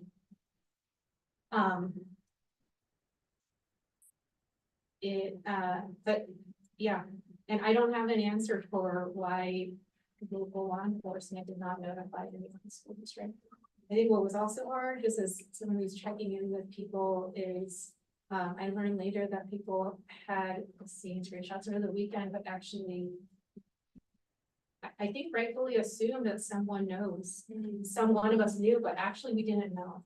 And until, or there was an email that came in at 5 a.m., which like, we didn't check the email at 6 a.m., but we got a text, right? So like, or at 11 p.m. right? Or if the teacher had emailed the principal, but they didn't see it until like very early the next morning. And so I don't want to tell anyone like, how come you didn't tell me, right? Because that's another thing, because I think it is reasonable to for a staff member to expect surely someone is. But the unfortunate fact is we didn't until that morning after, it was 12 hours after something had simply said in Garfield County. And it wasn't new to Garfield County and City of Palm Springs when they were contacted by Dustin during our phone call. It's like, they're saying that. So that was a big learning. I think like there's other clarification, I think, to get with enforcement and understanding that not saying an excuse, but I think it's important that sitting on communication, trying to decide what to share. It was like literally we did not know. After I think a lot of parents have gone to the kids up and getting ready for school and about to put them on the bus. The locked doors communication, I recognize this came up actually in one of our leaders levels meetings, and really had a conversation about what is the weight of that kind of communication, even if it's a recommendation or like a tip. It's a very different weight. Safety security person is like saying, hey, this may be a good idea, but it is not necessarily a thing that like we talk through all the operationalizing and all that. I too am a fan of open doors. It's actually against a different kind of climate, right? And then I do know that Ben is meeting, we're aware of like the school buildings or locations in which cell phone reception and radio is not working is another like capital part. Like how do we get that set up, like the infrastructure set up, looking at cell phone towers, like that's important. And I just wanted, it's very scary, but like, how do I get help? My experience that morning was I opened the kindergarten door for the kids every morning, and so I got to explain to kindergarten parents who they freaked out on me that we had fire drills. They said their kids were crying because of that. And so getting to talk this through with those parents was one, a privilege, because I got to explain to them that everything we do to keep their kids safe, and it's a lot. But also really hard. So the timing from that perspective, they were getting it like as we were all standing there waiting for me to open the door. I want to echo the appreciation to Dustin and Dustin. Amy and I walk our building once a month to double check for lock unlock doors. I think it is the people that are our biggest defense. We had a significant issue in our preschool. They did not have a secure entry, and Dustin came up with a really awesome workaround for that. I really appreciate that. The one thing that hasn't come up yet that I want to bring up is that this is so tied in with our students' mental health. One of the children I spent, in addition to my real job, I'm also one-on-one behavioral therapist. And he was running through school yesterday saying there was a shooter. And like, those are the kids that I'm worried about. Those are the kids that I see the security issue from. My brother and I have had a lot of experience with this fall, unfortunately. And I don't think we can have this conversation without talking about our mental health supports for our kids who are calling for help.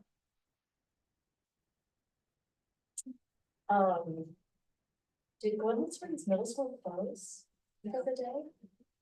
We were open to babysit. Okay.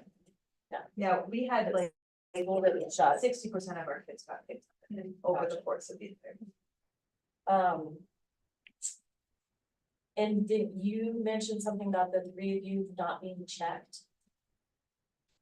When they entered Riverview, they were not checked. Oh, just like walking into, Like they were able to walk in. walk right in, without getting, Not like, Not no that stops. bad, Like how when they come into our school, gonna make buses school in.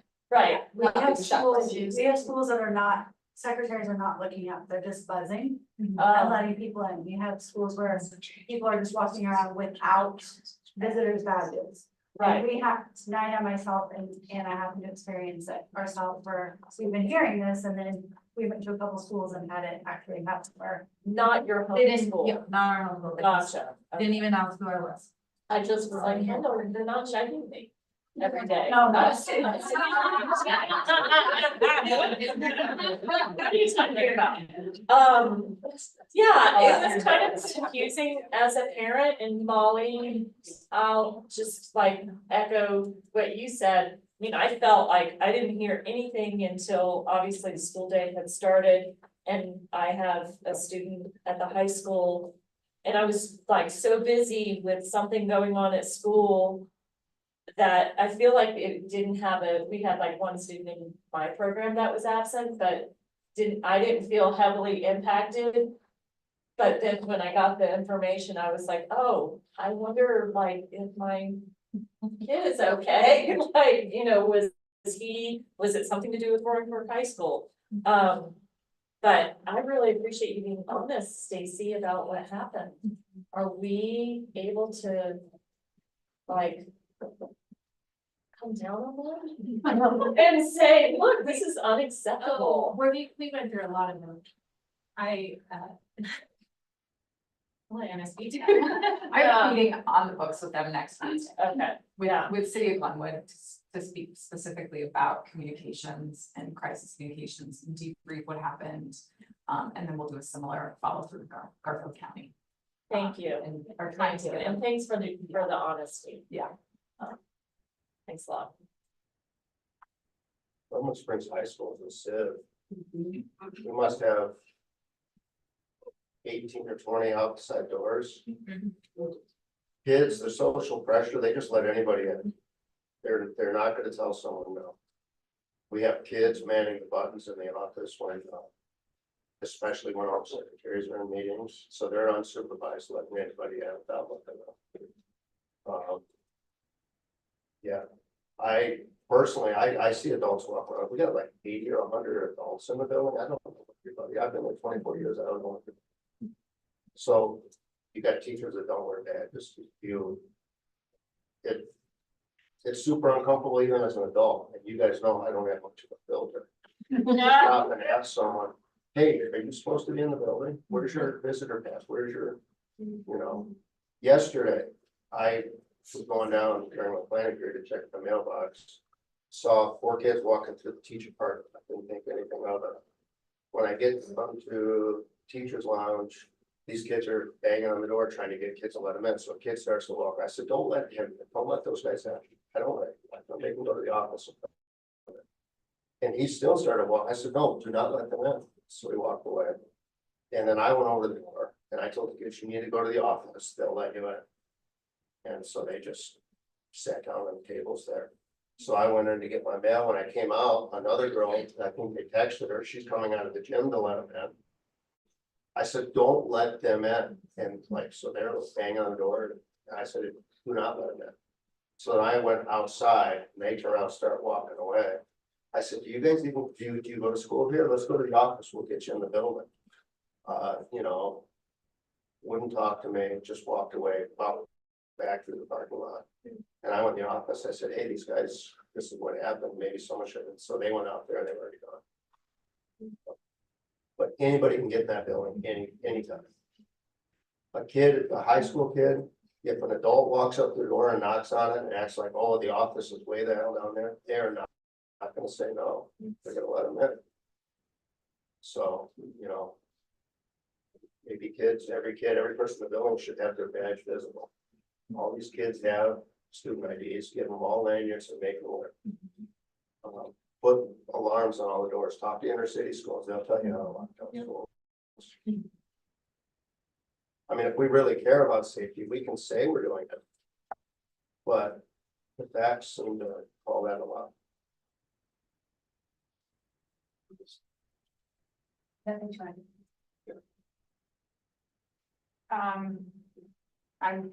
I feel like there's two things. One is the like debriefing that morning of the swatting incident that called out GSMS, and I think Stacy explained kind of our lived experience of that and the frustrations around that. And that timing was really off.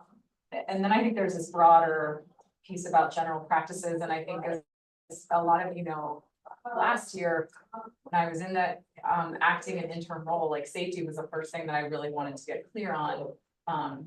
We were asked to execute on some SRO contracts that had quite like really increased costs very fast, and I was not clear on our theory of action with that. And I was like, we need to talk safety first with our community, and so we did all these safety conversations last year. And what's been really interesting, and it was incredibly helpful to understand. I feel like I have a pretty good grasp and understanding of what our parents care about in terms of safety and our like highest leverage strategies. And if you didn't go to those, and you're downstairs in the ramp hallway are all the posters from those safety conversations. They show like current state, costs, outcomes, evidence-based, because we're really asking the question, like, what strategies matter the most to our community? One of the things that's become really clear, especially through the labor management community, is like, who we really miss in that conversation is faculty and hearing from staff. And not that people weren't invited, but I think it was framed that way. And I think that was a huge miss, because I feel like as we move from those conversations, and especially helping Dustin Gearing, our new safety and security coordinator, to know like this, not that, right, is kind of some of the things we came out with. I think there's been concerns around issues like front doors that I feel like need a culture shift, and we need staff to be on board. And if we don't have teacher voice and representation and like, no, principal, we actually do care about this and we are willing to support you if you decide to shut down those doors. Like, I think that we need that, because it has been concerning and shocking to go into buildings and experience what you all have named. And granted, this is not universal. There are some schools that are on it all the time. And pleasantly say, you know, hi, Anna, we still need you to sign in, you know, right, thank you. But it's not consistent. And so I really feel, I just echo everything you all are saying. I mean, I have a lot of concerns. I don't love the mixed communication about lock your door when we're not locking the front door. Like, lock the front door, and then I don't really care what a teacher does, unless in our crisis plan says, when we go into secure, when we go, like, then the teachers need to lock their doors. But it's very clear in the crisis plan, it doesn't say in a normal practice, lock the door. And so I want to help Dustin communicate, and I want us as a district to know, yeah, these are nice to do's, but this must be done all the time. I want to tackle, like, you're right, Miles, and like, it worries me all the time, but all the high schools worry me as open campuses. And I really wanted to hear from community members and kids last year, like, are we willing to engage with this concept of these open campuses? And could we do, you know, Rifle High School was able to say, we are moving into, and I don't even know what they called it, but they were like, so we're not open campus today. And so everybody knew, like, the doors are locked, the kids knew we're not going anywhere for lunch, everybody's here. I thought that was pretty cool that they could pull that card and say, given the concerns, given the threats, we're moving into this phase, everybody pack your lunch or cafeteria be ready. And so I feel like we're unfinished in the work around safety. And I think it feels like a really good moment to partner better with teacher leadership and motivation to say, like, no, we can get over the cultural hump of, you know, to me, the like think the really hard sticky piece would be high school open campuses. That's gonna be really hard, and yet, like, do we have the will to do it? And with what everybody's living, so I think that, like, the reason why I was really excited to have this is I do have, maybe I'm moving too far ahead of us, but I have an interest in like refining and strengthening our safety practices with teachers as more central to those conversations about what that needs to look like. Because I want us to get tighter on those pieces that we know lock the front door. We invested at every school in having those vestibules. They work, but not if we're not using them. And that doesn't cost anything. There's no money. It's culture. Thank you. I think my piece is, I've heard so much about just the buzzing that people in that, you know, I'm in a smaller elementary school than the high school. I'm terrified of my daughter at high school. But I look up all the time and there's just people, like I came in my class one day, and there's just a person standing in there with no tie off. Like, how'd you get in and how are you here? And we were talking about it with Anna and she said something that I hadn't even thought about, but like, it's not just about not going in the building, it's de-escalation. If you have that angry parent and you stop them right there, how much more do you stop? If you have, you know, all these things, and so we have them, why aren't we using them? It's one of the easiest fixes we could do, and I hate to say it, but in today's day and age, my number one relationship with parents is to get them their child home. Education at this moment has, it's a second, it's a close second, but if I'm not doing my job, if the school's not doing their job, they're never gonna trust us for anything. And they're never gonna trust us when we say your child needs us educationally, but I can't keep them safe. Because we're leaving doors open, because we're buzzing angry parents. So I just feel like we have to really shift on what we think today. And I'll say Alice was at Plymouth Middle, and I feel 100% safe there. They have it dialed in. They are magical with it. Lori wanted to have to love myself. She's on it. I just have one more thing I forgot to say. So the morning that I found out,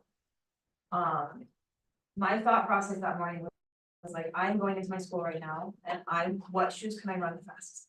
Like, that was my thought process of like, as a teacher, I am choosing to go into a school where there has been a threat of a shooting, and I am choosing to go there. And the fact, and I don't know what this looks like, but I appreciate that you're saying we need teacher feedback, because at no point was it offered to me, if you don't feel safe, you don't have to go to school today. Like, it was just assumed that I will go there and that I will make plans and I have it all, you know, we're gonna pile the desks here, we're gonna do this piece, we're gonna do this piece here. And so just like being aware of like teachers being involved in this conversation.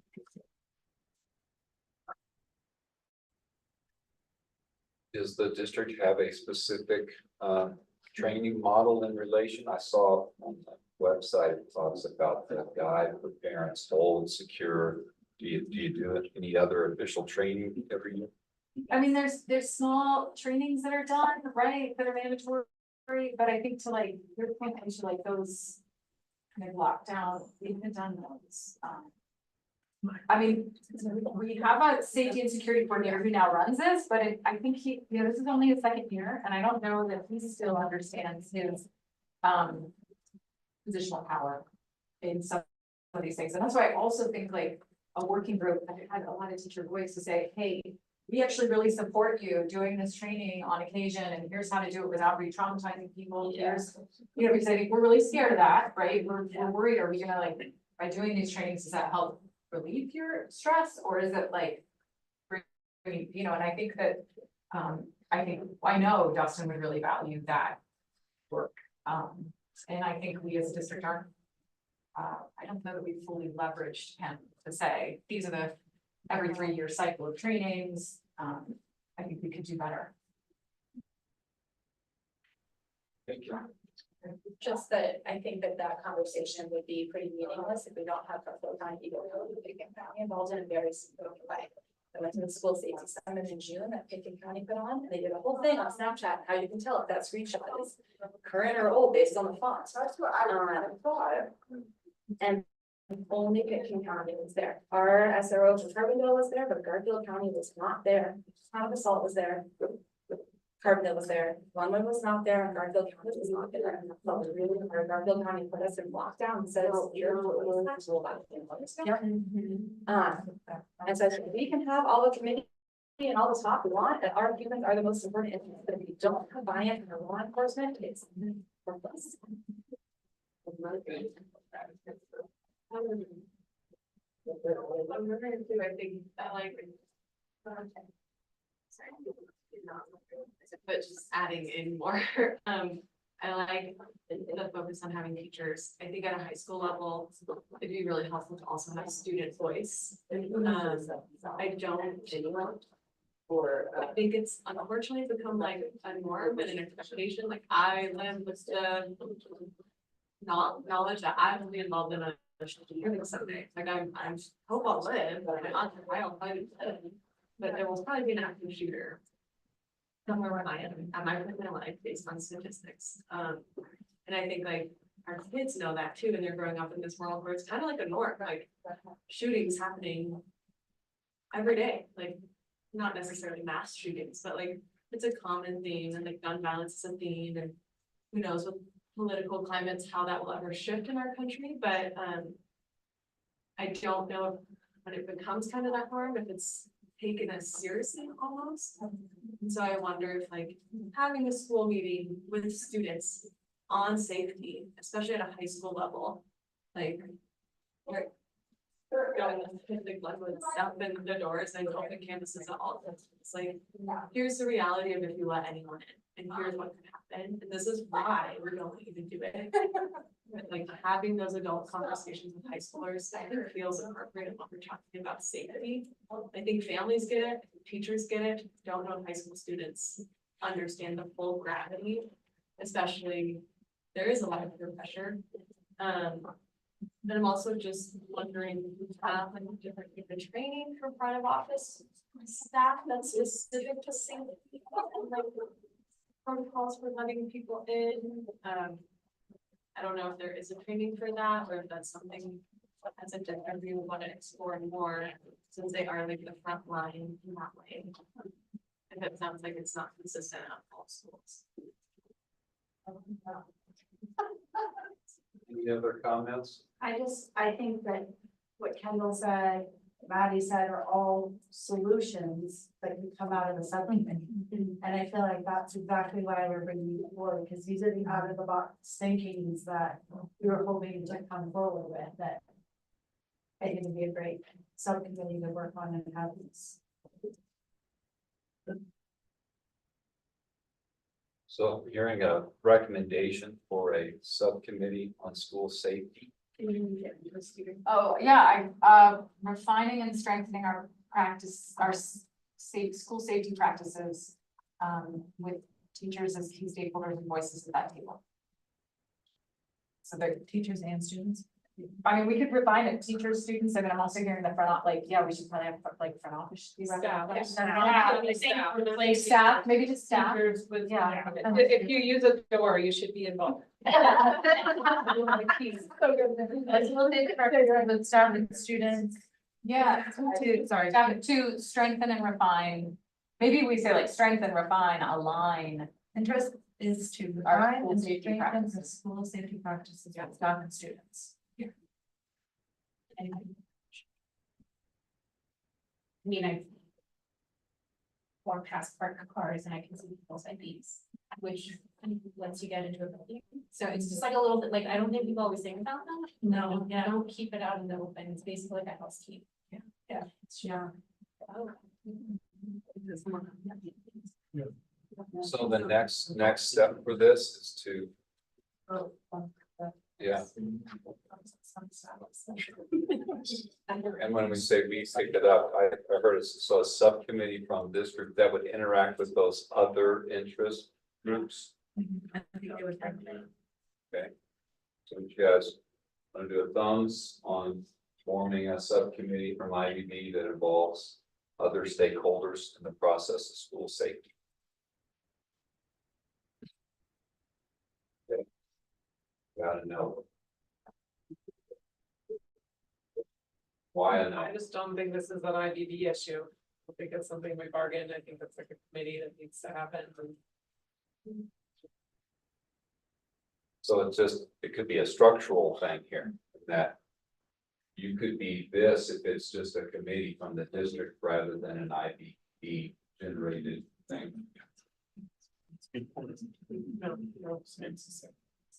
Because it's not gonna go, Is it gonna go into the CBG? yeah, it can't. And it doesn't have to Needs be, to it happen. could be anyone, it could be any teacher representing. Yeah, this is the key to the looking at. Process. Yes, Anna? I think that, yeah, I was just gonna say, I think we should go that, so I'm glad you brought that up, Megan, because I think that this is one of those areas that feels like, in terms of process, like when there are opportunities for teacher leadership and teacher voice that exist outside of contracts and, you know, kind of standard meat and potatoes, interest-based bargaining topics, is this the right team to mobilize that?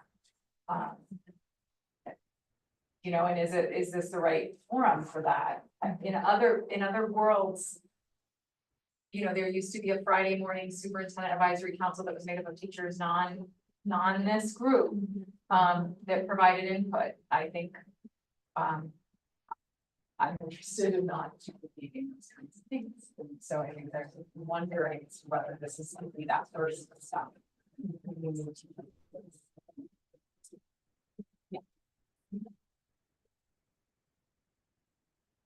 Option that Dustin organizes the formation of a committee.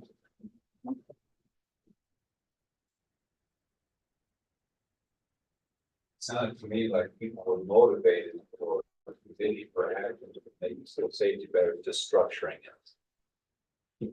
I think one reason, because Stephanie and I had this conversation a couple of days ago, and I wanna have it with you all now. One reason that we thought this belongs here is because we are trained in this kind of stuff. Like, this is the work that we've historically done. No, it doesn't go into the contract, but things that we have historically worked on doesn't always make it into the contract, or like a policy or out of the contract.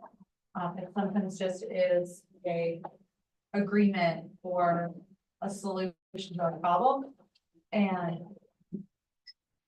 I think kind of to Anna's point, bringing it to this point was like, this is already a trained group of people who knows how to have these conversations, know how to do this work.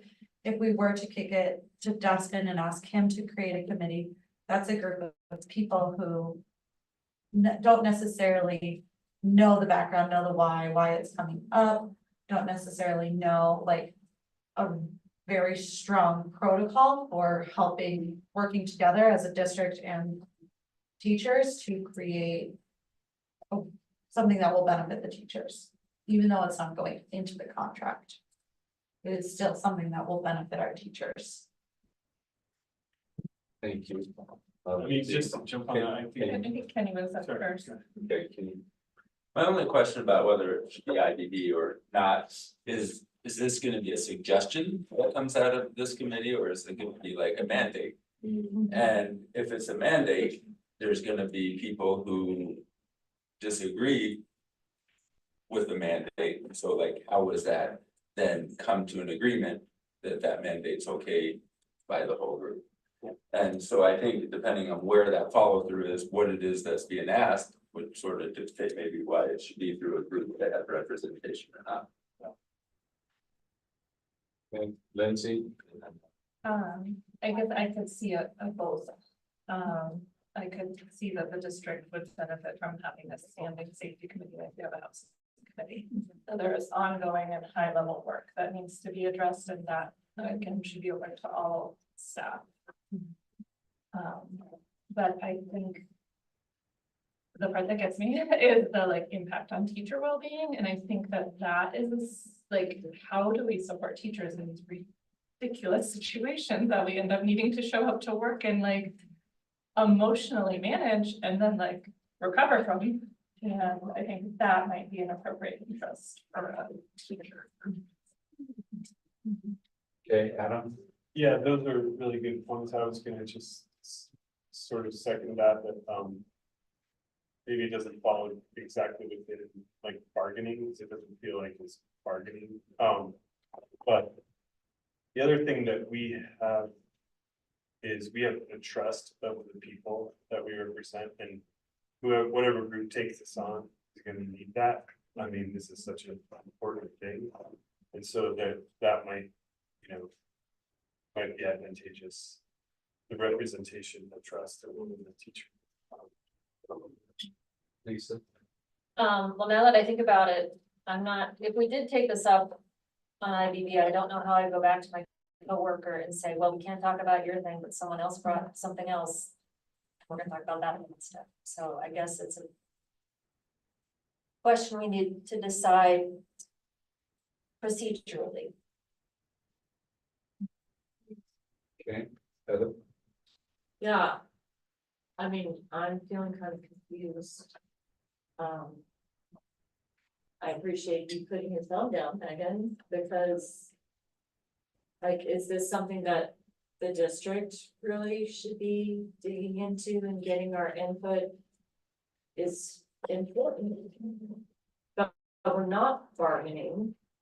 We're not, I mean, hopefully we're not bargaining with our safety, like we're doing everything we possibly can. And we're supporting teachers with like, how do you go into a building wearing your best, thinking about that you have to wear your best running shoes and like then come back and work the next day? So those, just thinking about IBB as being the place that we bargain for improved working conditions for teachers. This impacts teachers and it's important. And we want you to listen to us. But does IBB need to be? How do you get that input? Thank you, Megan. When you put a thumb down, it's part of your responsibility to provide solutions, alternate solutions. So first of all, I want to say that, part of the reason why I'm saying no is because of our earlier discussion about the health insurance and what Kenny brought up about, hey, look, it says right here that, you know, there was a health insurance committee and that, you know, if you weren't in the process, you don't actually, like, you have to read between the lines to find out that that's not actually our committee. And I'm very hesitant to be part of a solution for something that, you know, isn't bargained. And so, I guess my, like, I'm happy to work on this, but I just don't want it to be done in a bargaining sense. So I think a lot of us would probably be, I think it's more of a working group. Like, let's just work on it and find some solutions, but like bargaining implies like we're, you know, a little bit of, you know, we gotta understand the other side, or we gotta understand all perspectives. Like, I think we all agree on this. This isn't something that we're pushing on each other about. We just have to tighten things up and, you know, listen to all the ideas and making sure that, you know, we're trying to address as many as we can. So that, I guess that would be my suggestion for moving forward. Would be fine, so I'll state it. To be clear about what we're creating, solicit people from this group who might want to be a part of that, and also figure out who else we need to pull in who's not a part of this. But not call it. Not call it an IBB subcommittee. Could they all? Well, it could be, like, but like Dustin, Yeah. it's like he would have to be a part of this, and he's not part of IBB, and you know, we might want to have pull in some more board members who maybe have heard some things from community. Like there might be other entities. Ben would probably be somebody who might want to be a part of that. You know, Touchstone or something like that. Or student. And then our secretaries and those people who are pushing the buttons, you know, like they should be a part of it too. Yeah. Kendall? I think this is a chance for our CEA with a year that we don't have to do as much bargaining to decide how you want these kind of processes to work. Now, in the past, like summer 2020, I asked our CEA to speak up about Spanish translation for Grizzly Creek, and I was told that's not the place for our CEA. And I think now there's more capacity, there's more bandwidth. But what are the structures and how is that going to work? But we can't sit in this room and tell you how to do that. You guys have to figure.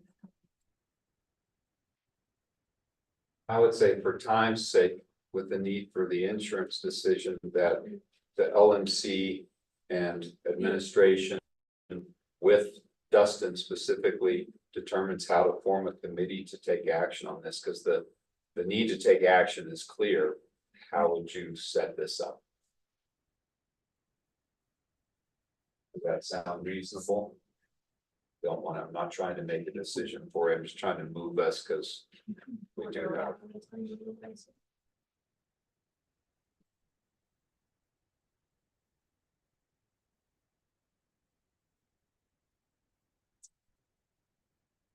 Okay, should we done that? Done that recommendation? Can you state the recommendation? Yeah, say what that is. Recommendation would be that the LMC and administration would work with Dustin to form a committee to deal with school safety. It's not an interest-based bargaining committee, but it's a school safety committee. And figure out how to organize that in some way, not do it here in this time. Before I give a thumbs up to that, does the LMC feel like that's okay? Should I think all the LMC or should just be like, our, like, No, because it's. Yeah. It's with Anna too. It's not just ours. So it's the association and the administration leadership group. And then Dustin has to be brought in. That sound reasonable? Okay. All right. Good, so what we need to tackle, and it is now 2:35, we are pretty much hard stopping at 4. There was enough time constraints and other things that we can't go extending beyond, so it seems that to me, it feels like the insurance decision needs to be finalized on info, and then you guys can take the time necessary to make the appropriate decision, but how do we deal with that, man? Can we say we stop at maybe 3:30 and talk about next steps? Looking at our calendars, getting dates on, look at all that stuff, because you know that always comes up. And then we are rushed, so let's give ourselves 30 minutes, and we can just get as far as we can get today. Okay. So the next component, we had a lot of feedback. We increased your amount of frequently asked question information. We've gone through where we were to get here. Now it's how do you make that decision on some factual info about staying with the self-funding component or switching to CEBT, knowing that there's a lot of complexity in there and just what would be the best. It's a difficult decision because you don't want to end up getting sucked into the hole in the ocean or eaten by the 8-leg kraken or whatever it is. It's one of the other. One of the so, escape. Is it really one or the other? I don't know, that's. No, like, I guess that's just a question, like, is it really CEBT or Think Health? Those are the only. I think. Yeah, okay. And there was, I could be connected to another meeting, but I thought that there was some reach out to some other companies at some point and their options were much higher. And I know when I went through facilitating this for Garfield County last year, there were supposed to be like 5 groups come day of, and about 2 weeks before when they had seen what things and what CEPT had, they dropped out because their stuff wouldn't match up, so. You get a pretty good representation from those 2 groups.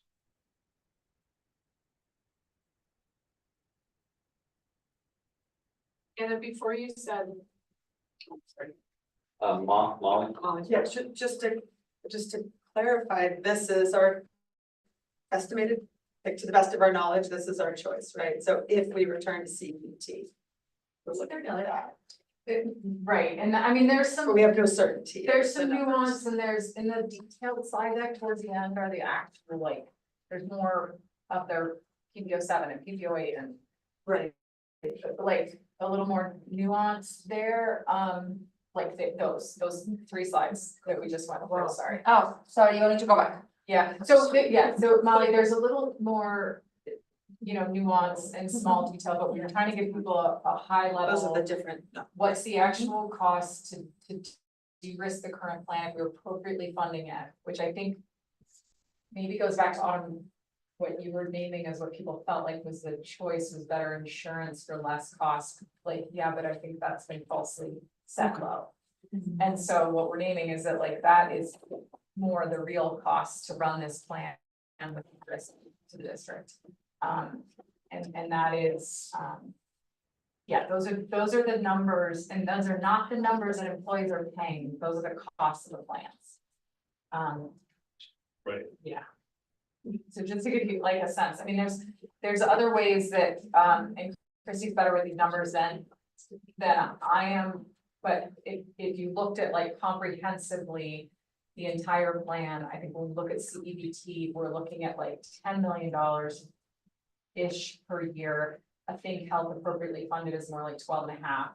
And what we're hearing from the like external providers, we're looking at more like 15 to 18, like collective.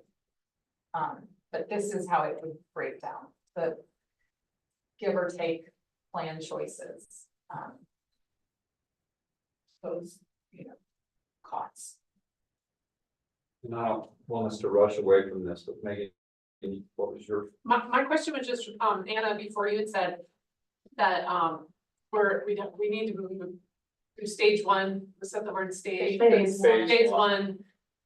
And then after that is phase 2, which is thinking about what we're gonna do after. And then stage 3 is like what's gonna happen next year. But it's hard to make, like, it's hard to do phase 1 without understanding the financial impact of it. Would be phase 2 or 3. Yeah, I hear you, Megan. I think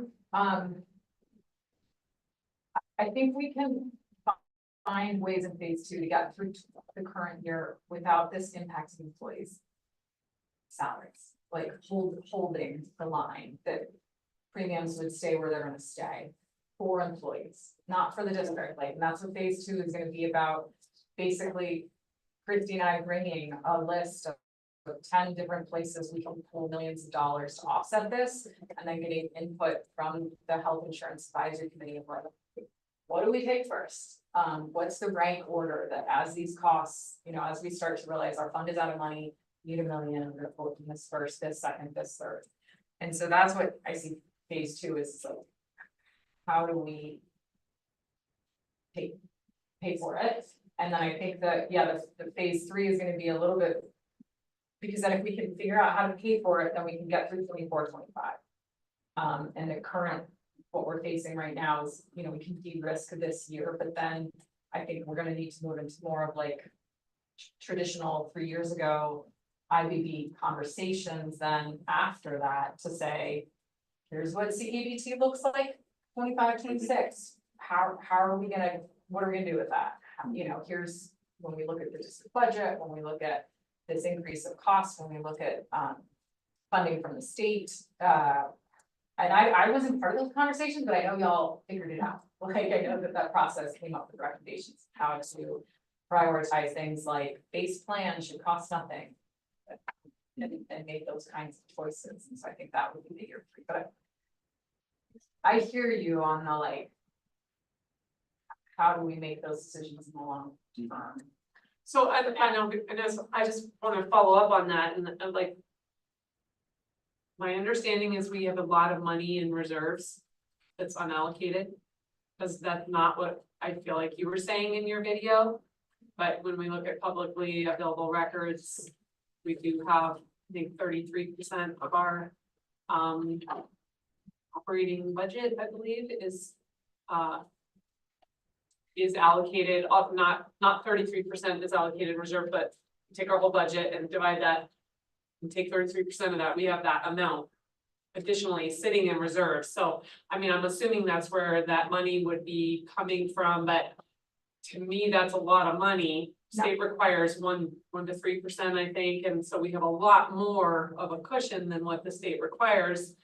And so I'd like to know more about that. Maybe this is not the right place for that, but I'm like, in my mind, I'm thinking that's where the district is going to be getting that, like, that's the rainy day fund, right? We should be using that for this kind of, we should be rating this. Yeah. So we, in the 24-25 budget, and I'll just answer this briefly, had about 15 million in reserves in our general fund. We have to reserve 3% of that for TABOR, for state law. And then the board policy states that we have to have an additional 10% of our budget in reserve. And so when you consider the 15 million with the TABOR plus the 10% from the board, we had about 2.9 million in unallocated reserves.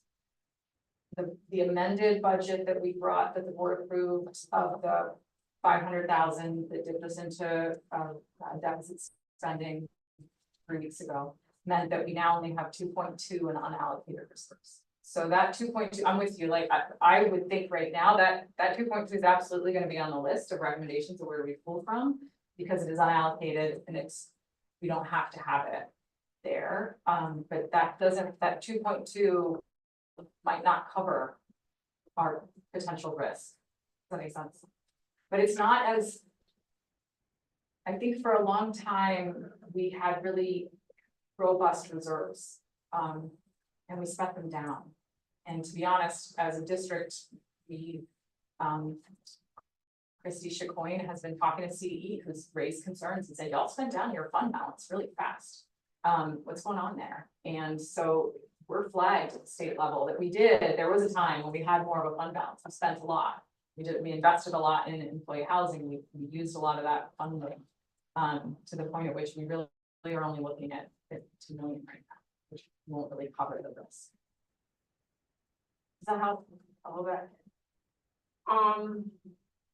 Not a whole lot, no, just because it's, yeah, seems very different from what I see on our district's publicly presented information, so maybe I'm just not understanding that as much as I can. And that could be, I mean, and that could be helpful, to be honest, that came up with the board finance committee, was like, we need to look at the budget documents and go through why this doesn't line up. And so that, I think that's a fair push of like, hey, can you, like, I would want to say, like, show me what you're looking at, and I'll show you our calculations and what the, I think that could be an action item for us. I'm like getting clear on that. Okay. Thank you. I'm a little off on who's who, but let's go ahead and start with Kenny.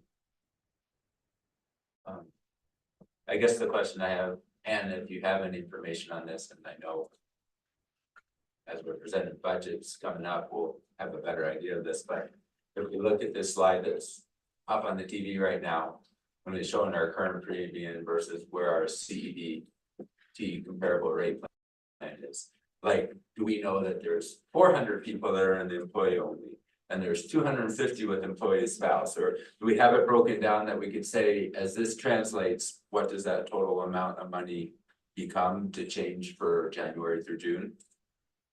We do have those numbers, and that's what, like, Christy's using to say the, like, 10 million for this plan, 12.5 for that, 15. That we can pull those numbers. I think that would be useful to have like that exact number and to help. Yeah, understand what. And then just to, Megan, from my understanding, maybe I could be a little bit bridge, because I've had more input from Anna. What that is that 10%, the total money that you say that we have in like this unallocated or this rainy day fund or whatever this total is of the 3% that we have to have by state law. Plus the 10% that as a board policy says that we need to have. When you take away and leave the 10% and leave the 3%, that's the 2.2 million that we have left over.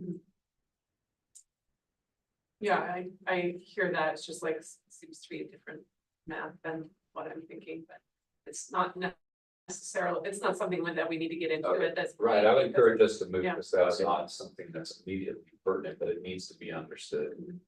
Yeah. So I just want to make 2 points. One is that, since that center column is the adjusted Think Health, that would be the the premium moving forward, right? And, like, yeah, and I know it's all rough, like fuzzy math, but then, the CBT, if we were doing that same fuzzy math calculation, we would wanna add 10 to 20%, like, 'cause in terms of like the moving forward number, right? If we're kind of comparing like next year's Think Health with this year's CBT, when we know it's gonna go up, does that make sense? I mean, it's still, cause right now, it looks like the CBT is obviously less, but I think, but then in my mind, I'm like, nope, I gotta add. You know, 10%. approximately 15%, like we don't know. And even then, it's still comparable, and so just going back, I mean, I don't wanna jump the gun, but I'm just kind of wondering where people are at, because based on what I said before, like the factors that I have heard, and then I heard some really good like ideas otherwise about the current plan. I'm just wondering where we're at, and I thought maybe we could just do a temperature check. So let me throw it out like this. If you were to, if I said thumbs on moving back to CEBT and just give it volume, and then if you just don't want to vote, just don't vote. Like, I'm not calling for a vote, I'm just wondering where we're at. Because we're just talking, and I'm just kind of wondering, like, how close are we to already knowing?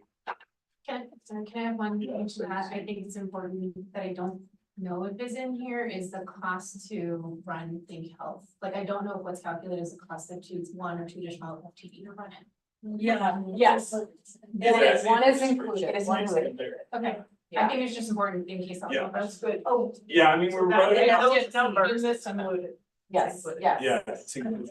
Hiring an FTE. And we're running off of To really run that. fuzzy numbers, we know that, so there's an element of, there's an element of just kind of solidarity and trust in the process and like hope for the best. We don't know exactly, but I'm just wondering where people are at. You guys want to Repeat the question. So if I was gonna say a hypothetical thumbs for moving back to the CEBT. With the option to abstain from voting at all, even though this is not an official vote. So the temperature check. Yeah, where would you be? Meaning you would choose to vote for CEBT. Yeah, CEBT is the thumbs up. Yeah. So we got a lot of sideways, we got some Yeah. not voting, we got a lot of side. and no thumbs down. Yeah, okay, I just wanted to see, cause I just like how, The other ones. oh, sure. You wanna do a temperature check on staying with Think Health? To adjust it to the de-risk, the lowered risk current plan. Where would you be on that?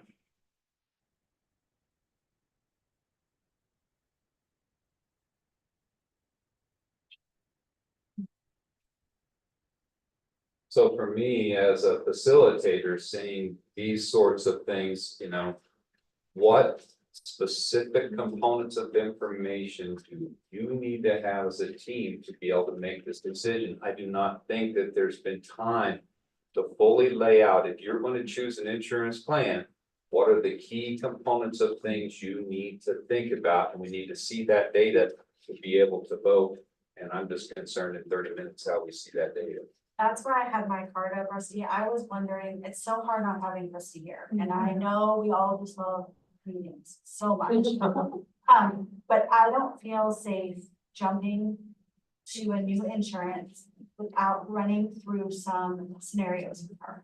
Without her being able to say, this is likely gonna cost this employee this much money next year. It's likely that the budget, the way that we think the budget's gonna be, that we're getting no raise because of the insurance, or we're losing 500 out of our paycheck. Until we have those scenarios in front of us and it can run through some of them with her, I would vote down on everything right now. I cannot move forward. I cannot jump that fast again, because I think we all learn what happens when we jump a little fast. Especially with this. And so I'm actually wondering if we call for another IBB day where Christy is here with the calculations open, the screen up there, and we are running through scenario after scenario after scenario. Think health versus CEBT and getting all those numbers in front of us. And like actual scenarios, less fuzzy, we could be less fuzzy, Wow. and I get that it's so. And have we thought about what percentage of our employees are not currently insured by our plan that will then have to be insured by CEBT? And have you thought about how many employees we could get off of our plan by offering them some money to go on their spouse's plan? That could sway the difference. And then you're taking not only the premiums, but also you're taking their health cares to someone else's insurance. That could be a huge savings. You know, what's interesting, and I'm writing this question in the FAQs because I want Christy to better articulate it, Miles. What I understand in the way CEBT quoted us this was it was based on not requiring 100% enrollment like they had in the past. Yeah, because that's a loss of basically our benefits. You could argue that's a loss of your wages is not quite right, but you get what I'm going in. Yeah, I mean, If I'm on my spouse's insurance with CDBT, and yet it's costing me, $1,000, whatever, to be on their insurance, and I'm walking away from free insurance from our district. If our district paid us, I'm sure you get more people that would take it. yeah, and I think to your second point, what's interesting, I'm on hours because my spouse's employee, my ex-spouse's employer requires if your spouse works for an organization that offers it, they have to be on that. So they're deliberately like, pushing people onto something, which is interesting. And I know that insurance companies, generally speaking, the bigger the pool, the lower the rates.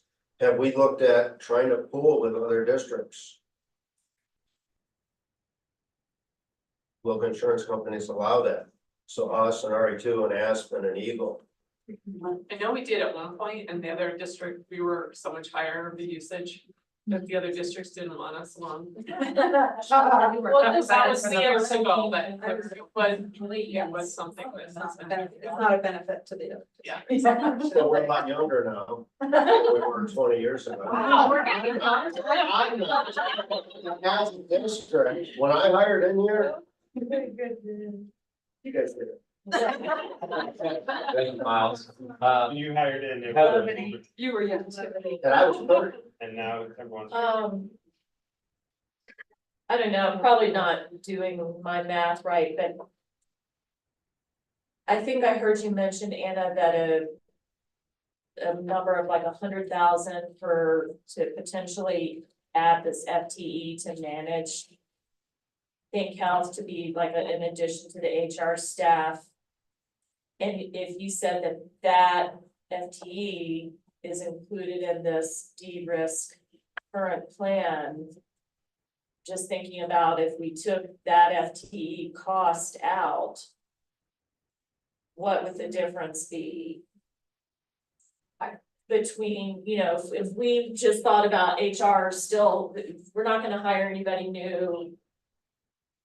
HR, needs to figure it out with the staff that they have. And I understand it's super hard, so I'm not saying that that's what we should do, but I'm just thinking about the cost comparison between the CBT. How much would that drop, that Think Health number? And is this more about how difficult it is to manage the plan rather than numbers? Because I guess you're saying there is like this $5 million number, but if we took $100,000 of a salary out, what difference will that make?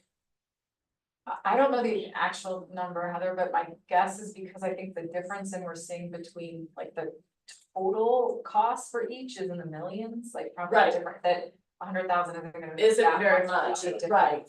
Yeah. Right. Okay, thank you, Heather. Kendall. Stephanie, I appreciate the idea of running more scenarios and things like that. I just keep coming back to the document from 2022 of what this would cost us to go to Think Health and how much money we would save. And I just don't know if I can trust any scenarios, like how do we get the right data there? Like that, it said we paid CBT almost $1 billion and like we lost 10 million that we could have saved, it's in a different tab. And those numbers were so convincing, and I'm worried about being convinced because none of us are insurance specialists. That's the actual aerial expert. Yeah. That was on the slide. We That's had the a, person we had a who health got- insurance consultant last time, I just looked him up on LinkedIn, he still exists. So don't hire him. Don't hire him, he gets no taxes, I don't know. Well, it shows you that there's a lot more than just these basic numbers that Yeah. are laid out that impact what happens to the overall cost and the overall comfort of being able to administer such a program. It's so difficult. Okay, so we've got Molly. Yeah, Molly. Okay, two things real quick. One, I also wanna remind us that with the Think Health, we have to sell to, all of us in this room have to sell to our constituents, adding another person to the district office staff. And the potential, or two, the potential, I mean, that's just backwards of what IBB has been talking about doing quite a bit. I'm not saying it's not necessary, I'm just saying that's not aligned with what we have been telling the teachers at my school, at least as a goal. And then secondly, just a random thing, having gone through this in my old district, we moved to a more beneficial but potentially more expensive program. And what we found, because at first it was similar to this, what we found is that when you got the new health insurance, it had better benefits. Everybody who had been waiting jumped on it, and the first 18 months, costs were exponentially higher than they were once we settled down. And I don't know if that's been considered at all. Again, that would be a leap of faith, but I saw that actually come to fruition, and then we went back. So have we looked at what were our benefit needs, what were our bills before the district was paying? Like, what was our use, 2 years ago compared with our use this year? And did we see office visits are up or things like that? That's a really good question, Molly, and that is exactly what that actuarial consultant does, is they're going back through like our usage and trying to project forward, like what is normal for you guys once, right? You know, because clearly the first 6 months of this year wasn't. And so they're trying to play that out a little bit by looking at past CBT usage, and that's what we're asking them to look at for sure. And then the last part was just, are there things that we can trim out, like one random benefit that I haven't paid anything for my PT this year. Does everybody know we get 20 free PT? Did you know we get 20 free acupuncture visits? Like, I could do without the acupuncture. Are there, yeah, that are compensated in this wonderful plan. It is a wonderful plan, so I'm not paying, the district's paying. I didn't really understand that. I was just told, hey, have you tried acupuncture for your back? You get 20 free visits a year. So I signed up for a bunch of them. I would have never pursued acupuncture if I had to pay for it. Are there things, is there fat we can trim from this current plan? That, I mean, I'm not trying to call acupuncture fat, I apologize. You know what I mean? Are there like options we opted into that we could opt out of? That would maybe pare down these benefits? I would say, I think so, right, like that's what Think Health is telling us, is like, yeah, you guys could refine this, and I'm, frankly, looking at capacity and going to that, the best use of my time. And our time, and how do we make those decisions that are really personal for people thoughtfully with input? Seems like we selected all the benefits right now, all of the Yeah. bonuses. For sure. And that is clutch program, That's- Everybody's here, yeah. Yeah.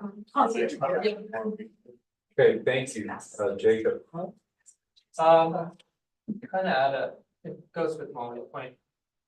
That, I don't know, in this financial climate of mistrust, I feel like it's hard to accept forecasting that's really fuzzy at this pacing too. I'm thinking, what are we doing that will be the least burdensome financially? And like, there's costs that are missed in this one slide that aren't easy to quantify. Like, what's the cost of the time we're talking about of a teacher switching their provider? What's the cost of like having to recalculate your whole family plan? Like, these are huge, really impactful things that I don't know, I feel really uncomfortable with how fast we're trying to make this happen. I get we're in like this pickle, but it's not a pickle that I feel like teachers need to be the ones who are like taking the biggest burden of. I know you don't wanna have to pick and choose which parts of the Think Health plan we have, but teachers don't wanna have to like find another. They don't wanna have to like become fluent in this like CBT again after now just switching back, so. That's my 2 cents. Lindsay? I'm just gonna reiterate that I don't feel like enough of an expert to make a decision on which plan we go with, but I do wanna also bring back. With those of us who've been here for a while, we do have very high trust in Chairman Cullen, and she's an advisor on this team, like. We would like to hear what she says. And I mean, Christy does have a very good reputation, so we would reinforce what Stephanie said, like, maybe it doesn't need to be a whole day meeting, but an afternoon to really hear what the financial people's recommendation are. I mean, I would be swayed by people who have deeper experience, not just a consultant from Texas, but people in our valley working with similar districts or in our district previously, knowing some of these. My concern is if some of those things are true about, and I don't know, Think Health, like they still sound like a bad partner, so.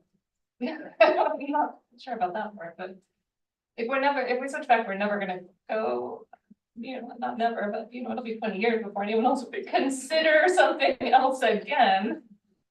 Which might be fine unless CBT is gonna be 15% every year for the next so many years, like. And we all have to have it, and now we're like super stuck because we swung.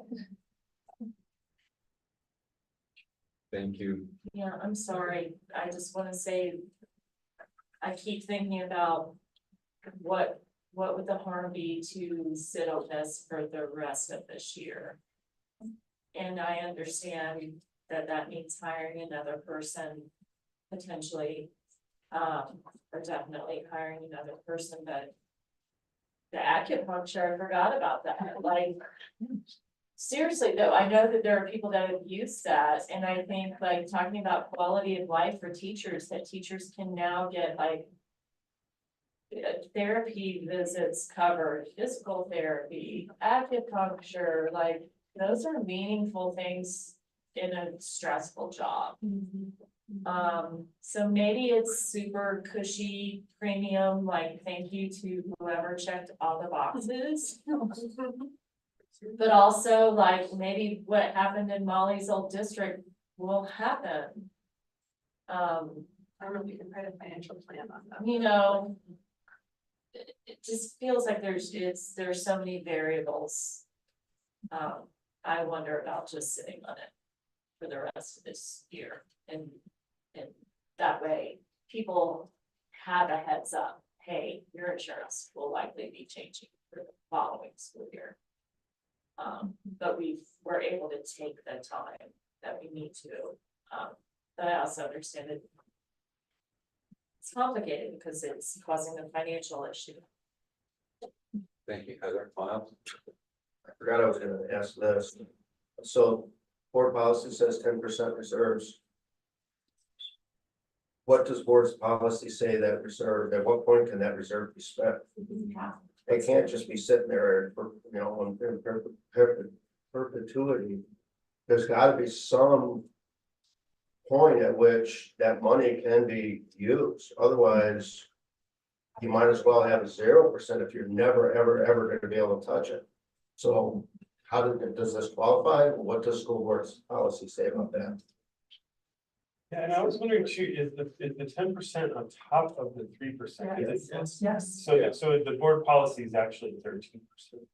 The taper mandate. Yeah. Right, but then they overlap, that's like. No. These are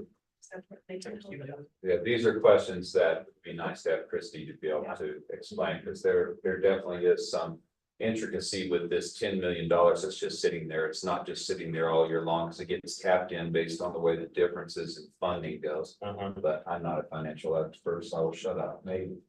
Can I just answer one part of what Miles had to say? Part of the policy does say if any part of the operating reserve is used is used in the fiscal year to cover an unexpected loss of revenue or an extraordinary expenditure, funds will be reallocated to restore the year-end fund balance in the operating reserve before any budget allocations in the subsequent fiscal year, unless the Board of Education approves otherwise. So at least as it's written, if we did take it out, then for next year, we would have to repay it back. Or the board has to approve it. Yeah. And as the part that I had asked Dan to talk about earlier, the projections for statewide next year aren't looking very good. And so that would be an issue if we're taking out of that fund of how that gets. Yeah, I'm just gonna say again that this is the kind of thing, if this comes back and the employees perceive this decision resulted in them even 2 years down the road, not getting a raise, that's the kind of thing that costs people their jobs, and I would hate to see that, because I like you.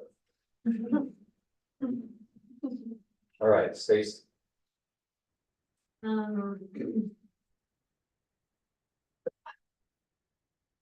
I mean, this is a very complicated thing. As somebody who also on my spouse's insurance and then just recently realized how astronomical or out of pocket and deductibles are. I think I read fairly closely, but I didn't know. But so I just want to acknowledge that I think it's very hard to see like one sheet of numbers and see that, especially looking at the notes from 2022, which actually I haven't seen until this morning. And all the thought and the graphs and the things and the links in there. So I just want to name that. And I think the what I'm hearing around the table is there's a what happens if we stick with it, right? Are we like weighing the risks and benefits there? What could we cut? What could we try? And I think one of the things that's maybe a benefit is that actually as a district switching to self-manage is everyone's learned a lot more, right? And I think probably 2 years ago at the time, if a switch hadn't been made, then probably everyone would be like, well, what if we had? And I'm always thinking like, we didn't explore that. But I do think the I think that what's we're weighing right is the time. And so how to get more information. Megan, I appreciate your like, I think I haven't heard a lot from staff because they actually haven't seen this like that or don't really understand like what this might mean. And some of us probably don't know. We can't foresee in 6 months if we're going to have an accident, right? Or can't foresee that. And so that also just makes it very complicated. And I actually don't know if any that I've heard around the table is, can we just get a person who really knows insurance plans to make a recommendation? And I frankly don't know if anyone would agree to do that. Because that is high liability for me, who I don't know Maddie, and if I'm a person being like, hey, let's look at your plans, tell me your family situation, this is the time you should go. Like, I don't know that it's, and I think everyone's like hoping there's a person like that, but I don't know if that actually exists. Or anyone who would agree to that. And so I think that's probably also the bigger issue. There's like a lot of language in these like very complicated plans. And then that's ultimately what people have to then make the decision on their own in their elections. So I think if what we're trying to say is we need to wait for every single concrete piece of information, we're not going to get it. And I think like I agree, like I think Christy can help us explain some of the things, but I also think like we keep calling it a rainy day fund, but it's not the same as like it's rainy day, let's go see a movie. It is like for like natural disaster, unforeseen major capital things. It's not because there was financial mismanagement, which would have been like we like seeing it coming kind of thing. It's like, what are the things we could not see coming? Pandemic we could see coming, right? Like a massive hurricane that does like destruction on our buildings. We can't see that, like major floods. So I think like with the 2 million or 3 million or 5 million, right? It's that coupled with what else with the state funding are we going to be able to feasibly like pay back into an account in a year, right? And so thinking about that longer term, and I only say that I say that not from the standpoint of like ignore what people may be thinking, but like the larger future cost is something to consider, and we're not going to have perfect information, make a perfect decision. Thank you, Stacy. Ken, did you have something else? Yeah, I did want to say, I hear us looking at the two different plans, and I think one thing that we need to keep in mind is with how we think that we know what the price is gonna be if we stay with that. But we thought we knew what that price was, and now we're on the hook for $2 or $3 or $4 or $5 million with that, and who's to say in another 6 months that doesn't do that again? And by moving to CEBT, we're seeing that is the price, and so it seems like we're in a unstable situation right now somewhat, and that we could, and it would be gambling on. It could be better, but when you gamble, that's the problem is, and I just think. One way to have us look at it is that we could be gambling, or we could say. We're gonna take our losses but we know what this is here, and so I think that's an important consideration as we're looking at plans. To go with what we know, and that can go up, but so can Think Health. And Think Health could go up in a way that we can even, so. That's thank you. Thank you, Megan. Let's see. I guess I'm pretty against us hiring somebody else at the DO, to manage this. All things being said, I do think that looks pretty bad.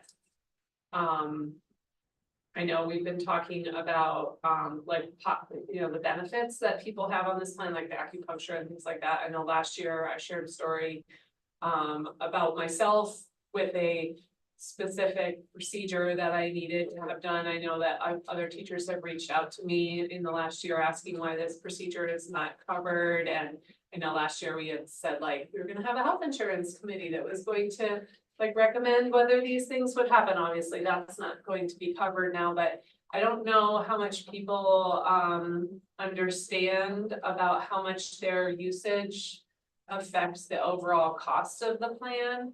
And if we are like if we've added in things that wouldn't be on the CEBT plan, for example, acupuncture or whatever, I don't know if maybe they don't cover, somebody brought up Ozempic before, like maybe they don't cover Ozempic, but we are like, could we make the two plans the same and then see what the cost would be?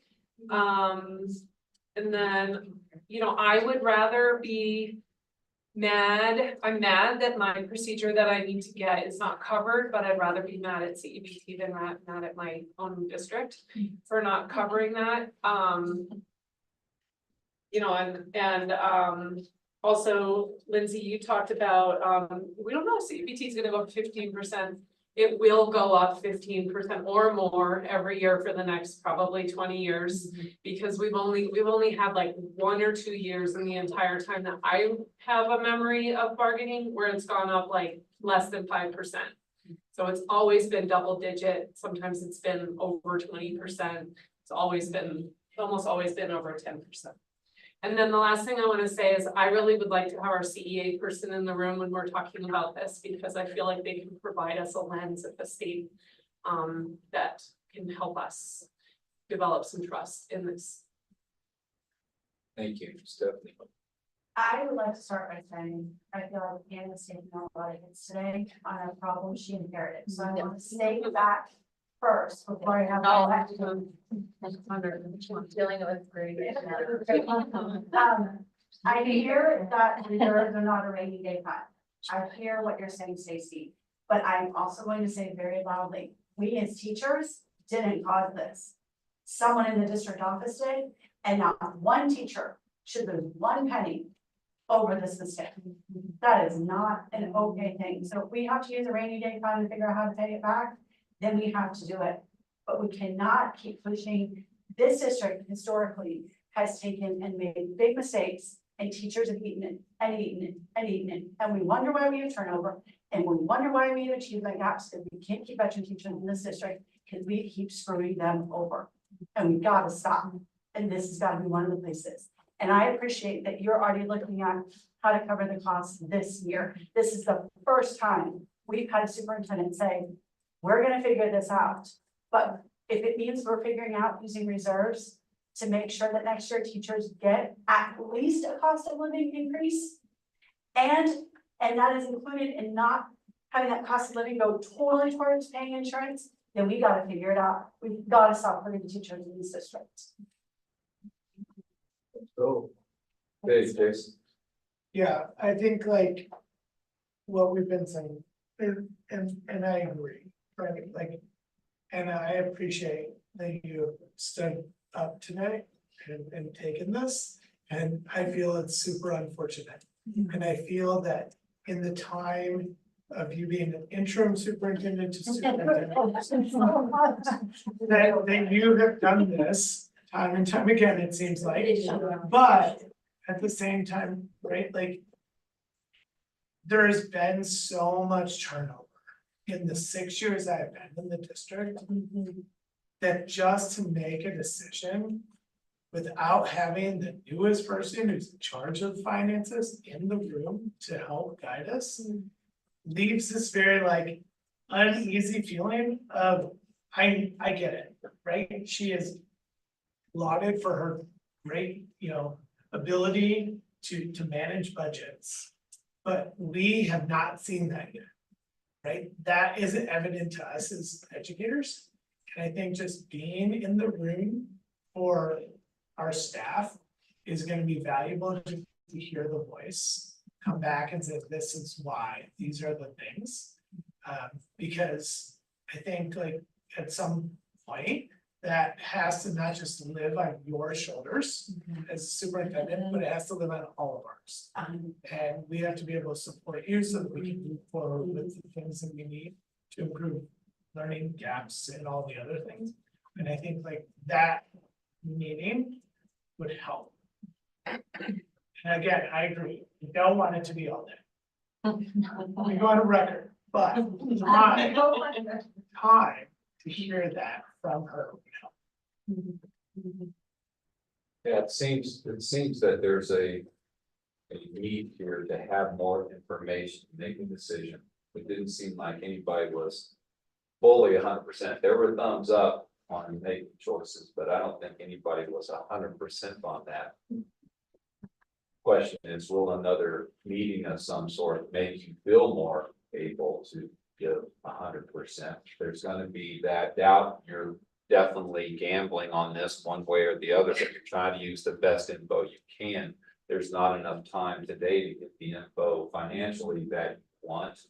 So should we start talking about when the next meeting's going to be, what that's going to look like? I will tell you, I'll be unavailable for that meeting.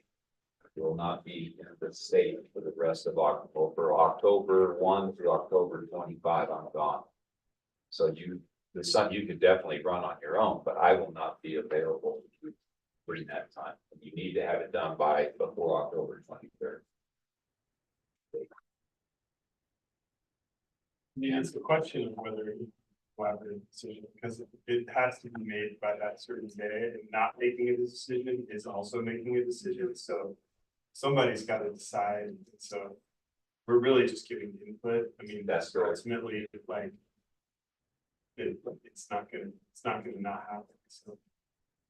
Yeah, it's not like what this group says is gonna be the final Yeah. answer. It's just input from this IBB group, the classified IBB group, administrative IBB, and then the other components that are listed on that one slide for phase 1. Yeah.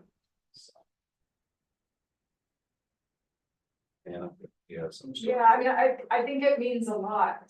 So on October 23rd, and it's nice that Kenny's here and that we have board members in classified and they're not in admin, but I think it says a lot if IBBs are not supporting a recommendation here or do not have enough information to make a decision. Like, I think that's also important information. So I think that that's also, if that's where we end, that's where we end. And that's okay. Like, but that's really important.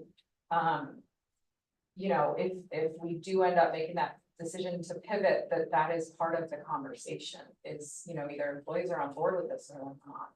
And here's why. So I think that's really helpful. And that was the initial ask of could we use the teams, because I think that means a lot to know if employees are like, we totally don't support this. Or, so I think that's helpful. I guess I was gonna say, I wonder if it's possible to do a 4 to 6 someday with Christy in the room, with CEA in the room, where we've already answered, and I've tried to capture on the FAQs all of the questions of more information you all need before then. Again, I also was not willing to thumbs up this because I don't know that we've heard from everybody, like, again, I'm not comfortable making any sort of decision right now on where we go. And so like, I really want, and I still don't know who we give to, it'll be Stephanie and I, maybe they decide, like, there are now, I just looked at it, 65 responses, and like, they're just as thoughtful as the conversation that's happened today, like, I want you all to see that, because I think that that's important if we're trying to represent people's voice, so I wanna get you that, I wanna get you answers, and then would that work if we found an afternoon that we can make sure Chrissy's here, that we can work to make sure CEA is here and do just a like IBB FAQ in person? Is that possible before the 23rd? And maybe it's even enough time where if we felt on that day, like, I don't think we're ready to thumbs, but answer this, this, and this, and maybe we are. So I don't mean, you know, like, is there a way to not do it on the 22nd in case we're not feeling that we've gotten that? That is conference week. Yeah. And staying at high schools. Oh, yeah. Heather and Lindsay have cards. Your first one. I feel pretty strongly that we need to create a mechanism to get information clearly to staff and not rely on whether they want to watch the video or not. And so in the past, and you can't go to every, there's not enough time for Anna and Christy to go to every building. There's not enough ERWs in 3 weeks. I think Next week. we could do next week as a first Wednesday district meeting. This is a district issue. It's an appropriate topic. We could do a live streamed video. But before that, I also feel really strongly like I was comfortable talking to staff about this a week ago if I needed to. I don't think other administrators were. I think the administrators need enough. Like not that I want to sit in another couple hour meeting, but like, I think if we're gonna do that on Wednesday, the administrators need to get together Tuesday afternoon and talk through these questions and then be able to have one-on-ones for stuff too. Like, we can't. People need to be able to have people right there, like they have their IBB rep to help. But they should be able to ask questions with someone live and in person as well. There's probably not enough district staff to do that at all schools, so. That's what I'm thinking about right now. And then, you know, they can answer a survey or something else, but, or talk to their AR. Maybe you got One other thing that's been brought up by a few people at Crystal River is the superintendent house sitting empty. And that feels like when we're talking about money.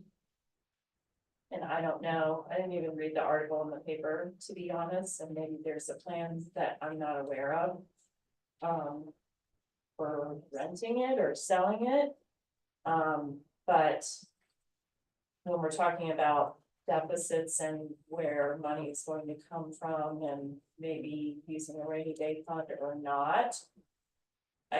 People do ask, like, well, we have this asset that's not being used.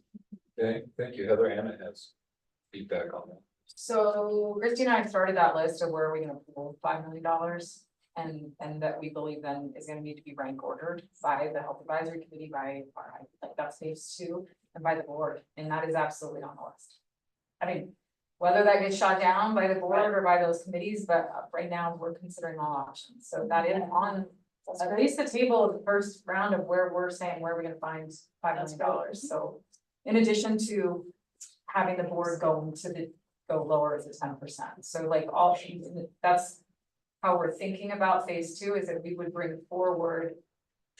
I mean, it'd be amazing to get to 10 options of this is how we leverage funding. And money, what goes first, and how do we rank order?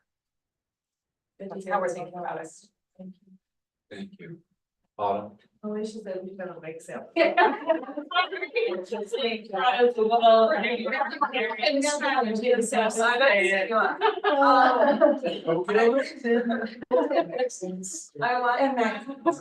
Back to Lindsay's point, I agree that there's this like urgency.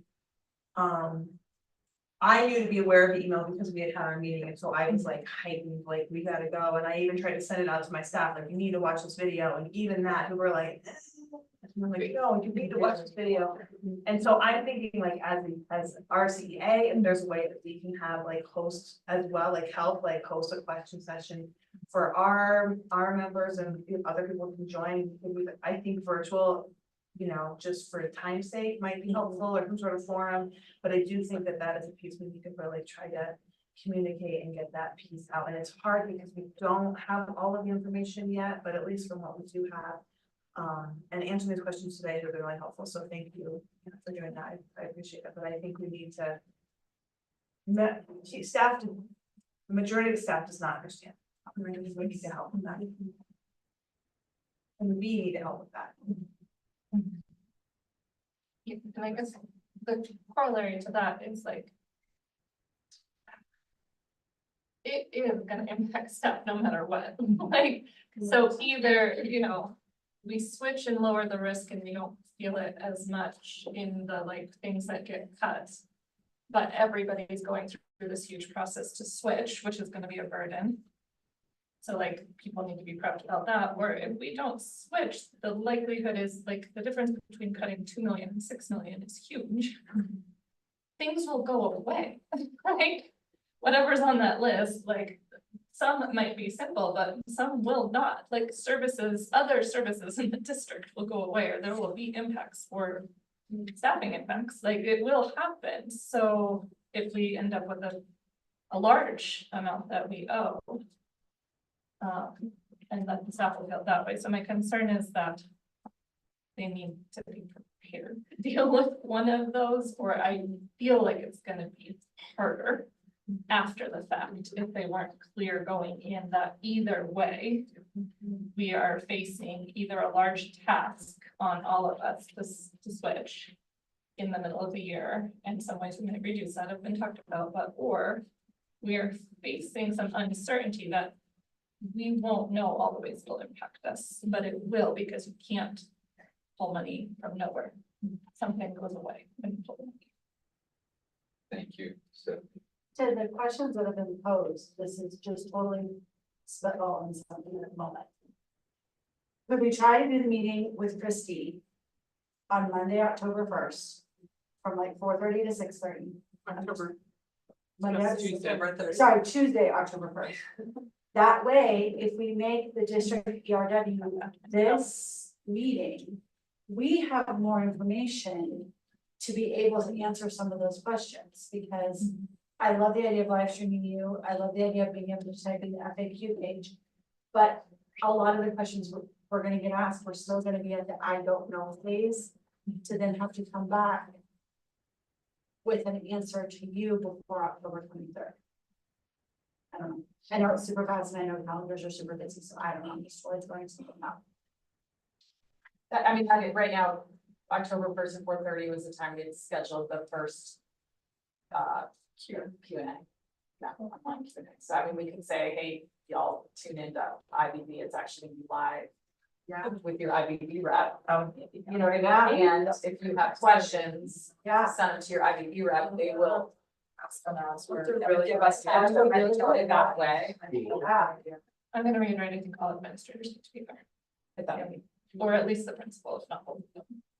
At least one administrator. yeah, so you could do it down in the bigger room here. So you could fit a few more people in. Visibility was better. I don't think it's that many more. I'm around and we'll be at 8. I think it's decent. Maybe 11 students to 3 of us here. Thanks, I know it's a mess.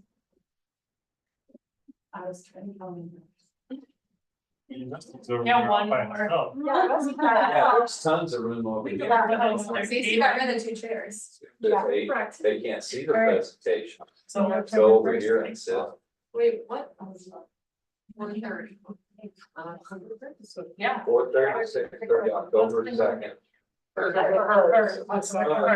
Second. Tuesday. So that it's done before. And then we agree that we are definitely on Wednesday, it becomes analyzed, and having conversations. That's The whole not, how stack. are we gonna get read plans written that? Are we gonna get? Read plan written for elementary? That's a do. That's a do. By report cards, is due or by. Yeah, that's the time By allocated to conferences. read plans. Can we push that to the ninth? Make principals give us the ninth for read plans. We could probably. This is a hemorrhaging situation. Yeah, I just want a name that we. No, I liked it. No. Can we just then push that and add Take some away language the for principals? What do we, if we envision, I mean, I'm coming off of, and brother, you were there. You know, I was asking classified IBB of the like, what do we need? Kind of a similar conversation, what do you need, and maybe it's just a difference in classified, I think they were a little more like, please stop giving us so much, like, be a little more restrained. I think they were less, they were like, cause I had said, do you want, should we be doing like an email every week with like, here's what's going on, here's what's coming, and they're like, no. I think there's a lot of employees that are just like, figure it out, let me know. Yeah, You they're know, okay with us. and I don't know, so I guess I'm wondering, like, if we did something like that was an all everybody live stream, like, is it just to do the, like, even the highlights of like the phases and the.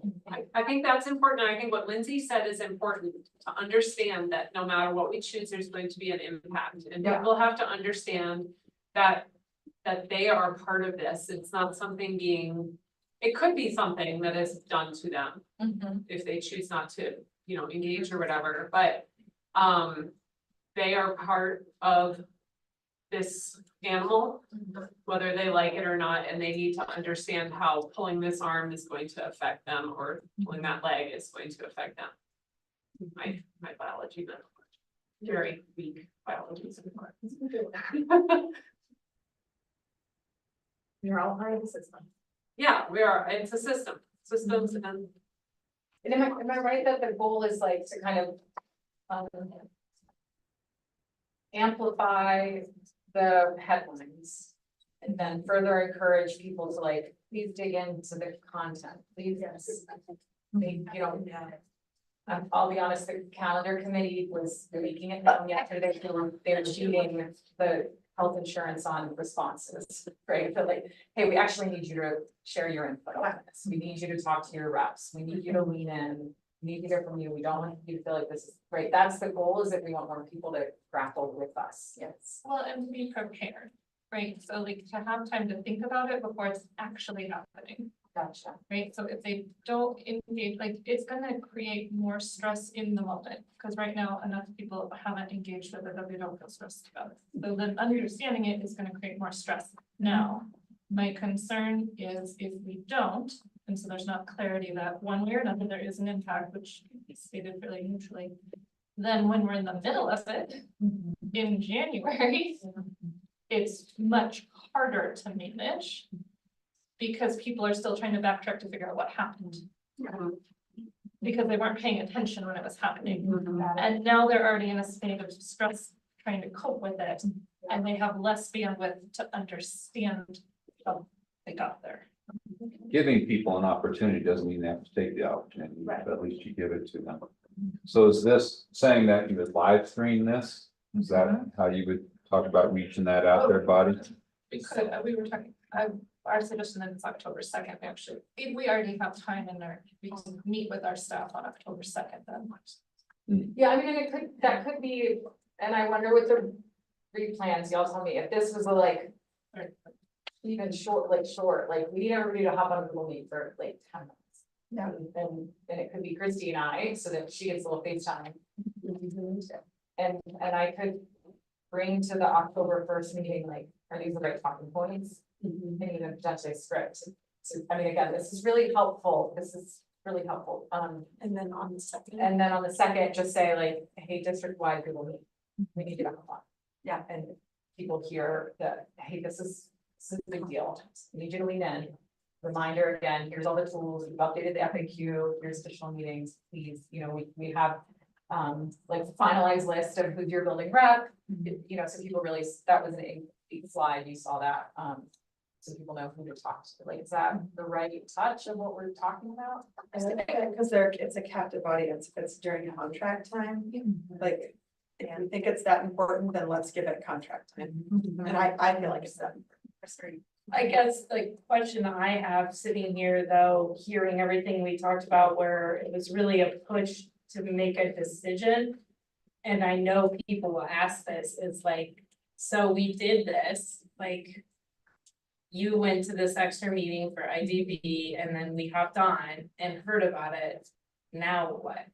Well, we're asking for your feedback, we're asking for your input.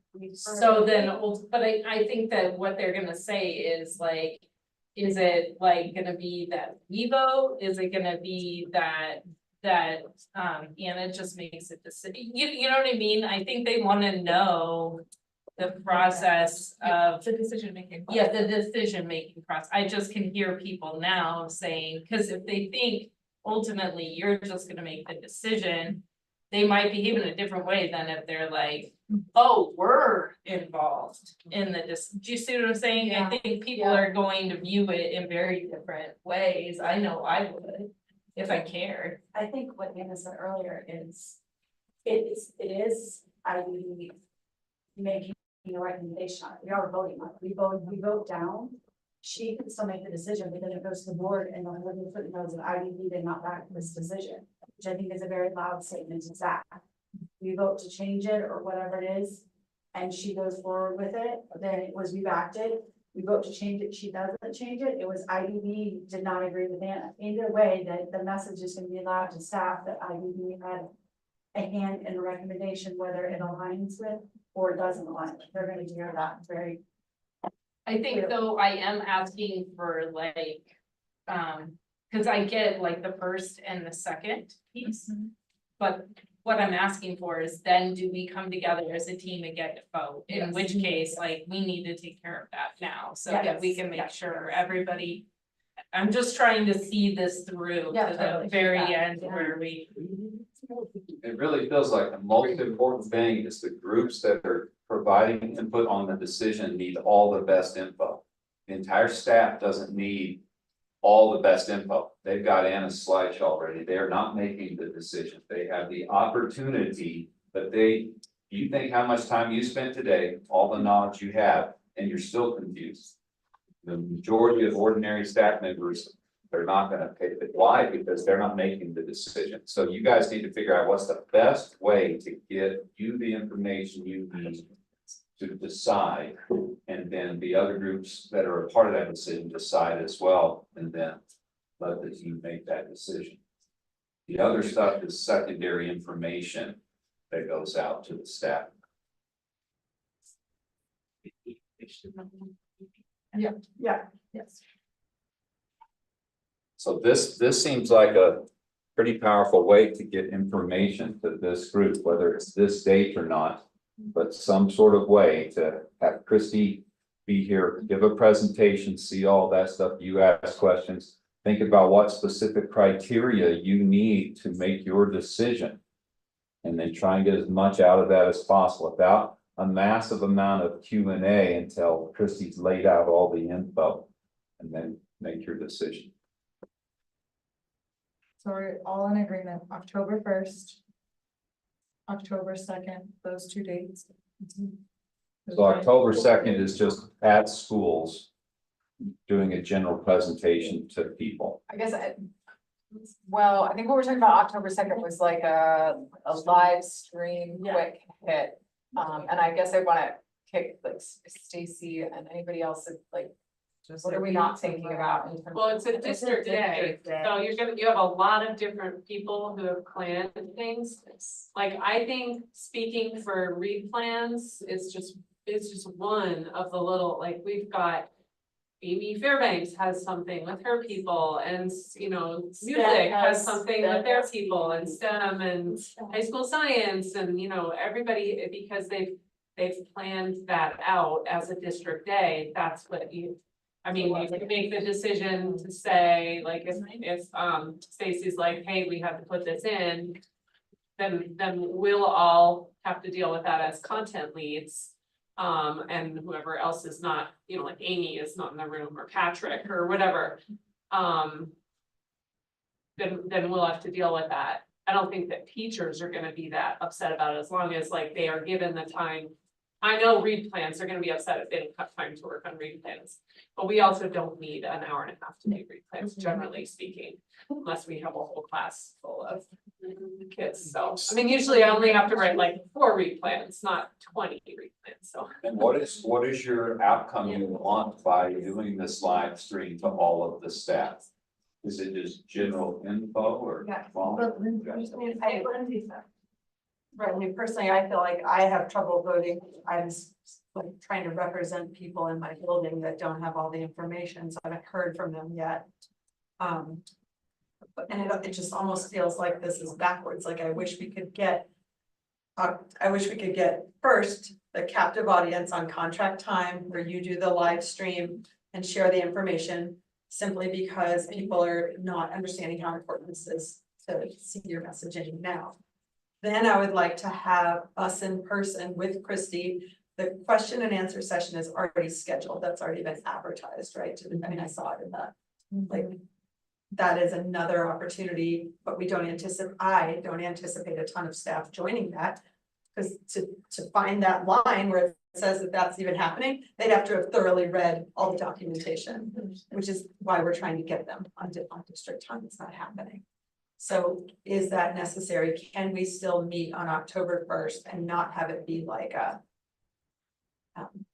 not worry about getting staff input, and then the next day have you share, and then to honor all of these huge moving pieces that go into place on the first ERW of the month, move that to the 9th, the following week. You know, move the district ERW to the 9th. What would be the ramifications of that? I know the buildings have things scheduled as well, but. I think we were saying it was just like 10 minutes, so they'd still do whatever they have planned. Oh, so we They would, would just have a little bit. like less you're present time. on the second. Yeah. Oh, okay. I mean, 10 that's, minutes. I don't see how that. Yeah, that's a bit. I think, yeah, I mean, and I think to your point, Molly, we could, the October 1st is just a whole, like, we can reschedule that. And say, hey, we're gonna shift this We based do on it Thursday, so they can Well- ask you questions after the 10-minute totally presentation. that, like, online staff Q&A, that Actually, can it's be, not. and we frankly could do as many of those as people need us to do. So we could pivot and say, hey, October 1st, we're gonna live stream, IBB is gonna do a in-person Q&A, you're welcome to join. And what I'm hearing is that like the second would be a push in of like, everybody's invited to the Google Meet for 10 minutes. The purpose is to amplify this decision-making process and kind of force feed people to say like, you need to tune in, like we're all tuning in, we're all sitting here for our big Q&A. we're gonna tune in and we're only gonna take 10 minutes. It would be Christy and I. Again, I would wanna work on talking points and bring them to all of you on the first to get some input. But the goal and outcome would be, this has pretty serious implications, raise awareness, please use the tools, please look at the FAQ, please reach out to your reps.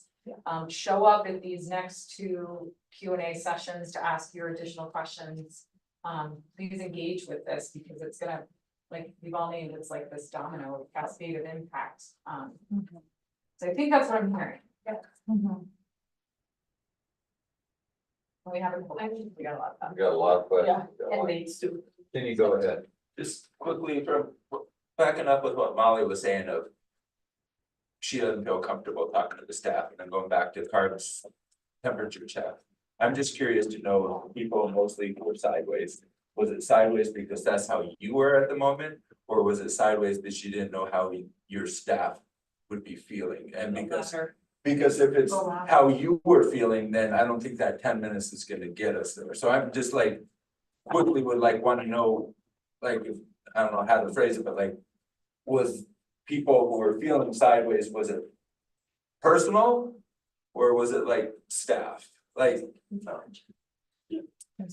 Or, so was it info or was it the staff? Because if it was the info, like, I don't see where our 10 minutes is gonna be enough for the staff then to get there.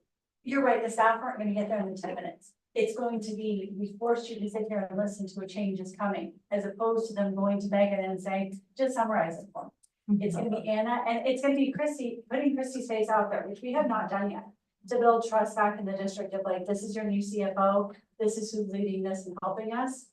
And getting staff to engage, it's saying like, oh, this is bigger than I thought it was gonna be. We've had a lot of staff and they're like, I don't have insurance in the district, it isn't gonna affect me, but it is, it's gonna affect their pay. It is going to affect every single staff member, so it's going to be it's gonna be the red siren going of, this is big, you gotta read the staff newsletter, you gotta check your emails, you gotta check in with your reps, your principals, everybody. And so that's what we need, that 10 minutes of like, this is serious, it impacts everybody. So it's a more wake up call than It just is. them making a decision, it's a wake up call, right? It's okay, man, I think what I was hearing Molly said, but I don't know if I'm still confused. In my mind, it makes sense for us to meet as an IBB team after the ERW, not on October 1st, because that's the day before. And I guess if the goal for IBB is for us to be providing feedback and input, especially the better sense of where our own staff is at, I don't imagine that happening before we had the ERW time, let's say. So I'm confused. Are we still wanting to meet before and then meet after? Yes, Yeah, I think. So first is so that we can answer questions from staff, Just from us. from staff. After they get the information, So so they they get can the come 10 to us minute- and we feel like we have enough. The first one is so we can get all the information we asked for today from Christie. So We that, get the Then there numbers, needs to we be get those another day to things. vote. Then the red siren happens, thank you. and then we have another meeting where after all the staff has composed, we come back with the questions and maybe a decision for Anna. Okay. Does that make sense? Yeah, that helps. But it, yeah, so it's 2 more in-person IBB meetings with the red siren in the middle. okay, And then, Yeah. yeah, go ahead. Can I just ask a question? Is health insurance costs normally deducted out of teachers' fair share? Like, somebody just said it is going to take away from teachers' pay, and that's one of the #1 questions I'm getting. Why are teachers why is this going to affect their pay? Premium will increase. So if I'm paying $500 more a month for my family plan, that's $500 in my making. Right. So So in that way, it affects their pay, but if you're just an employee only person, those people are wondering, will this affect a future raise? yeah, Yeah, because the money that we have, that traditionally what we have done is we say, okay, I'm just gonna make numbers easy, we have $1 million. So we get to decide how that is allocated. Now, this last year, we decided to go to not officially stick with the fair share. So that's gonna be a new wrench in the situation, but what we've always done before is say that a certain percent of the incoming funds of certain incoming funds is, and it's always been around 68% that's allocated to the certified staffs. We get to decide how that money is spent. So say we have $1 million, okay, 68% of that is 680,000. Okay, so now we will, like, it's important in years we've had big insurance increases. We might know the cost of that is 600,000. And so we've had to say, okay, we're not gonna give anybody a raise because it's important to us that we maintain the base employee only at a 0 additional cost to all employees if they want to have that one plan. And so that, 600,000 with my easy numbers out of 630,000, then we only have 30,000 left over to go to raises, and you can't put $30,000 into the salary schedule without just giving people, 2 cents. So yes, it totally does affect how raises come out. Megan, thank you for that answer. I'm gonna stop us now. If what we have to say does not relate to this planning, then it's not relevant right now because we've got to make this decision right now. So if there's something that relates to that, Stacy, you've had part of, it's your comment have something to do with us making our plan? Yes, Yes, my ma'am. one question is, are we sure it'll be 10 minutes? Because that seems very short. Second, my one ask is if it can happen in like 3:30 to 3:45 or something at the end, because I feel like the content needs to be put in a very unfair position to be presenting right after this information. And I just want to be mindful of that, like that's a hard thing. So that's my ask. Excellent, Stacy, thank you. Okay, so just to make sure we're all locked in, we had it rephrased. And so we have a meeting October 1, that is Tuesday. That's for IBB and principals. And that is Christy and Anna, and that is in this room, 4:30 to 6:30. I'm gonna, Annie's organizing, I'm gonna see if I can edit it, I'm gonna do okay. Oh, just create a new one. Just create a new one. Yeah, I don't, because I think right now that, although it was varied as a date, I don't, my intent to put all staff on it, I haven't done it, so. Okay, I think if you create a new one, okay, invite on it. this crew and invite. Please. And on October 2nd is a 10 to 15 minute presentation on Google Meet at the end of ERW time. Is that Yeah, like Okay. 45 to 3:45. We're saying, I mean, it's a presentation, but it's not conversation. no, there's no way there's conversations. 3:45. Okay, then what's the next step for this group in making their recommendation? And then I think this would be to schedule a meeting, second or third week of October. You would prefer, labor management or IBB? Yeah, we need one more date on the calendar And that, for this group to meet the second or third week. So before or after fall breaks. so does that need to be a full day, a half day, after school time? We do like a 4 to 6 or 4:30 to 6:30 to see if by the second or third week of October, we feel ready to identify if certified IBB can achieve consensus on a recommendation. We just start deciding if we stay or go. Yes. Yeah. Plan that. Yeah, Everybody's supposed to know, On Wednesday, starting and get out of ERW, and so start at 2 or 2:30. Okay, that might be it. Or the 16th. I think for high schools, at least the 9th is the IB grading day for cards. So that might be different for the track, but like we have that whole first down for grading, so I guess that would be, I don't know. if this is- Yeah, I'm doing the grading thing right now, so. I think people can. It's kind of. Personally, I So I give think up it's okay, that but that's a grading time reserved to time be right now. here. So I just wanna make sure it's okay with you. That's me though, you should ask the other two, Yeah. the other three. I just wanna say, like, it's very easy at my school because we have nothing, because that's the reserved time for teachers to grade. So if the teachers here are willing to give up that time versus others. I can see that it's. Is that enough as a week at a time? I invite them first. When are All grades? should Just Yeah. IBB principals. So. Or alternate, the 16th. And 3:30 not doing. so it's the 9th or the 16th are the two options. I think the 9th is better for me personally. I just get worried if we're scheduling such a short time with so much unknown. Like, I almost feel like I'd rather have a full day scheduled. As a backup, as opposed to like. I don't know, like what if more information comes up and then we like, I just am worried that we still don't have enough information. And if we're only having 2 hours to have that conversation when maybe we need more, I'd rather have more scheduled and not need it. Than have to take more that we don't have.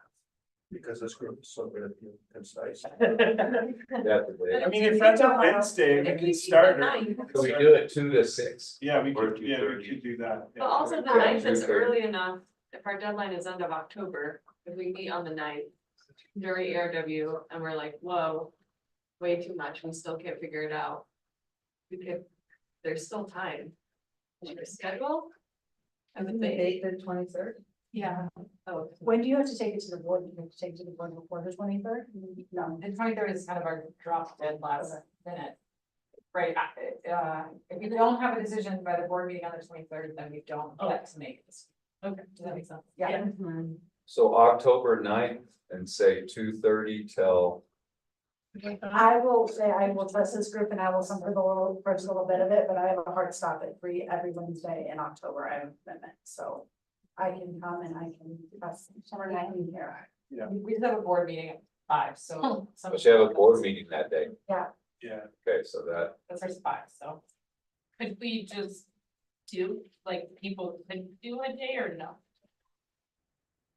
Cause I just feel like then, like, what's the worst case? Like you said, we reserve the time, we don't use it, and then we end up having conversations about what was on our agenda for today, which is about finance, which is about this. What about a half day afternoon, October 9th? Starting at 2. Or something like that. How would that work with you, Stephanie? If you're doing the Wednesday, just because it's CRW, is that why we're making the Wednesday, just because it's CRW?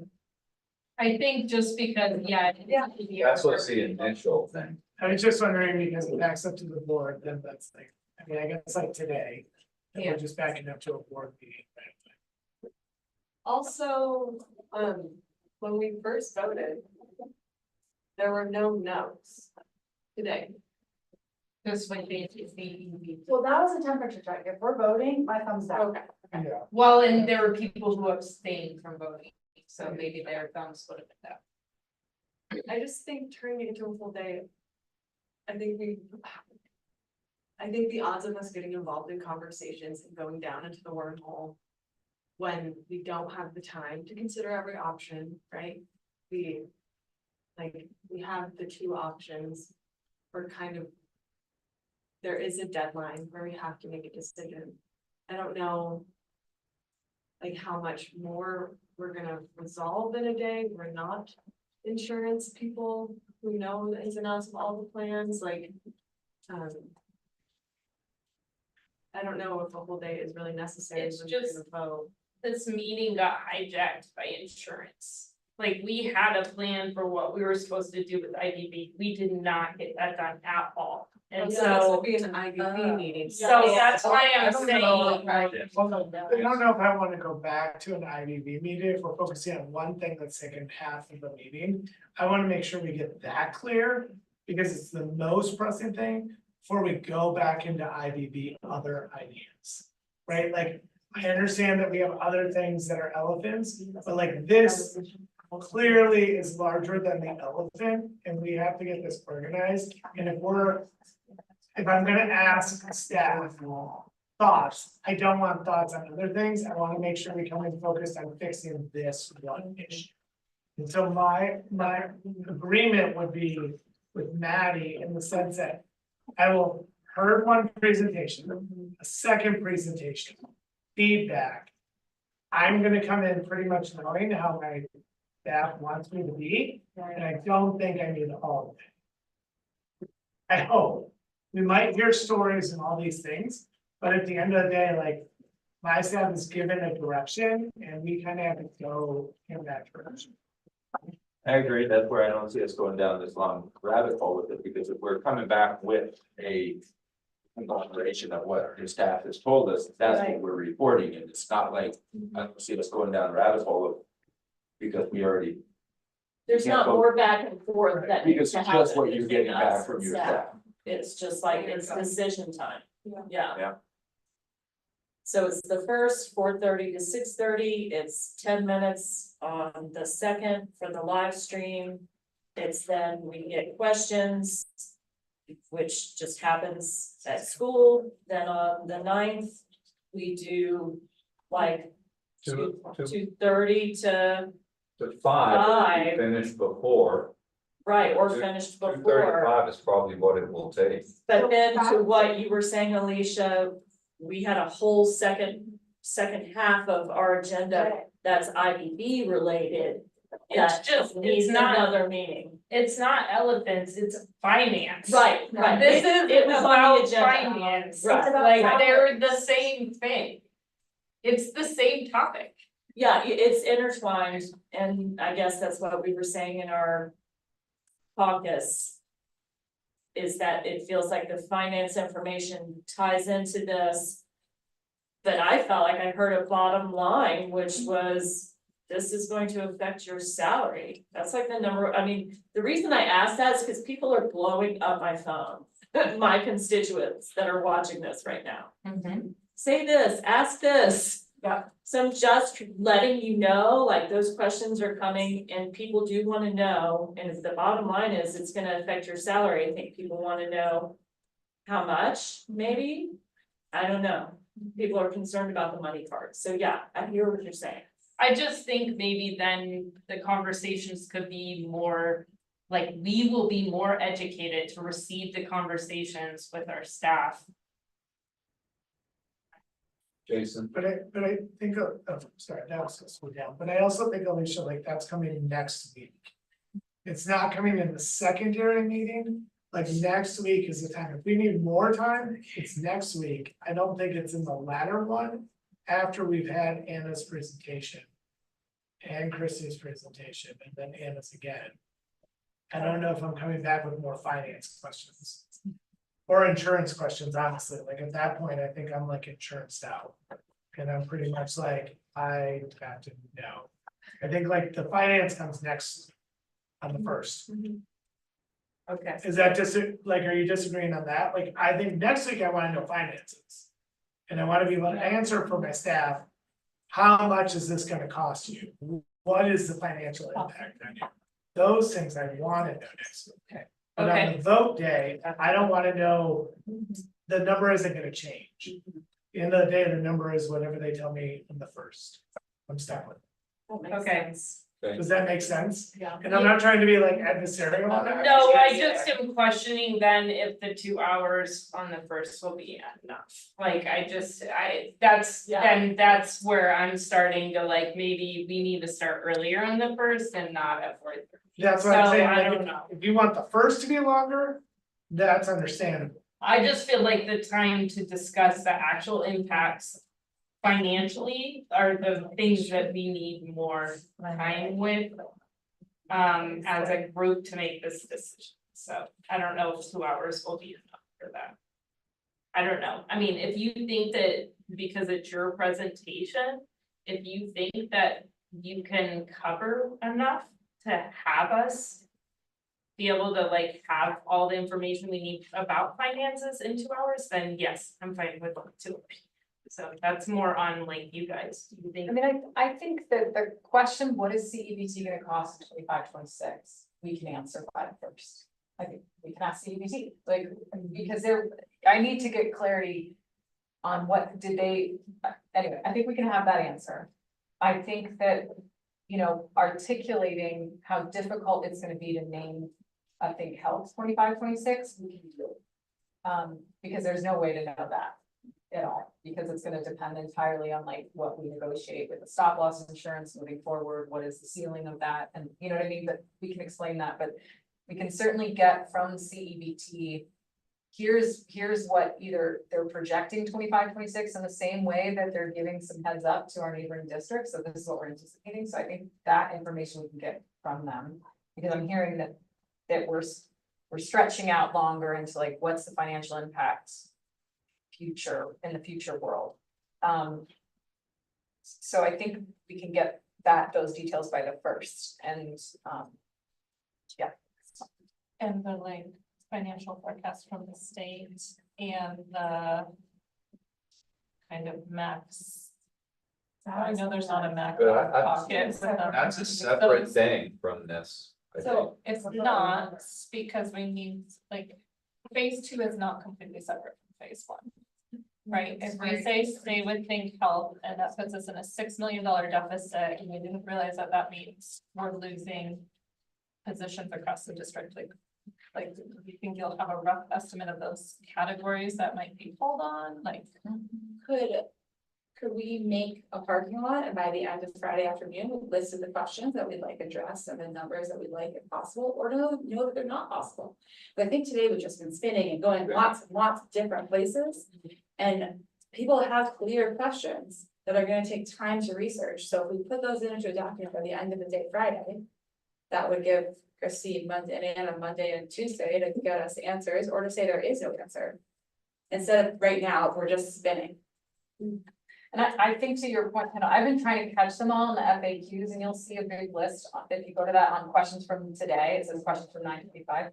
So I would say yes, because Christine and I can get all these answered by next week, or at least to say, you can't answer that, but yes, and so I do think that that's gonna be, that we can absolutely flesh that out. Was everyone okay with October 1st, meeting from 4:30 to 6:30? That is an insurance presentation, is what that meeting is about. And by Friday, getting as many questions as possible into that. Are we doing that on, it looks like it's a meet. Yeah, that's my person, which one? Lagonia just sent an invite on the meet on the 1st. I think that's an in-person, but we'll live stream. What I'm hearing is it's in person.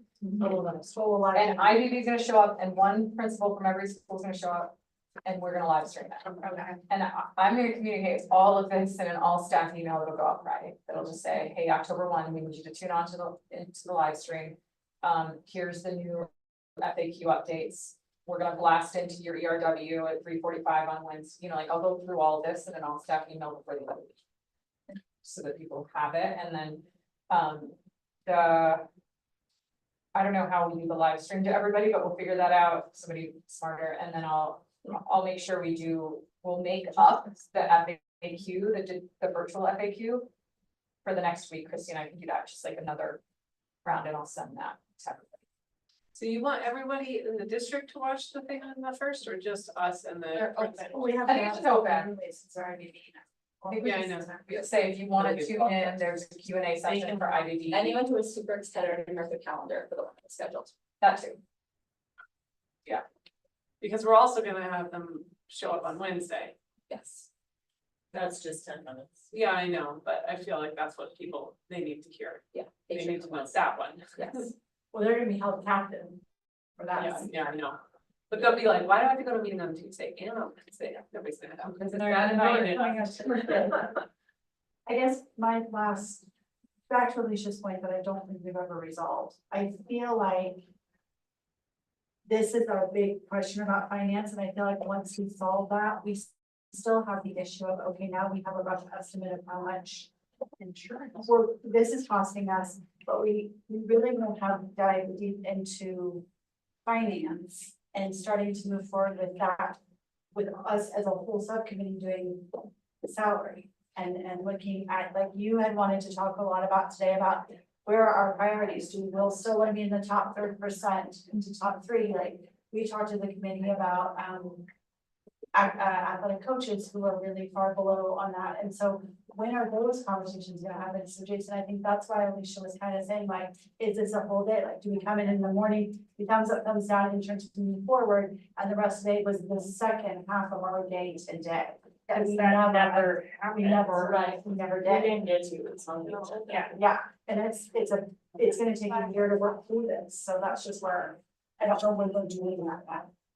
We still need to schedule that. Yeah. So is that? I mean, I would agree with that, like, I think we do need time on that, I'm just worried, like, we're having 3 meetings in a week, 2 of us in a 1 week period, and we're out today, then we're out again in another week, and we're talking about sub coverage and all of these things, and not being able to have here. So I just value that time, and I think like looking to find a time that gets us through this focused on one thing and then moving on. I agree with you. Like, I do think I do think we need to look at finances checked out, but I think like we also have to like wade through the sticky finance issue that's in front of us before we can even, because like, it's icky, like this is icky. It doesn't feel great when we say we're changing or adjusting health insurance and we're costing more money or less money or whatever it is, right? We're changing things. And that isn't great sometimes, especially for teachers, like change isn't always what like is our thriving point. Yeah, I just wanna make sure we still make the time, like that's the biggest component that I'm trying to say is like. Just because we get a final answer here with this, it's not, IBB is not done. We actually didn't do the IBB work.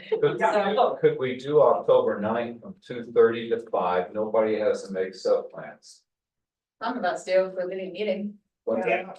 If we're gonna hear W, we gotta make You're some running a plans. meeting, Yeah. so that's not, 2:30 to yes, 5 also feels like not enough time to do that. to make the insurance decision. No. That's all it's about, that's all it's about. Oh, well, then, yeah, I That's all think it's if that's about. all it is, And but then set up maybe the last week of October to have a full day meeting to run through the finance and all the rest of the stuff. I could be there to facilitate. 31st is a great day. Like